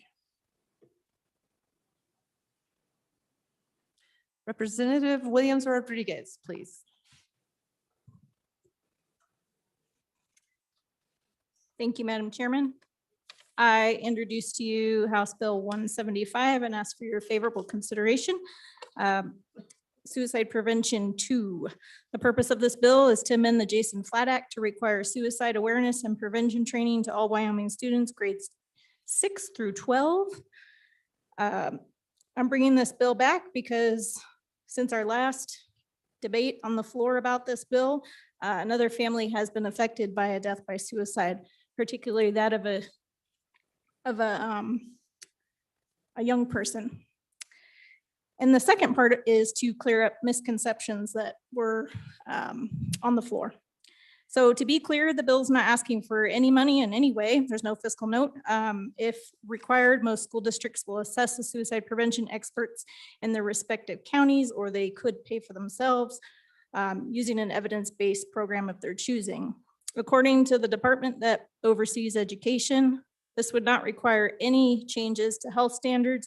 It would not add the suicide prevention training requirement to the basket of goods. Furthermore, the department that oversees education would work with community prevention in the health department to update the documents that are currently in place, suicide prevention education materials and resources to teachers that are age-appropriate, evidence-based suicide prevention programs to students. As previously brought to the body, up to 80% of the time, a teen contemplating suicide tells a peer but does not tell an adult.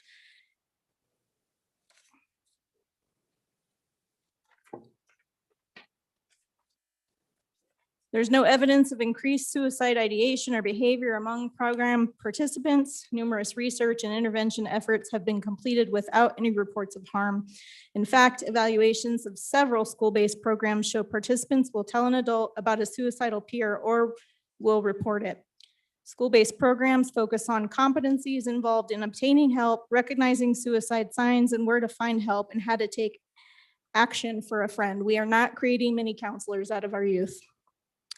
If you dislike the cost of Title 25 and the burden it has on our state, look further downstream where you can make a difference. These programs build resiliency and help those receiving the services identify the signs of suicidal behavior.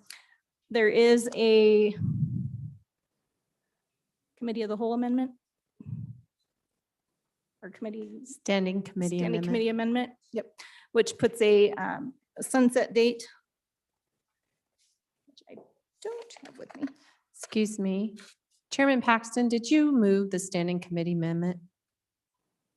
You did? Okay, thank you. Go ahead and continue.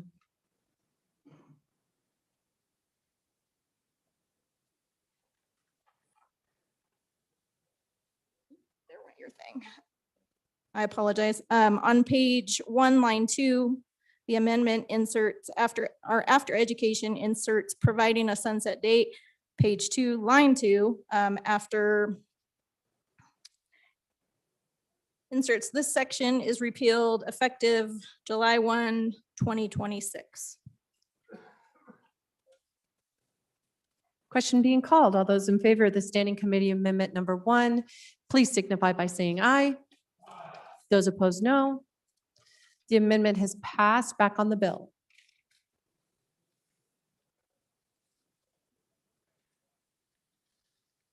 Representative Washit? Thank you, Madam Chair. I concur that suicide prevention is an important topic. My only concern is, it seems to me that every school superintendent, every school board in the state is probably equally aware of how big of an issue this is in our state. And I'm just wondering why we have to mandate this type of instructional material for our school districts. I know at least one district has already done this type of programming in their schools.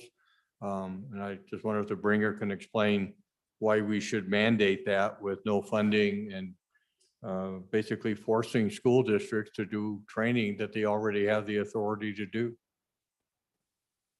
Majority Floor Leader. Madam Chairman, thank you. On in support of the bill. And I'll be bringing, if it moves on into second reading, I'll be bringing a second reading amendment that really ensures that this program works with the existing prevention programs in the counties to make sure that's seamless, which really those programs bring in kind of all the different kinds of stakeholders from clergy on. And so that'll be brought on second reading, but on in support of the bill. Thank you. Representative Brown. Thank you, Madam Chairwoman. Well, we're back again, talking about the same thing. And beyond the reasons from the last time that I didn't like this particular bill or this topic, this bill fixed.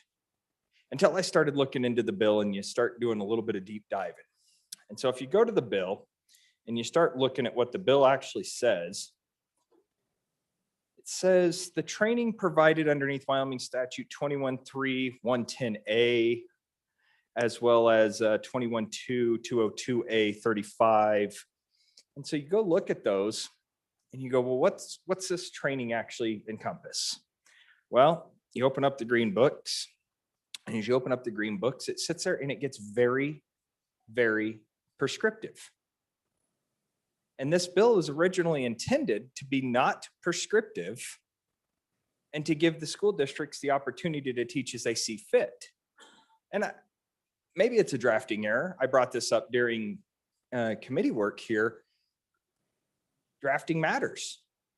If we're going to ask people to do this particular bill and we're going to pass this forward, we're going to have a message sent forward that, you know, the Wyoming House wants to assist with the suicide rates in Wyoming by having kids learn about suicide prevention techniques, then we can do that. They can already do that, as we just heard. And as we heard when this bill was already previously brought forward. But what's interesting is if you go to 21, oh, bear with me here, 21.3, 110A33, starts out with any teacher or school administrator. So we start talking about the level of teaching or the type of teaching that we're going to be teaching these kids.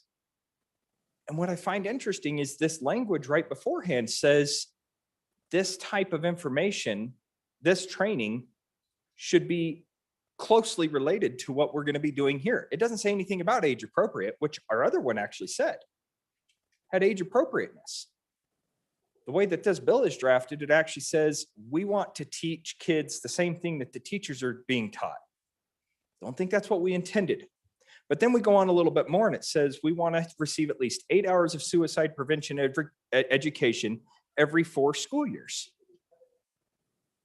Okay, maybe that's enough, maybe it's not, I don't know. Nobody really knows how much suicide education prevention that we're going to be doing in the schools. So I really struggle. I don't struggle wanting to do this. Okay. I get it. As a senior in high school, when we graduated, I had 17 friends commit suicide. Before I graduated from 9th grade to 12th grade, I had 17 friends in either my class or the class below me. So trust me, I get it. I get this problem. But when we're writing laws that say that the school districts will teach this training, we need to be very, very careful on what we're asking them to do and how we're asking them to do it. I personally think the other bill was a better written bill. I think it had less convoluted issues with where we're trying to tell this, you know, you need to reference back to this section in statute and teach teachers and school administrators this way, but kids differently than this, even though in the bill we're saying we need to treat them similarly. So if you continue on 33, it's actually a pretty lengthy process. It says any teacher, school administrator shall receive at least 2 hours of prevention during the initial school year of employment. Well, we don't employ kids. And so I had this brought up to me in committee and it was told to me, well, that's just talking about the topic. That's just the program. So we don't need to really, I'm sorry. As I said earlier about the rules, I'm kind of a stickler. And what our statute says and how we reference it matters. So I'm not 100% certain. And I really like to be pretty dang close to that when I start dictating what our kids are going to learn in our schools. So for that, I'm going to ask you to vote no this time. Thank you. Representative Schwartz. Thank you, Madam Chairwoman. On and in favor of the bill. In another one of my roles, I served on the board of our local nonprofit that dealt with at-risk families and children. And this was a subject that we dealt with on that board.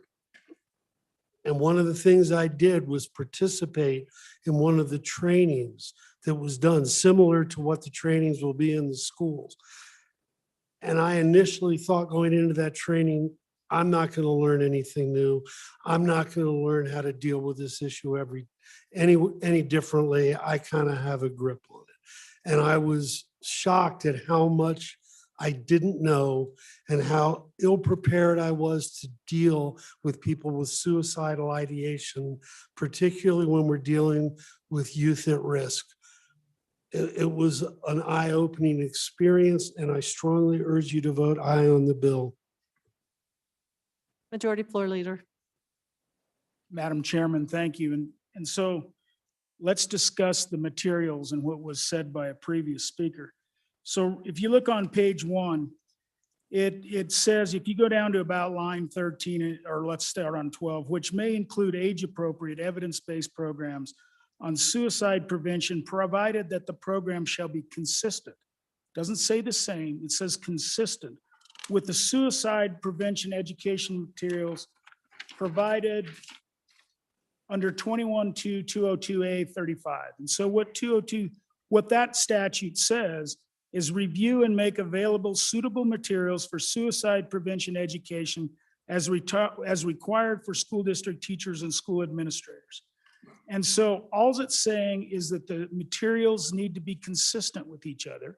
It doesn't say that we're providing youth the same materials that we're providing teachers or administrators, just that the materials are consistent with. And then also it's got to be consistent with the training provided to our teachers and our administrators.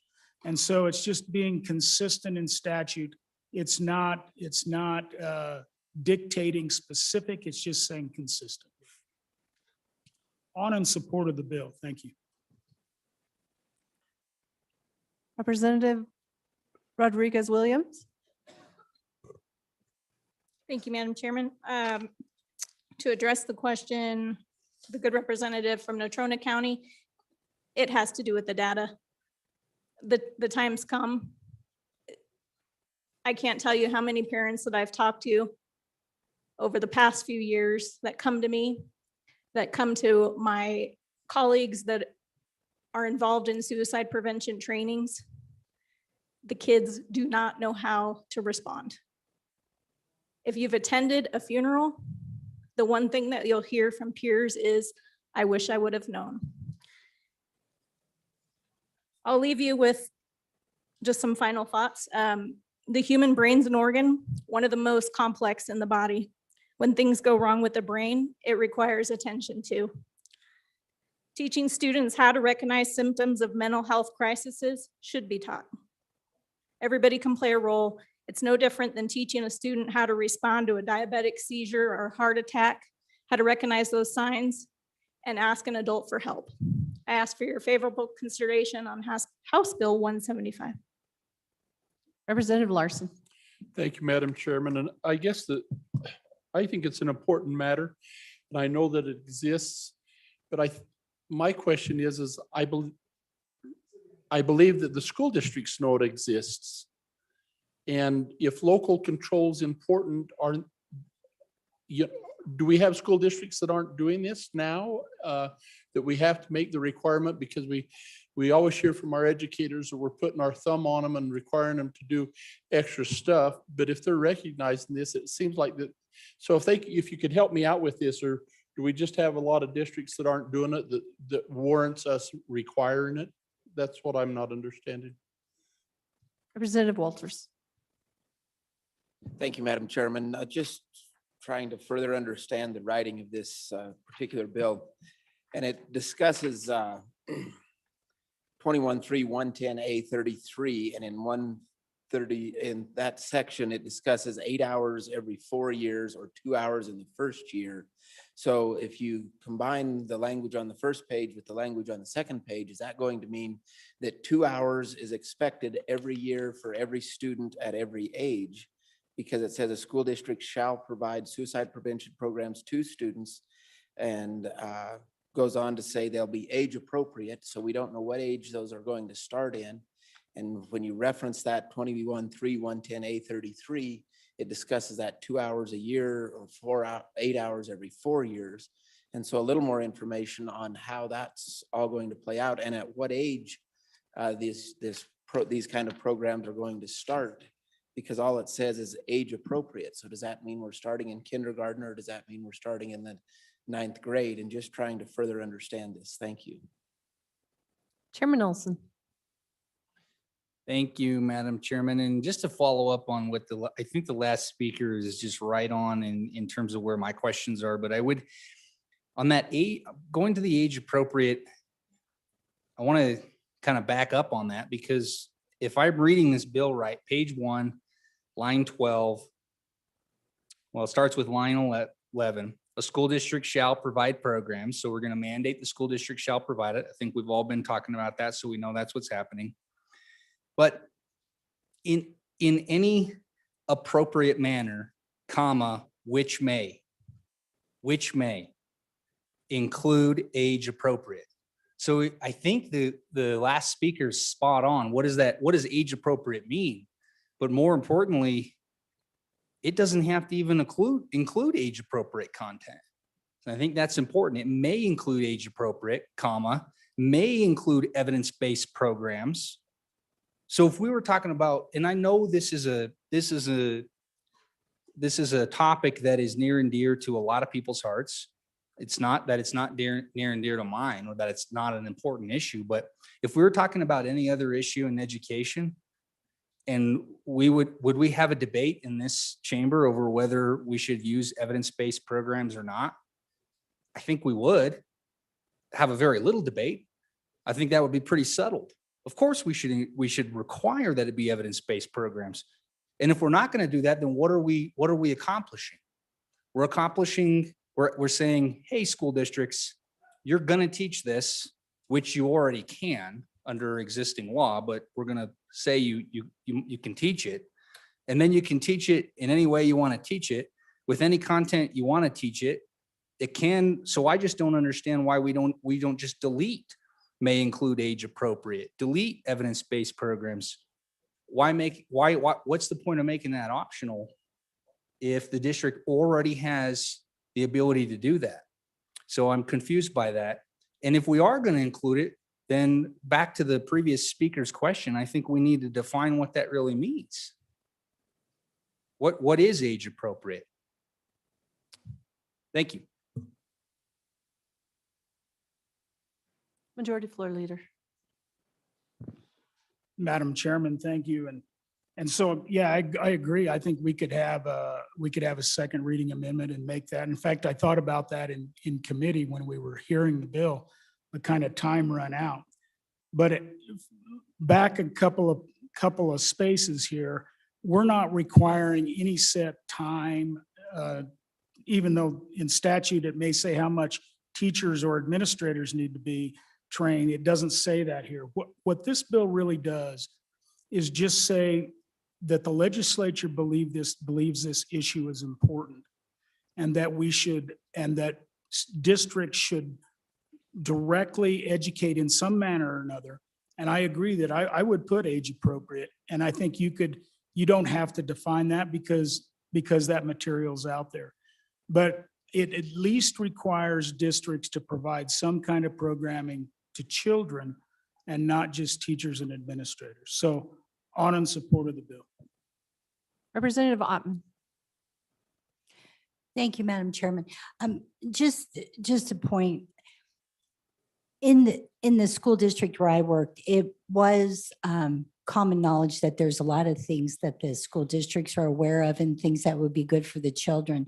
One of those is mass killings and things like that. And so they do bring programs in because it's a good idea. And they do work with counseling and things like that to make sure that they are age appropriate. We had shooter exercises that people said, oh my gosh, the kindergartners cannot participate in this. They're too young. Well, over the course of a few years, we found that those children need to know those things. You need to do muscle memory activities so that people know how to respond in case of an emergency. And I would just say with this, if it is not mandated or put into statute and encouraged, a lot of times a training is given and it'll be, maybe a half a day or something like that. And it'll be given, but there's never follow-up. There's never follow-up. They put banners up, they bring speakers in, and they do all these things, and then it's dropped and it's never brought again. So maybe this bill might encourage through the counseling program or whatever to have the authority to make that part of their curriculum. So that's just some thoughts. Thank you. Representative Sweeney. Thank you, Madam Chairman. So on in support, if there's some second reading amendments, I'd encourage the body, but I think the majority floor leader summed things up pretty well. And I would just encourage your I vote. Thank you. Representative Air. Thank you, Madam Chairman. We're talking about an issue here that's heartbreaking, very emotional. And I've had close friends be affected by this tragedy. But I believe, and I talked to both administrators in my district, and they both said they're already doing this. I don't think any of us care anymore about those kids in our schools than our local school administrators and teachers do. And I think they know them better. And both of the administrators said, we're doing this, don't make it a state mandate. We have enough of those. So I think it's happening. I think we're doing everything we can to prevent this tragedy, and we need to leave it at the local level.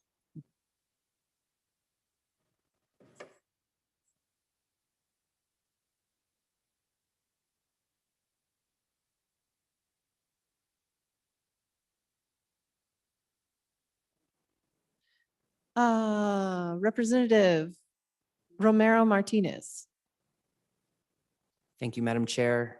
On in support of the bill and encourage amendment amongst those who wish to work on that. Thank you. Representative Brown. Thank you, Madam Chairwoman. There's not a lot of people that can get up here and rally against something like this and not feel like a complete jerk, right?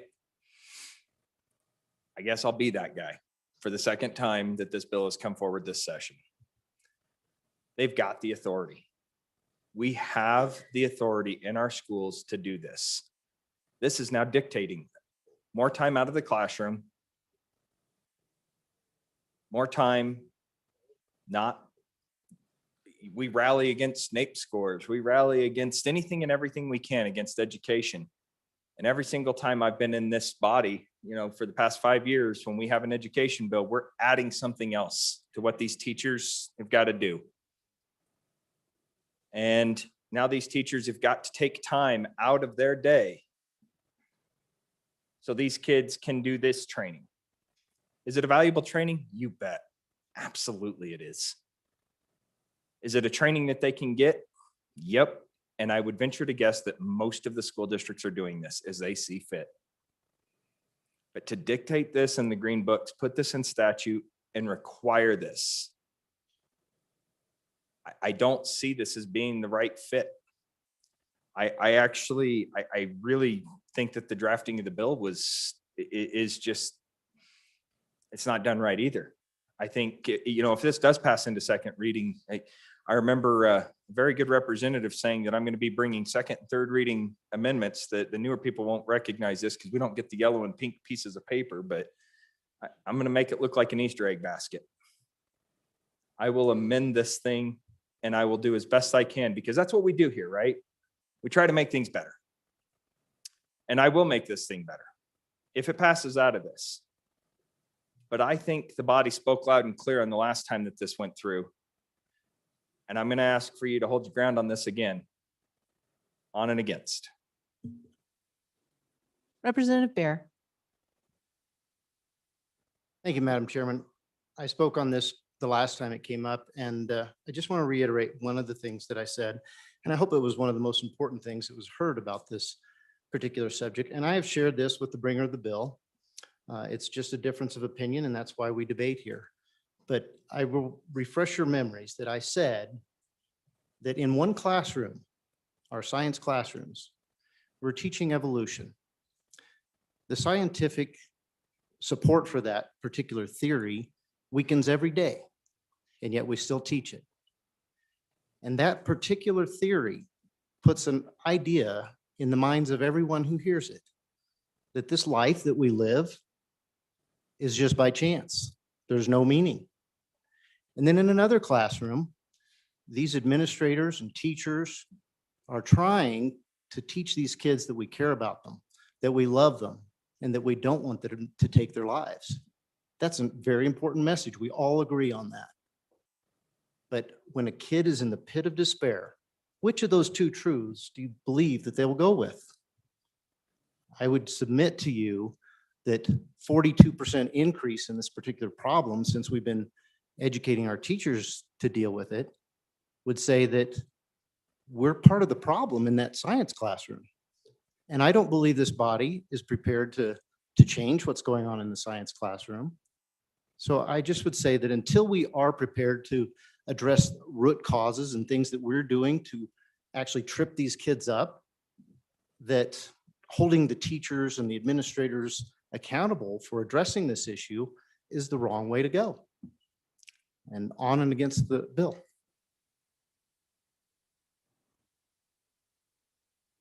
Representative Roscoe. Thank you, Madam Chair.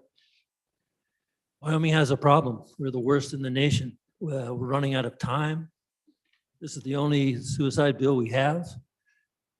It can be amended in the next two readings on and for the bill. Representative Rodriguez Williams. Thank you, Madam Chairwoman. So I've heard the concern about interfering with instructional time, and districts are already doing it. They're not all doing it. We're not doing all we can statewide. And if they are, this bill doesn't pose a burden to them. I can assure you that reacting to a death by suicide for a school district steals hours, days, and weeks, and even months of instructional time versus preventing it in the first place. With that, I call for the question. Question being called. All those in favor of Chairman Paxton's motion for when the committee of the whole rises to report it, do so with the recommendation that Bill number 175, House Bill 175 do pass. All those in favor say aye. Aye. Those opposed, no. No. House Bill 175, I believe, has failed. Division. All those in favor, please stand.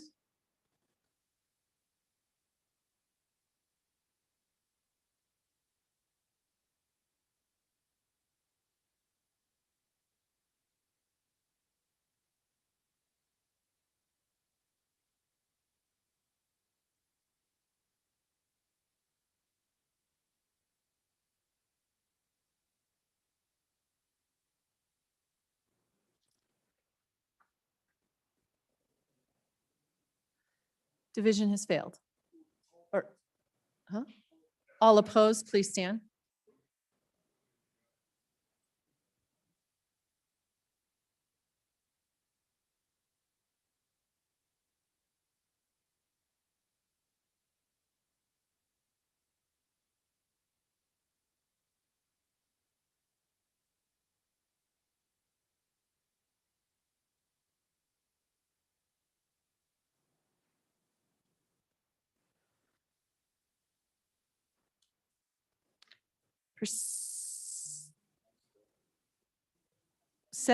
Standing division has failed. A vote of a roll call vote is required. Chief Clerk, please call the roll. Andrew. Baker. Banks. Bear. Blackburn. Brown. Burkhart. Excused. Burt. Clausen. Clifford. Connolly. Crago. Duncan. Eklund. Air. Flitner. Fortner. Gray. Greer. Hallinan. Haroldson. Harshman. Heiner. Henderson. Hunt. Jennings. Kenner. Knapp. Larson Lloyd. Larson Dan. McGuire. Martinez. Nyman. Newsom. Nicholas. Oakley. Oakley. Obermuller.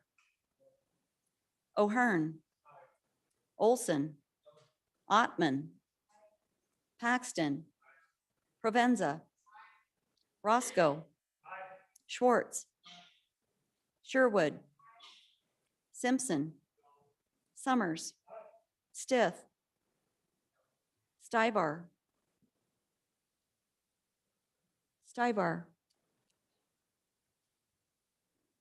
Sweeney,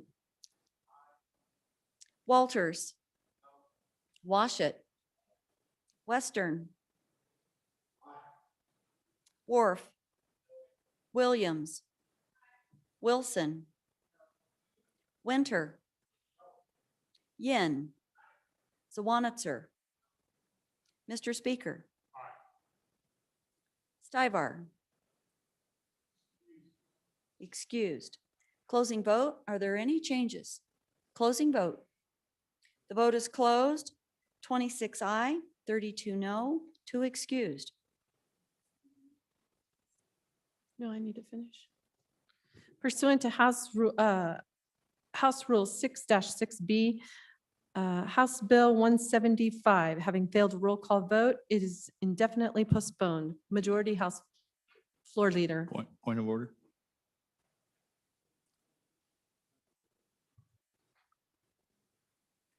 Point of order. Madam Chairman? Representative Jennings. Yes, ma'am. I'd like to move that we would hear the House Bill 134 immediately.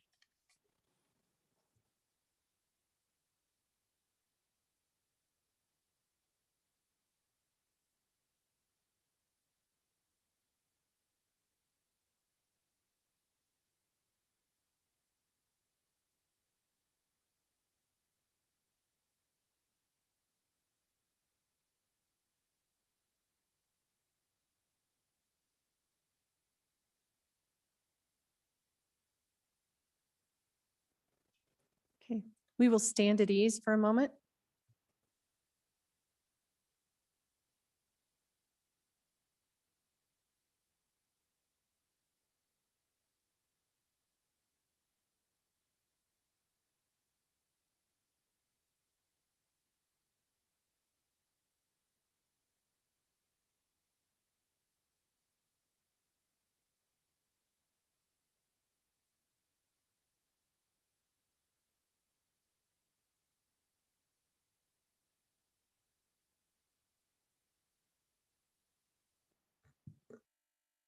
So please restate the motion from the floor, please.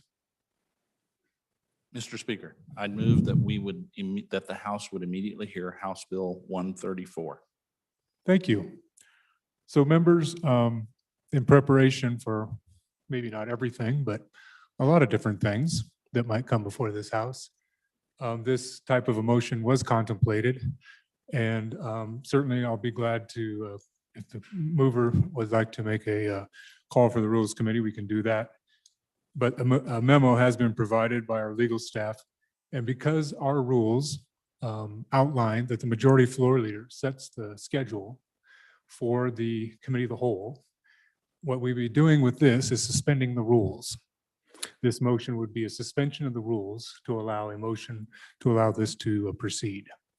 So that requires a 2/3 vote to suspend the rules and allow this motion to proceed.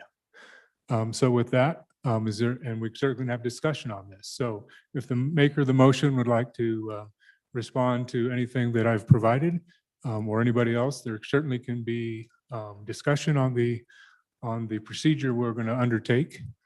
But that is, the chairman's going to rule, I, as the speaker and the chairman at this point, I'm going to rule that it does require a suspension of the rules, and that suspension requires a 2/3 vote, as it is inconsistent with our House standing rules as adopted by the 66th Wyoming Legislature.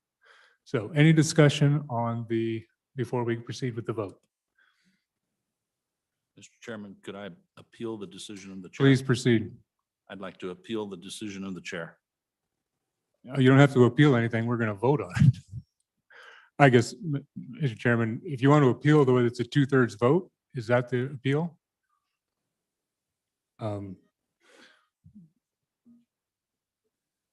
So it's a majority vote to appeal the chair, and it still would remain a.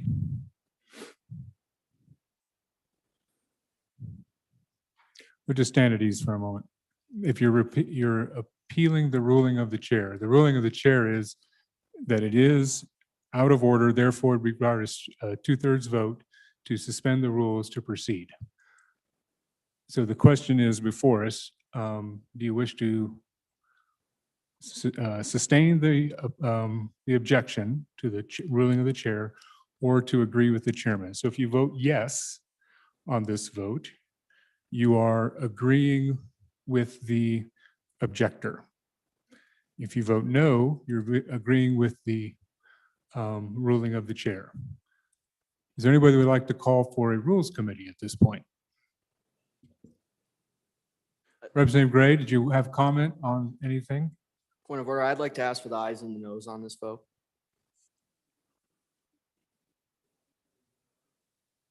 Pardon me?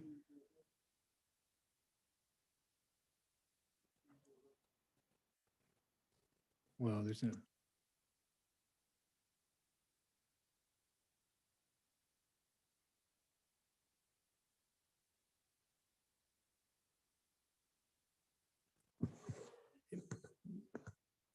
Mr. Speaker, can I call for a Rules Committee? Certainly. Thank you. Rules Committee, please convene at the front.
House will please come to order.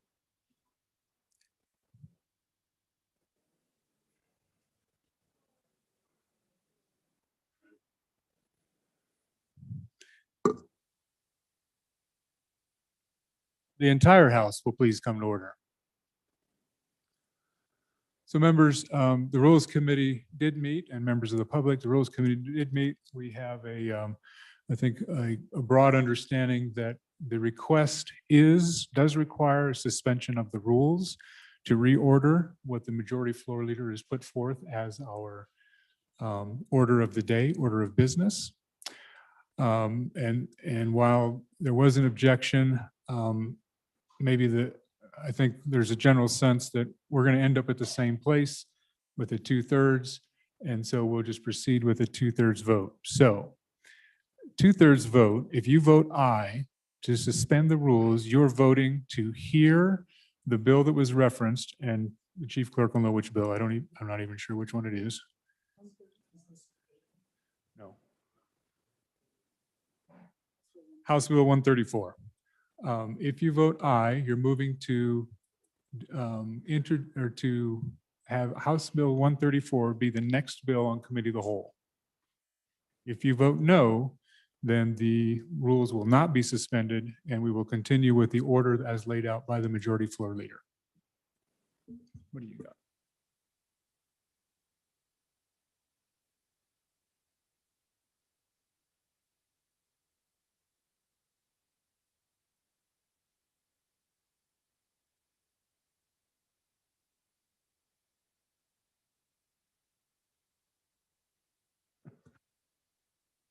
All right, so again, if you vote aye, you are voting to suspend the rules and hear House Bill 134 immediately. If you vote no, you're voting to continue with the order the majority floor leader has laid out. Chief Clerk, please call the roll. Andrew. Baker. Banks. Bear. Blackburn. Brown. Burkhart excused. Burt. Clausen. Clifford. Connolly. Crago. Duncan. Eklund. Air. Flitner. Fortner. Gray. Greer. Hallinan. Haroldson. Harshman. Heiner. Henderson. Hunt. Jennings. Kenner. Knapp. Larson Lloyd. Larson Dan. McGuire. Martinez. Nyman. Newsom. Nicholas. Oakley. Obermuller. O'Hearn. Olson. Ottman. Paxton. Provenza. Roscoe. Schwartz. Sherwood. Simpson. Summers. Stith. Stibar. Excused. Sweeney. Walters. Washit. Western. Wharf. Williams. Wilson. Winter. Yin. Zawanitzer. Mr. Speaker. Closing vote. Are there any changes? Closing vote. The vote is closed. 23 aye, 35 no, 2 excused. By your vote, you have voted not to suspend the rules, and we will continue with the order of the majority floor leader. Mr. Majority Floor Leader, Madam Chairman. Mr. Speaker, thank you. And I said we were going to quit at 7, but I don't want to prejudice that last bill that would have taken place before 7. So I'm going to allow the next bill in the order to go, and that'll be the last bill of the evening.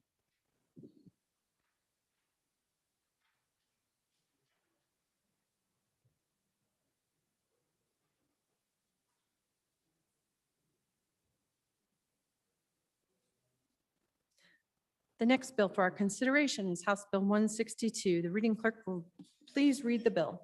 House Bill 162, sponsored by Romero Martinez, Medical Treatment Opportunity Act, an act relating to Medicaid. Mr. Speaker, your committee number 3, Revenue, to whom was referred House Bill 162, Medical Treatment Opportunity Act, respectfully report same back to the House with the recommendation that it do pass with the following amendments. Ayes, Representatives Harshman, Henderson, Roscoe, Sweeney, Yin. Noes, Representatives Baker, Gray, Hallinan. Representative Jennings excused. Representative Harshman, Chairman. You've heard the reading of the bill. What is your pleasure? Chairman Harshman. Thank you, Madam Chairwoman. I move that when the committee of the whole rises to report, to do so with the recommendation that House Bill 162 do pass. And Madam Chairwoman, I have a standing committee amendment that I would like to present at this time. Please do so. Okay, members, the standing committee amendment basically rewrites the bill and makes it identical to Senate File 154. And if you have that on your computer and you click on amendment, you'll see that amendment. And when I first came into the legislature, Wyoming had like a 55-45, or might have been 53-47, what's called an FMAP, federal match. I remember it was my first term and I didn't even really know what was happening. This is 03 or 04, and it went to 50-50. And I didn't think much about it. And it's based on your state's average household income. And I'll just give you a couple examples. Like Arizona is 70-30. That means federal match is 70, state match is only 30. Idaho is 71-29. Colorado's 50-50 like us. Nebraska's 52.5 federal. South Dakota's 56.75 federal. And Utah is 69.71% federal match. And Wyoming's 50-50. And really that, I think, has happened. Number one, we've got some good paying energy jobs. Most of them been in Campbell County and sublet. We've had some of those, but I think we have like the wealthiest county in America in Teton County. And so that average has brought our average income up. And so it's dropped us to 50-50. And it's really unfortunate. Now, this bill now, as amended, if we adopt this standing committee amendment, that when Medicaid expansion has come across, you understand that expansion population is 90-10. So it's federal 90, state 10. And we've always written it where that if that ever changes, we're out. Well, now under this American Rescue Recovery or whatever that act is, the latest CARES Act, the FMAP has been moved up to 56 for the state. And there's an incentive to try to get the 12 non-expansion states, of which Wyoming is one of them, to adopt and expand Medicaid. And the population we're talking about 50% of the Medicaid expansion population, 35 and under, and most of them are females. And that 35 and under, and then about another third, which gets you to about 80%, are these 50 to 64 or whatever before you get on Medicare, before that kicks in. So the bill is, the amendment proposes to actually do both of those and say 90-10, that's what you're offering us. If that ever changes, we're out. And this new 55-45 FMAP, if that ever changes, we're out. And so it's an opportunity to say to the federal government, we're going to hold you hostage on this in reverse. I'll just tell you, I voted every time against Medicaid expansion. I chaired appropriations, served on that committee for, 10, 12, 14 years. I chaired it 4 years. And I remember it came to me, a 7-person committee, and I cast the deciding vote against it. And I've had kind of a change of heart, frankly. And so I just think when you look at the population, and then I think the other thing, and we had a former member sit back there where Representative Flitner sits. He said, it's probably here to stay. We might as well join in and do that. And I just want a couple other numbers. I gave you what that population group looks like, Madam Chairman. And 35 and under, and most of those are females, 50%, and then about a 30% for that 50 to 64 group. But the numbers are really this. What does the FMAP change? Going to 55, from 50/50 to 55/45. That's an annual savings of about 27 million a year in general funds. Right, with no reduction, the feds pick up that difference on that 55. And I just read our neighboring states. There's only one that's 50/50. It's Colorado. Rest of them are as high as 70 and 69.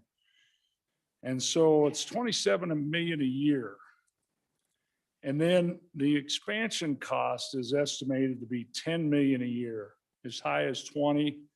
And so that takes that 27 million savings, 10 million it costs, and it's 17 million to infuse about $82 million of medical care provider reimbursement into our state. And, you know, I've made comments and I've been corrected by some of my constituents. I've said, you know, we have healthcare access in our state because you can go to the emergency room. And I would, and that is true for an emergency, but then what happens when you get released? Who do you follow up with? You know, and so I think that's some of these complexities. And again, I've voted, I'm probably 7-0 on this deal. And I think I've come around, particularly with this FMAP. And really, to get paid 82 million a year in medical benefits, to save about 17 million net general fund. And we can do some other things with that 17 million in general fund. And so, Madam Chairwoman, that's the amendment, is to do this 90/10, but also this 55/45. So then I get a call, I get an email from the Department of Health saying, I'm available this weekend, I'd like to visit with you. And so I called this person, works for the current administration. And I talked to her and I said, well, this is what I told her. I voted against it. I said, but the only way I would consider it is if we can lock in this 55/45 match. Because it's really a shame we're 50/50, because it's one county in our state that's changed the average. And she said to me, she said, write whatever you want in that bill and we'll work with you. You got to do what you got to do and we'll work with you down the line on that. So that's the amendment. That's what it does to this bill. It changes it really to the similar bill, Senate file, I said 154. So if there's any discussion on the standing committee amendment, Madam Chairwoman. Representative Larson. Thank you. Thank you, Madam Chairman. And I want to be careful a little bit because my understanding of the FMAP enhancements is a little different than the good presenter of the amendment. However, I think there's some components of what he says towards the end that I think is worth considering. So during the CARES Act this last year, they increased or they enhanced the FMAP rate by 6.2%. And that's been carried over. I'm just telling you that exists, and that will go away 1 quarter after they assume that the pandemic's over. We're anticipating that to be about this time next year.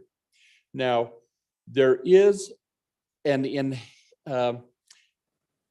incentive for states that have not expanded Medicaid that they will provide a 5% FMAP enhancement for 8 quarters, 2 years.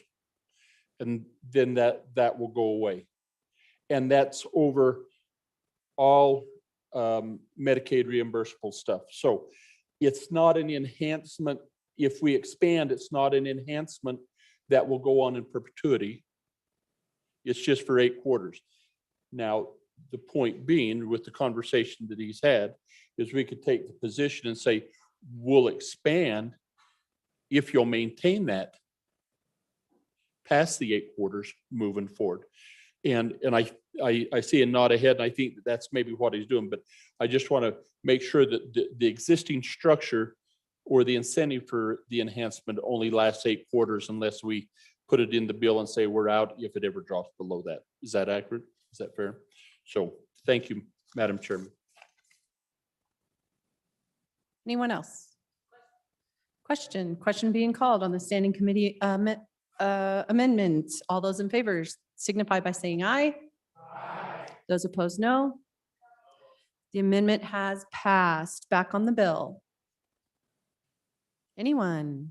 Don't rush to the mic. Question? Oh, yes, no?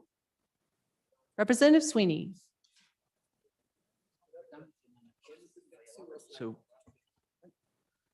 I guess not. Yes. thank you, Madam Chairman. Representative Romero Martinez. Thank you, Madam Chair. I was confused for a moment there. I thought we were on the amendment still. And so if I'll draw your attention to the bill, if you have it on digital or otherwise, House Bill 162, Medical Treatment Opportunity Act. What we're basically trying to do here, and I know there's a lot of people that want to comment.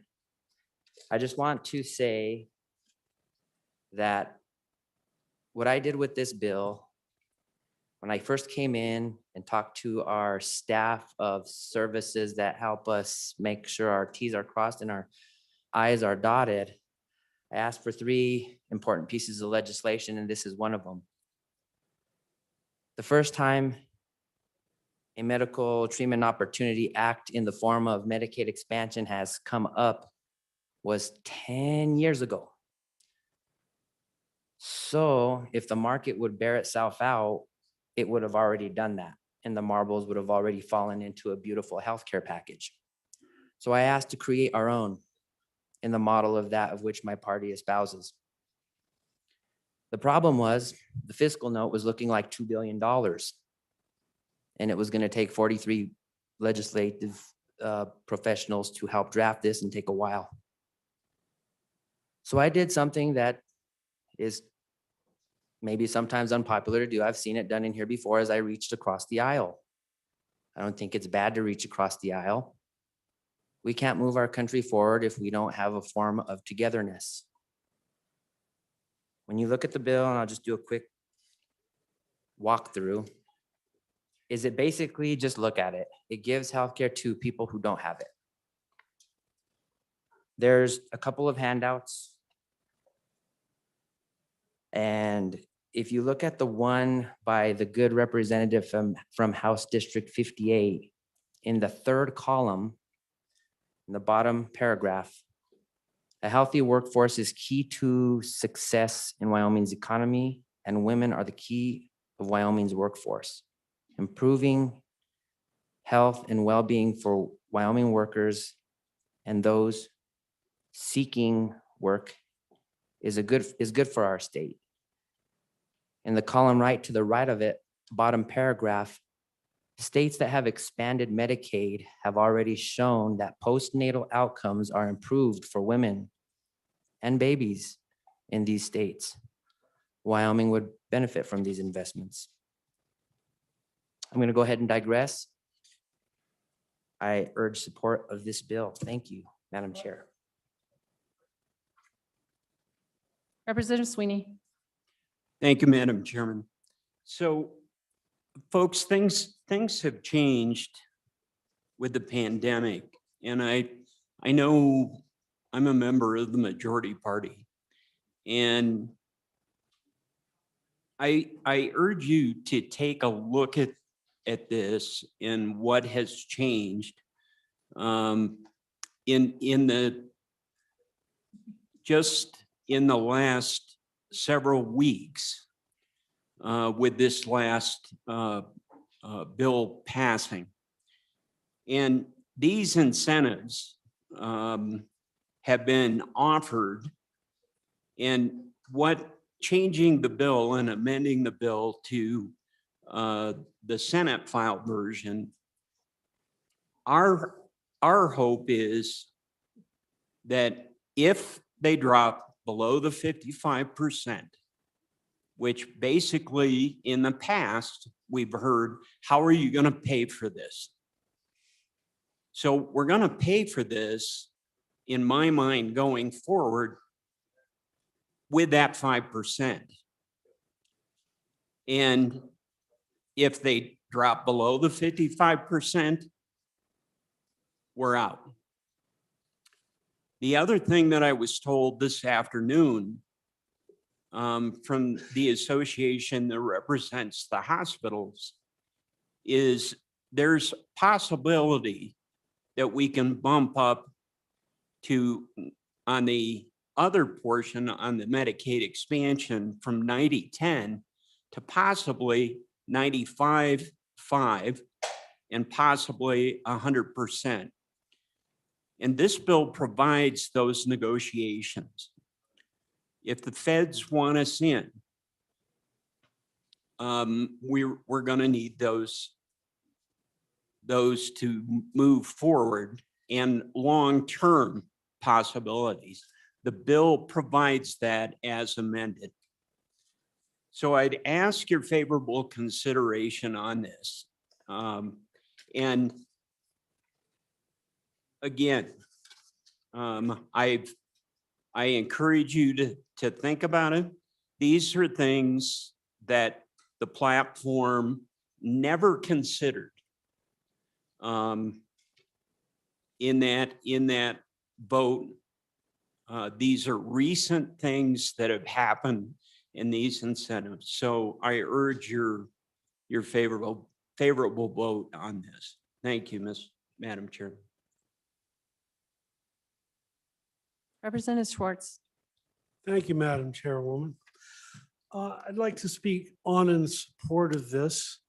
As I think I've told the body before, I'm a numbers person, and I'm going to stick to the numbers in my comments. I won't repeat what the good chairman of revenue said about the FMAP, except just saying it's true. In 8 quarters, we will probably get $54 million of general fund benefit. But if you look at just the basic 90-10 split that comes from Medicaid expansion, we will have an infusion of approximately $145 million of added federal funding coming into the state's economy. That's big money, and that will ripple through our economy because it generates sales tax. As that money ripples through, we can estimate probably in addition to the state of $4 million a year in sales tax revenue. That's a good thing. What other numbers are important? Estimates coming from the department say that 60% of the people who will receive insurance through this Medicaid expansion are currently employed. These are working poor. What it means for them to get insurance ultimately means they will be more productive in their jobs because they can manage their health care better. Productivity in Wyoming jobs is a good thing. We will also be getting 64% of the people who are currently uninsured. Why is this a good thing? Our hospitals on a yearly basis provide about $100 million of uncompensated care. And when they do that, ultimately the costs of that are passed on to all of us because the hospitals cannot just give that away. They need to balance their books. The estimate is that there could be about a 30% reduction in that uncompensated care, which is $30 million of savings that gets passed on to us all. So I think you just have to look at these numbers and recognize that throughout the state, the benefits to the people of Wyoming, the economy of Wyoming, and the general fund of the state of Wyoming are all positive. And it's really important that we pass this bill on and in support. Thank you. Representative Wharf. Madam Chairman, thank you for the opportunity to speak. I'm speaking against this bill. One of the things that I think is important, number one, this effort's been defeated for several years, it's been said. I don't really see that anything's changed that would warrant us passing this legislation today, but just a couple things that I think it's important this body understands. The state to our north was told enrollment would stop at about 59,000 able-bodied adults. It's 97,000. That's about a 64% overrun. The spending has increased by 65% to the state to our north since it was implemented. The enhanced FMAP will only last 2 years. And I look at, we keep talking about all this free money. I'm very concerned. We just had a $1.9 trillion stimulus package. It's the third time we've had a big package. At what point do we expect the federal government to have such a debt that we can no longer put these monies out? And I think it just it continues to put the program at risk. Once we have the people that have enrolled, they tell us all the time that we can back out. But once we have our constituents that have qualified for Medicaid expansion and the programming funding is left solely to the state to bear, we're not going to have the ability to tell our constituents, hey, we don't have any money. Half of you guys are going to have to go without. The other thing that I will say from past testimony that I remember is just the people that are most needy for Medicaid are going to be pushed out. All the studies have shown that the most dependent on this program are pushed out by all the masses when they're able to qualify for Medicaid expansion. So I would urge this body to continue. We voted this down in the past. It's just as bad today as it was before. And I still think we need to resist the temptation to go after this free money that will not be sustained. So thank you, Madam Chair. Chairman Wilson. Thank you, Madam Chairman. I'm going to give a little bit of a history, so it's good that we passed our 7 o'clock time, because what I have to say about Medicaid does not fit into like a little 24 characters or whatever with a bird. So I just feel the need to explain the history of my history and why I'm going to vote for this bill. Because, a lot of times our conversations about this are not very nuanced. And Medicaid expansion is not a silver bullet. Neither is it the black demon from the pit of hell. You have to find a balance somewhere. And I think on the balance, I'm going to come out as an aye vote. So when I started in the legislature, 2013, this bill had just passed. I was opposed. I was concerned, as a lot of people say, that, gee, what are we going to do if the feds will change their mind? Then we'll have to take it away from people that have it, and we'll never do that. And I had some interesting conversations with constituents. I remember there was one lady who said she had to quit work because there was something wrong with her hip. It hurt her so bad she couldn't stand, she couldn't sit. And she said, if I even had Medicaid for 3 years and could get my hip fixed, I could go back to work. I'm like, wow, because that actually, if you look at the Medicaid rules, a lot of those people are not on there forever. They're often on just for a few years of transition between employment, something like that. So by 2015, I actually sponsored an expansion bill, which went down. Then looking into the 2016 election, going into that, I thought, I have no idea what's going to happen in the 2016 election. The feds could take it away, Congress could overturn it. And I said, I'm not going to sponsor, I'm not going to support it now because I'm concerned about what might happen. So, that was 5 years ago. Program is still here. It's going on. So then the last couple of years, you go to these panels once you're on the legislature, and that you always ask you about things. And my argument for the last couple of years has been that the state was not in a financial position to fund the 10%. And so I said, I'm not opposed to the concept. I mean, nearly 20% of our budget is federal funds, so we can't really legitimately say, well, we refuse to take any federal funds, but I was just worried about where am I going to find the 10%. And I was concerned that we would take it from existing programs, and I couldn't be in favor of that, especially Labor Committee, where I do so much work with that. So I really said, well, if we could find the money, then I'm okay.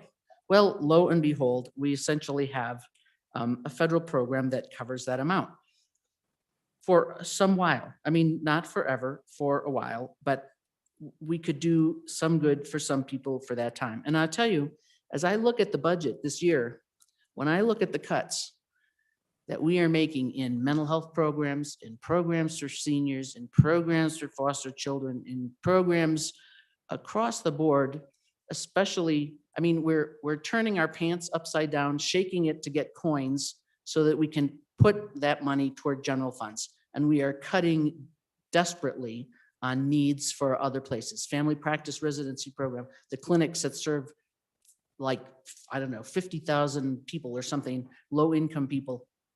They're cut to the bare bones. How could we get them more money? If we expanded Medicaid, the patients that go there could actually afford to pay them more than $1. So why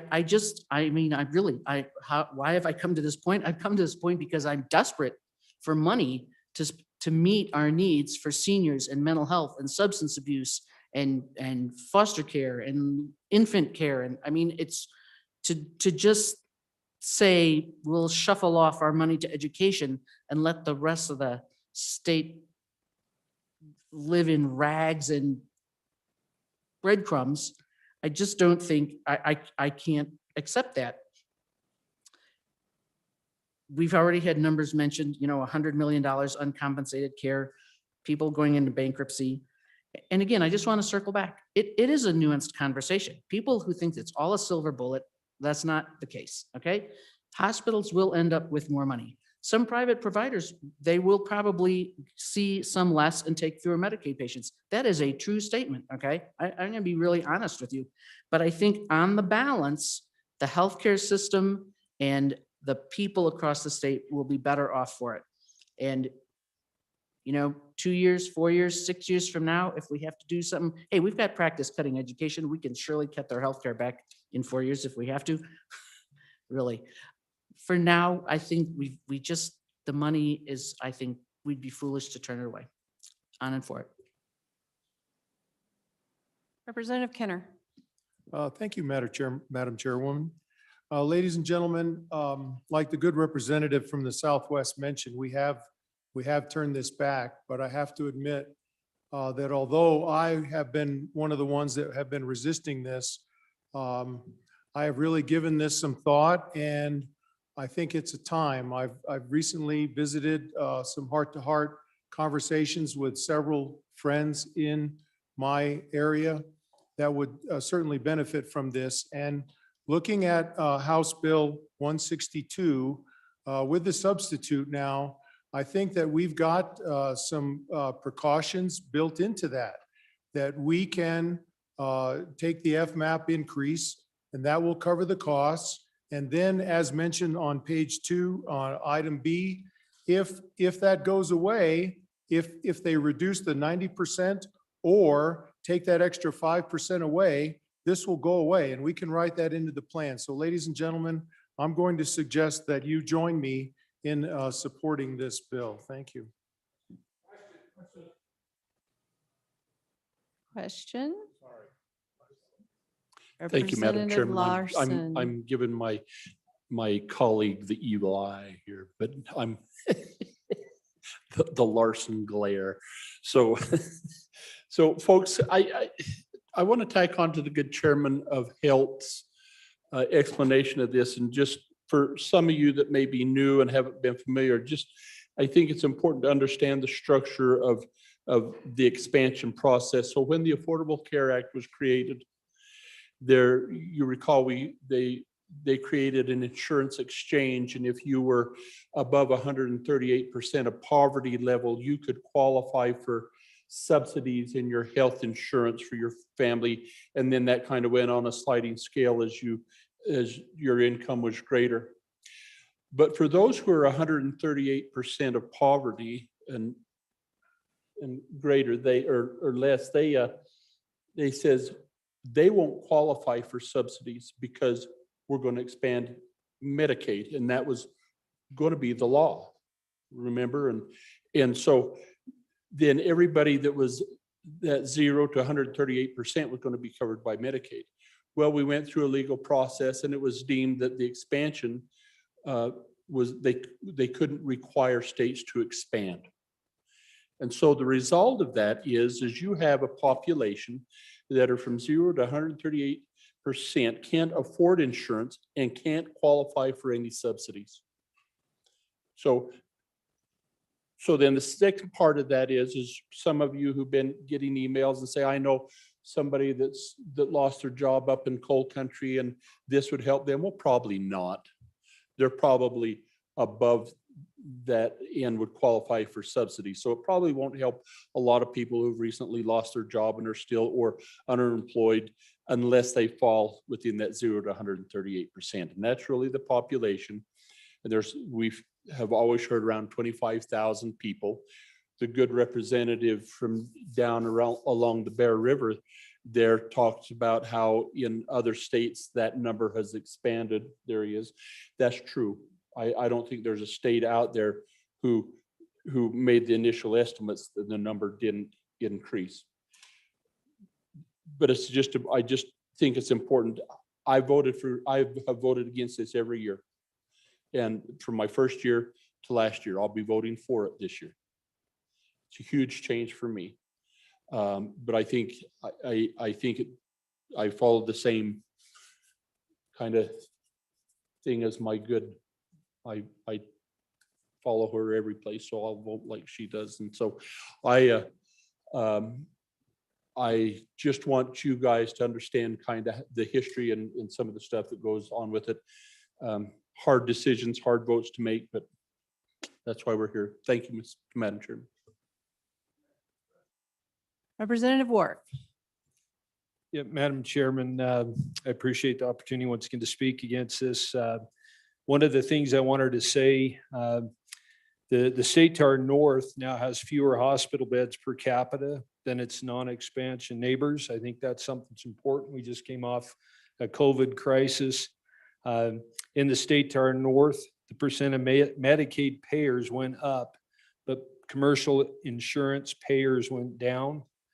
If Wyoming expands, hospitals will see a net increase in Medicaid shortfalls of $16.3 million because the decline in reimbursement rates will offset any gain from a decline in uncompensated care cost.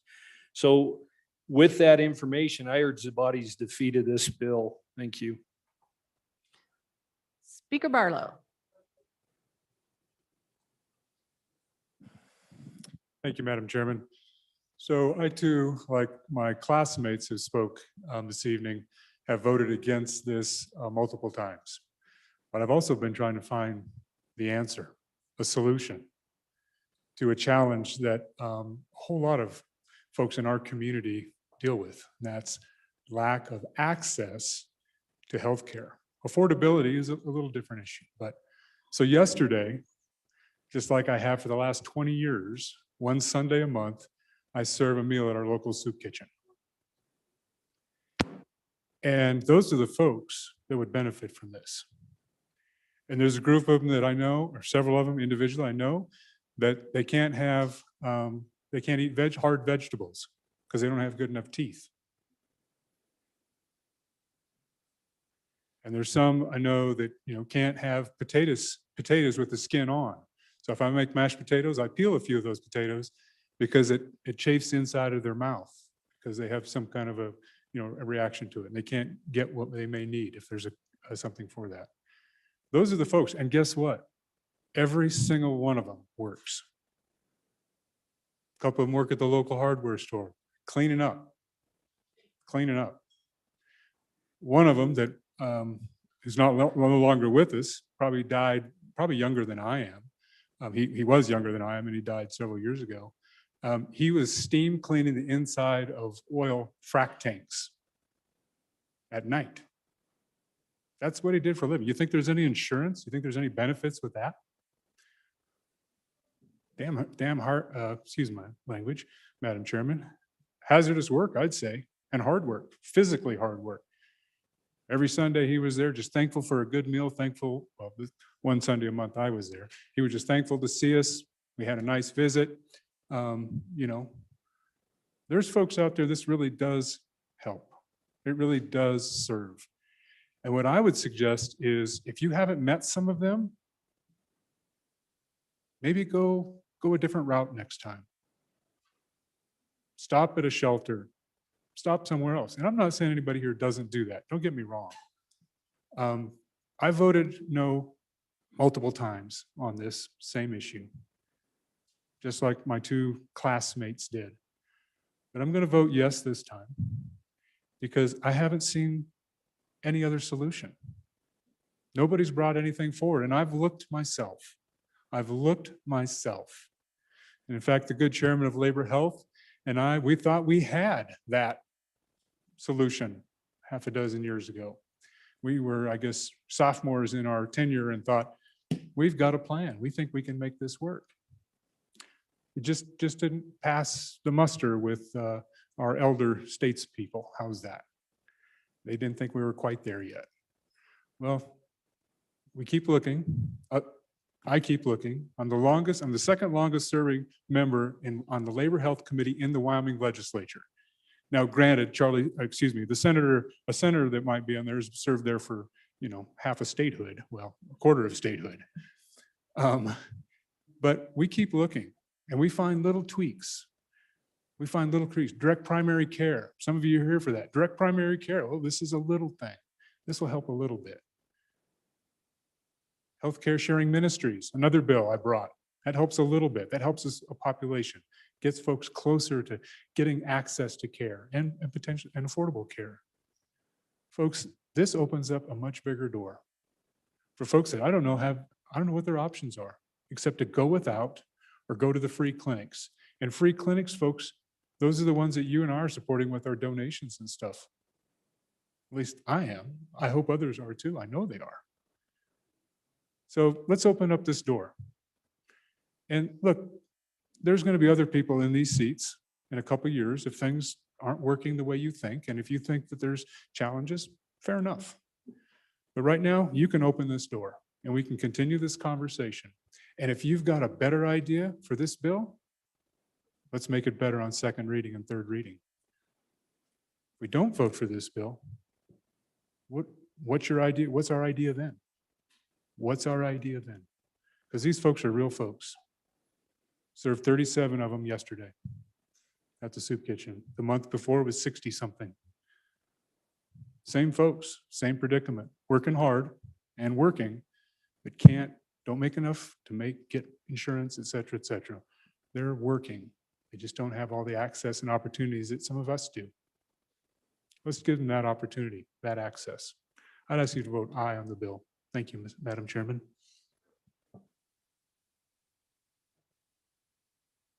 Representative Knapp. Question in a moment. For all of those that have voted for so long, no, I would advise you to continue to do so until we do come up with a solution. When I first got into government, which was a long time ago, I came with a policy. We came with a policy, and that was no federal dollars for any grant position, unless that program was something that we would have done anyway and afforded 100% of the cost. Because I can tell you, it's not if those dollars go away, it's when. And we heard it today. There's no guarantee for that percentage long-term. There's no guarantee. And CARES dollars, make no mistake, those are debt dollars. Those are one-time dollars. And it's a lure for us to get into a program that we will end up paying for. And I submit to you that 8 quarters is short-sighted. So just keep that in mind, that the door is open for this and we can follow the breadcrumbs, but those eventually will run out very quickly. And this better be a program that you would have taken on had these dollars not existed. Thank you. Question being called. All those in favor of Chairman Harshman's motion that when the committee of the whole rises to report to do so with a recommendation that House Bill 162 do pass. All those in favor say aye. Aye. Those opposed, no. No. House Bill 162 has passed committee of the whole. All those in favor, please stand.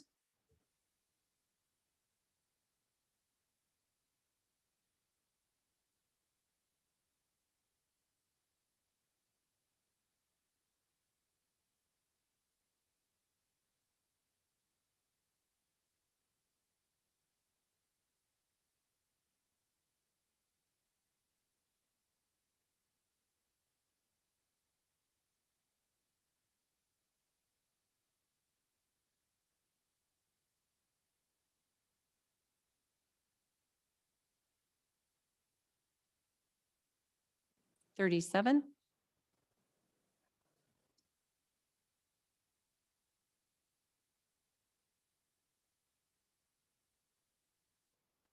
House Bill 3162 has passed committee of the whole.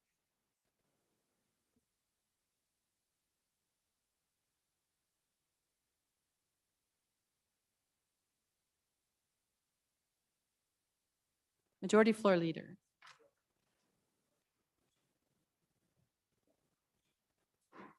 Madam Chairman, I move that the committee of the whole rise and report.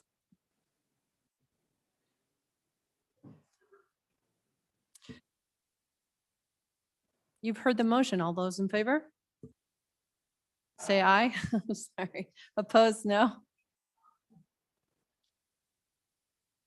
Motion's carried. Mr. Speaker, you've heard the motion. We've already passed that. That's it.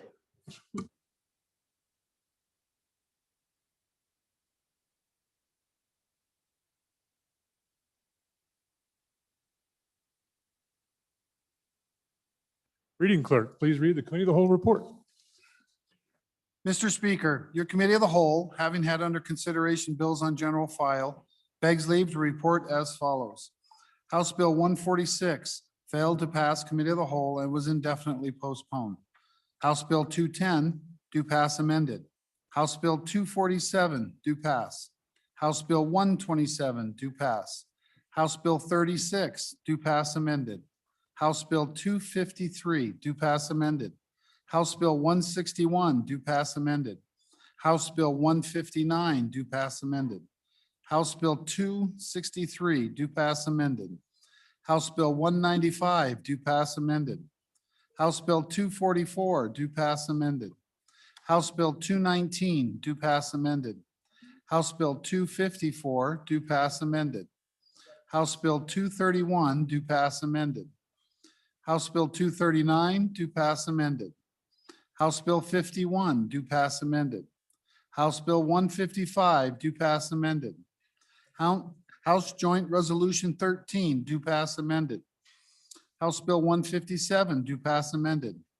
House Bill 189 do pass amended. House Bill 175 failed to pass committee of the whole and was indefinitely postponed. House Bill 162 do pass amended. Representative Duncan, Chairman.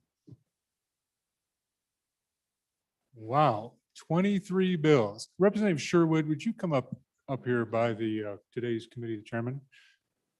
Representative Duncan, you have a motion for the floor?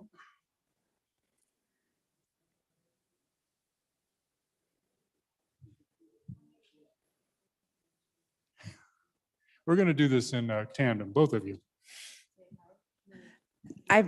I move the adoption of the committee of the whole report. So members, we had Representative Sherwood was chairman last week and had to be away from the floor because she fell ill during her tenure on it. Working with you no, I didn't mean that. So I want to send off both of our last two chairmen together. So you've heard the motion on the adoption of the committee of the whole report. All those in favor say aye. Those opposed, no. The report is adopted. Thank you, Chairman.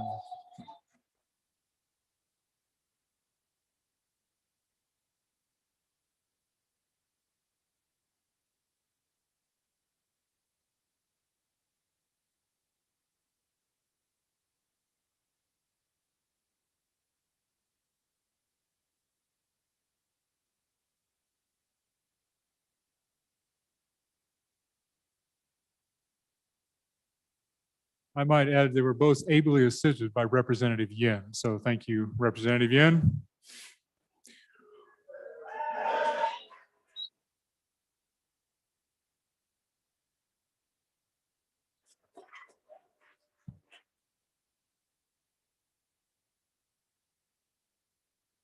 Messages from the Senate.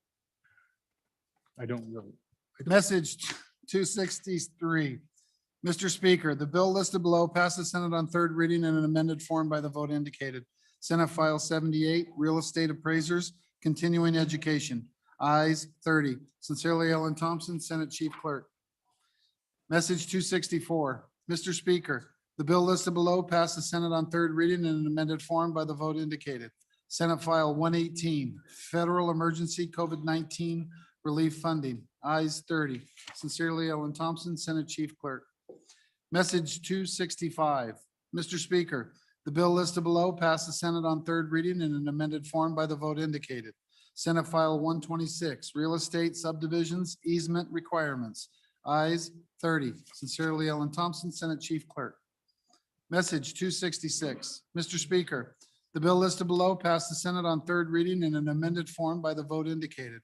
Senate File 142, Prohibition on Private Funds for Conducting Elections, ayes 30. Sincerely, Ellen Thompson, Senate Chief Clerk. Message 267. Mr. Speaker, the Senate adopted the Committee of the Whole report failing the bills listed below by the vote indicated.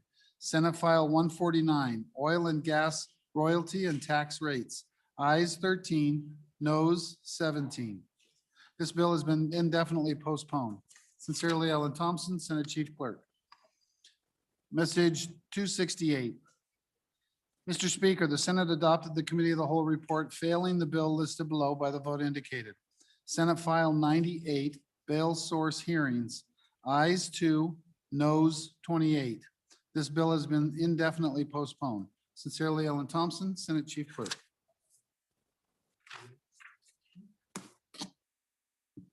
Mr. Majority Floor Leader. Mr. Speaker, I move that the House adjourn until 10 a.m. tomorrow, the 23rd day of March, 2021. And just Committee- one other note, Mr. Speaker, thank you. I just want to thank everybody for the long day and the hard work we put in and the tough decisions we make. So, good job.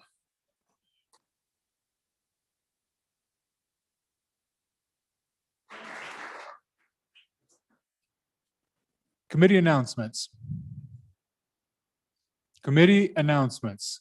Are there any committees that have an announcement? Are there any committees meeting in the next day? Chairman Nicholas. Thank you, Mr. Speaker. Your House Appropriations Committee will meet on adjournment tomorrow and hear Senate File 2 and the carryover of Senate File 6 and also Senate File 71 and any re-referrals. And also your Joint Conference Committee will meet at 12:30 on the lunch to have the explanation of the differences between the houses. Thank you very much. Chairman Eklund. Thank you, Mr. Speaker. Your committee number 5, agricultural, will meet at 7 o'clock in the morning. We'll discuss Senate File 157 and also Senate File 122. Any other, Chairman Burkhart. Thank you, Mr. Speaker. Your committee number 8. Transportation. Sorry, Mr. Please Speaker. proceed. Your committee number 8, Transportation, will meet tomorrow upon noon recess to consider Senate File 4, Senate File 7, and Senate File 107. Any further announcements? Further announcements? Representative Brown. Mr. Speaker, privilege of the floor. Please proceed. Mr. Speaker, our amazing Wyoming Cowgirls here in about, 10 minutes now are going to be tipping off against that long, skinny state over on the West Coast. And we usually have kind of a historic and great tradition that was led by our house choir. And former Representative Stan Blake is being requested to come forward. Representative Blake, would you please come to the front of the House?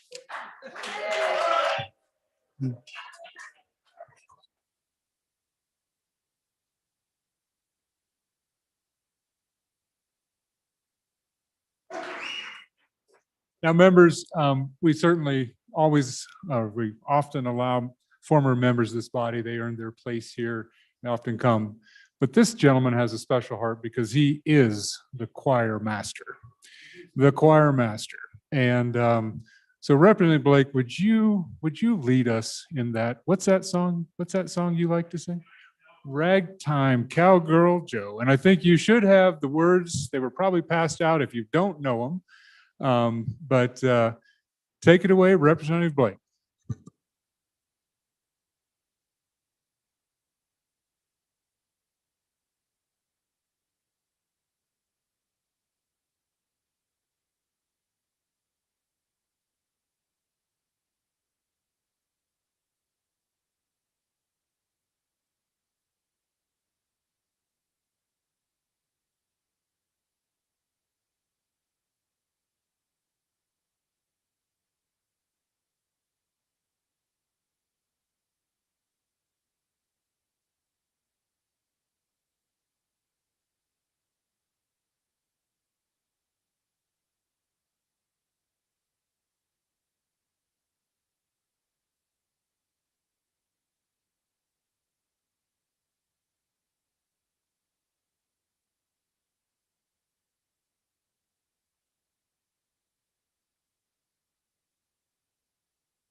All right, well, that's about as social as we've been on the House floor this session, so thank you for that.